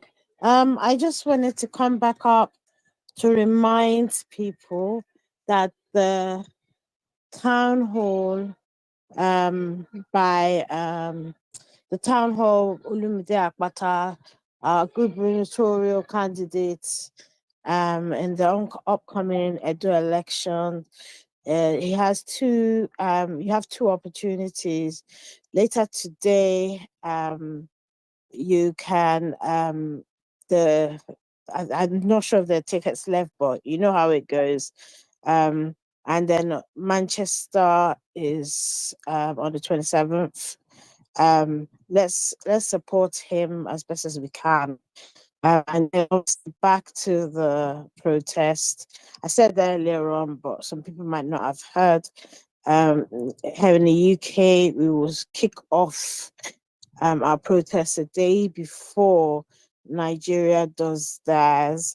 The reason why we wanted to do that is to kind of highlight all of the attempts by Tinubu to stop the protest from taking place, and literally, calling attention to it. Apparently, he hates it when we go there. So, don't all come because we don't want to upset him. But on a more serious note, come if you can. There are more dates to come. I was hoping that I would have agreed all the other dates, but that hasn't been done yet. But if you're in central London at the Nigerian High Commission, next week, Wednesday from 12 noon. Please come and join us there so that we can fight for Nigeria together. Right, so that's what I came up to say. Thank you. I yield the mic. All right. Thank you very much. Thank you very much, Monbe. Thank you for always, I should say for that High Commissioner. They don't know you finish. You say, this woman has come again. This woman is here again. All right. Thank you very much, Mara, for all you're doing. Thank you. Even from a point of comfort, you go all out to do this. And thanks to everybody. I mean, I think that's today's space was quite educative. I personally, I want to believe we were able to get, we were able to milk out a lot from Barrister Inebehe, because truth is, even me, like some of the things he said are probably things I knew, or it was not my problem. But even the way he put it, it kind of reassured me. I was like, this is true. Like a lot of these things that they do is to intimidate us, and I need us to keep remembering it, that we've yielded enough civic space. Is what Saddam used to say when we say, "Oh, our politicians are not afraid of us." Just we've gone too deep. As in, the reason why it's difficult for us to come out now is because we've gone too deep. And the truth is that for every time we don't take any action, we are going deeper.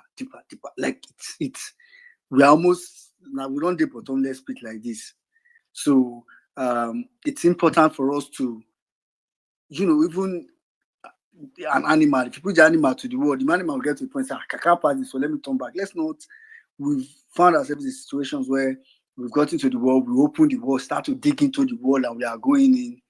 I think this is the right point to turn back, face our fears, face our political class, let them know that we know that we are the owners of the power. I said this on Tuesday. I said, I felt very irritated and angry when Akpabio said, you want us to use government money to build for community and give it back. Why should we use government money to build? I was like, what kind of question is that? Like, I think about that question till now, and I feel so pissed. So these guys have taken us for granted too much. Please encourage as many people as you can to participate in this. Add your voice. The truth is that we've made it loud enough on X, and now it's a topic. People are hearing it. Protest. But it started gradually. That's the impact of narrative. That's the impact of keeping focus. A lot of time, violence people will come and say, oh, a lot is happening, let's keep focus. So that we say, we are the worst opposition, we're not doing opposition, I mean, this was the point, because when we stay on a very good narrative like this for a long time, it becomes substance. So please, let's keep doing it. It's just 7 days, or probably now 6 days away. And, these next 6 days are going to be the toughest, to be honest. If you are not mentally prepared for it, today's place was to mentally prepare everybody. If you're not mentally prepared for it, it's going to be hard. And all the people, like, for me, even if I respect you to the highest this, you say it, I'll just look at you and just, ignore you, whatever. So, but let's make sure that we try and keep pushing. Let's not get discouraged. Instead, let's be encouraging other people. And I think we have enough tools to do that. So thanks to everybody. Apologies to those who couldn't bring up. There were so many people that wanted to speak. You can still ask your question in the comment section. Tag Barrister Inebe. You can tag me.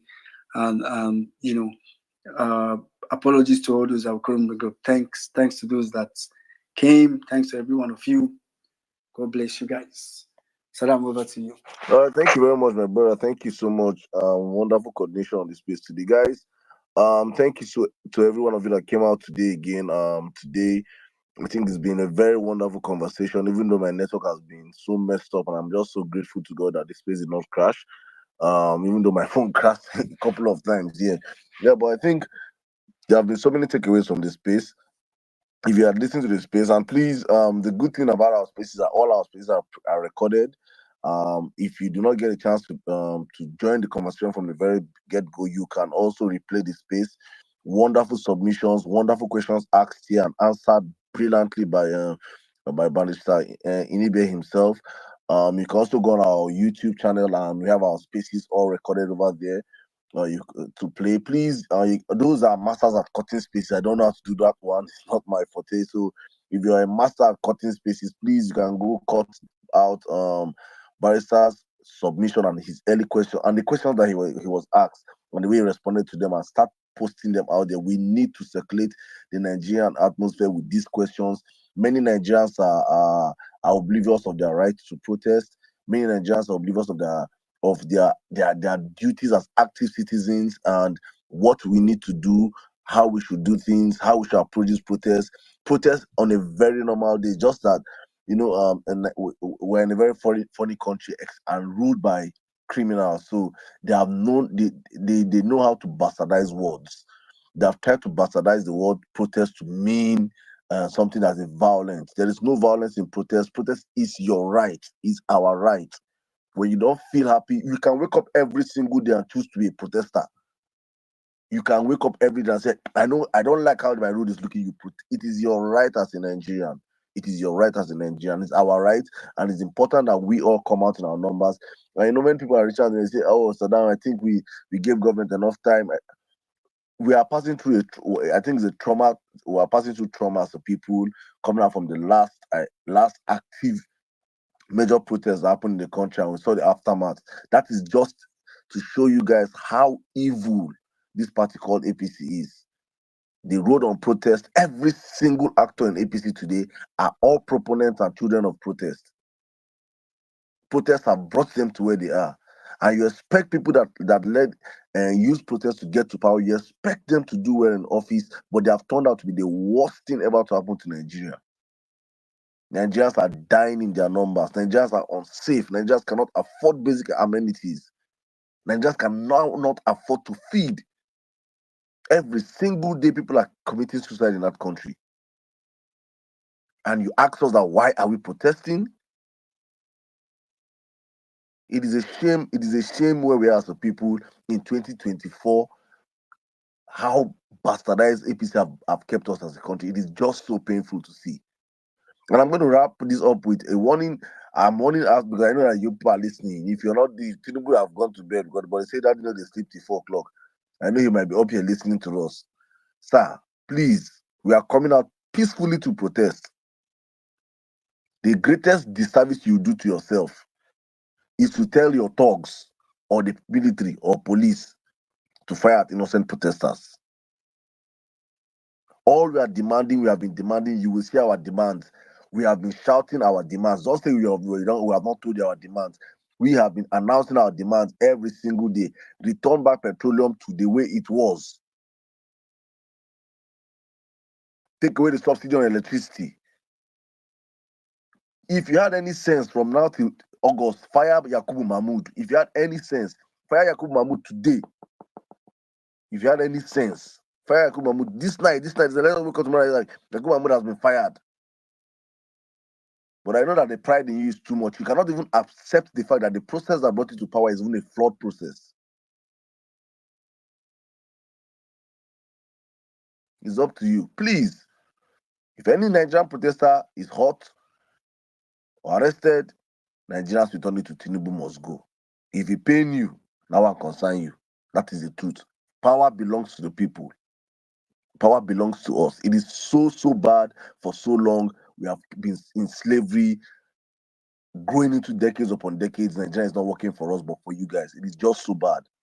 And we are waking up and saying, sir, please, you must work for us. If you don't work for us, we will force you to work for us. For any politician to steal election in that country again, you people know that it's not going to be business as usual. If you steal it, you must work. You must do the work. No more sleeping, no more flexing, no more exorbitant spendings, all those shit, man. No, you must do the work. All right, guys. I think please, I'm going to wrap up here. Thank you to everybody organizing spaces. And also, please, I just want to shout out to my sister Rewati. Thank you, great work you guys are doing. Please, I think my sister Oluchi is having a space on Saturday. Let's all come out there. Also, I think that space is going to be very, very, very important. Anything protest right now. I'm just so happy if I wake up. I say all the time, I wake up, I just see spaces morning, afternoon, and night protest every single way. the atmosphere be saturated. There is nobody in Nigeria that doesn't know that Nigerians are coming out to protest. The world knows. But let us still do more. Awareness. Please stop asking people for groups. I'm not in any group. If you want to protest, your thing it is shaking your blood. Create your own sub-community group in your region. You're not an island. You're not an island. In your local government, create your own group. In your streets, create your own group. Have 10, 15, 20 people. And when it is necessary, you guys have an assembling point. All match together. Don't wake up from your house in the morning and say, "And a protest day, I'll go alone." No, don't go alone, please. From now, you should have created at least 4, 5, 6, 7, 8, 9, 10 people around your area that you guys will match together so that you know yourselves, you see yourselves, you checkmate yourselves. Very, very important, please. Do not leave your house alone. Make sure you have your own community of friends that are all coming out together to match for your rights as Nigerians. Thank you to everyone that did not get a chance to speak today. Please, guys, just that we have to wrap up this space. We have gone over an hour plus, above our 2 hours plus, actually, above our time that we promised to end these spaces. But we will be back, hopefully, God's willing, on Tuesday next week. Hopefully, God's willing, we'll be back on Tuesday next week. Safe for any emergencies. Thank you to every one of you. Please be careful, be safe out there. If you find yourself in any problems as in a well-meaning job, please don't forget to use your Twitter account. If you have you had to switch up your VPN, go get a VPN as in Nigeria, download VPN. These guys could be moving mad. We know that they are desperate. You can see all the desperate moves they're making. We also should be desperate. See how desperate they are to hold on to power. We should also be desperate enough to want to get back our country back. So everyone I could not speak today, please one more time I say, don't take it to heart. God willing, next week Tuesday we'll be back here. Join other spaces, keep the conversation alive, keep it going up in your WhatsApp stories, in your WhatsApp group chats, in your Instagram, Facebook, anywhere you find yourself.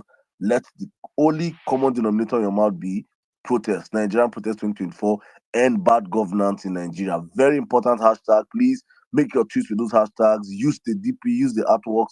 Saturate everywhere with this information. It is important, very, very, very important. We keep talking about it every single day. And I say with that, I say thank you to every one of you, my brother, well in Nigeria. God bless you, Mombolani. Thank you so much. My brother, Lever Best, Zos. Thank you so much, Jimmy. It's good to have you back again today. I see you, Baba Mafi. Thank you so much. Solomon. Sorry for not bringing you guys up today. I see my brother Chris. I will just have to close up this space real quick. Thank you, my big bro Maurice. You've been here all through today. Thank you so much.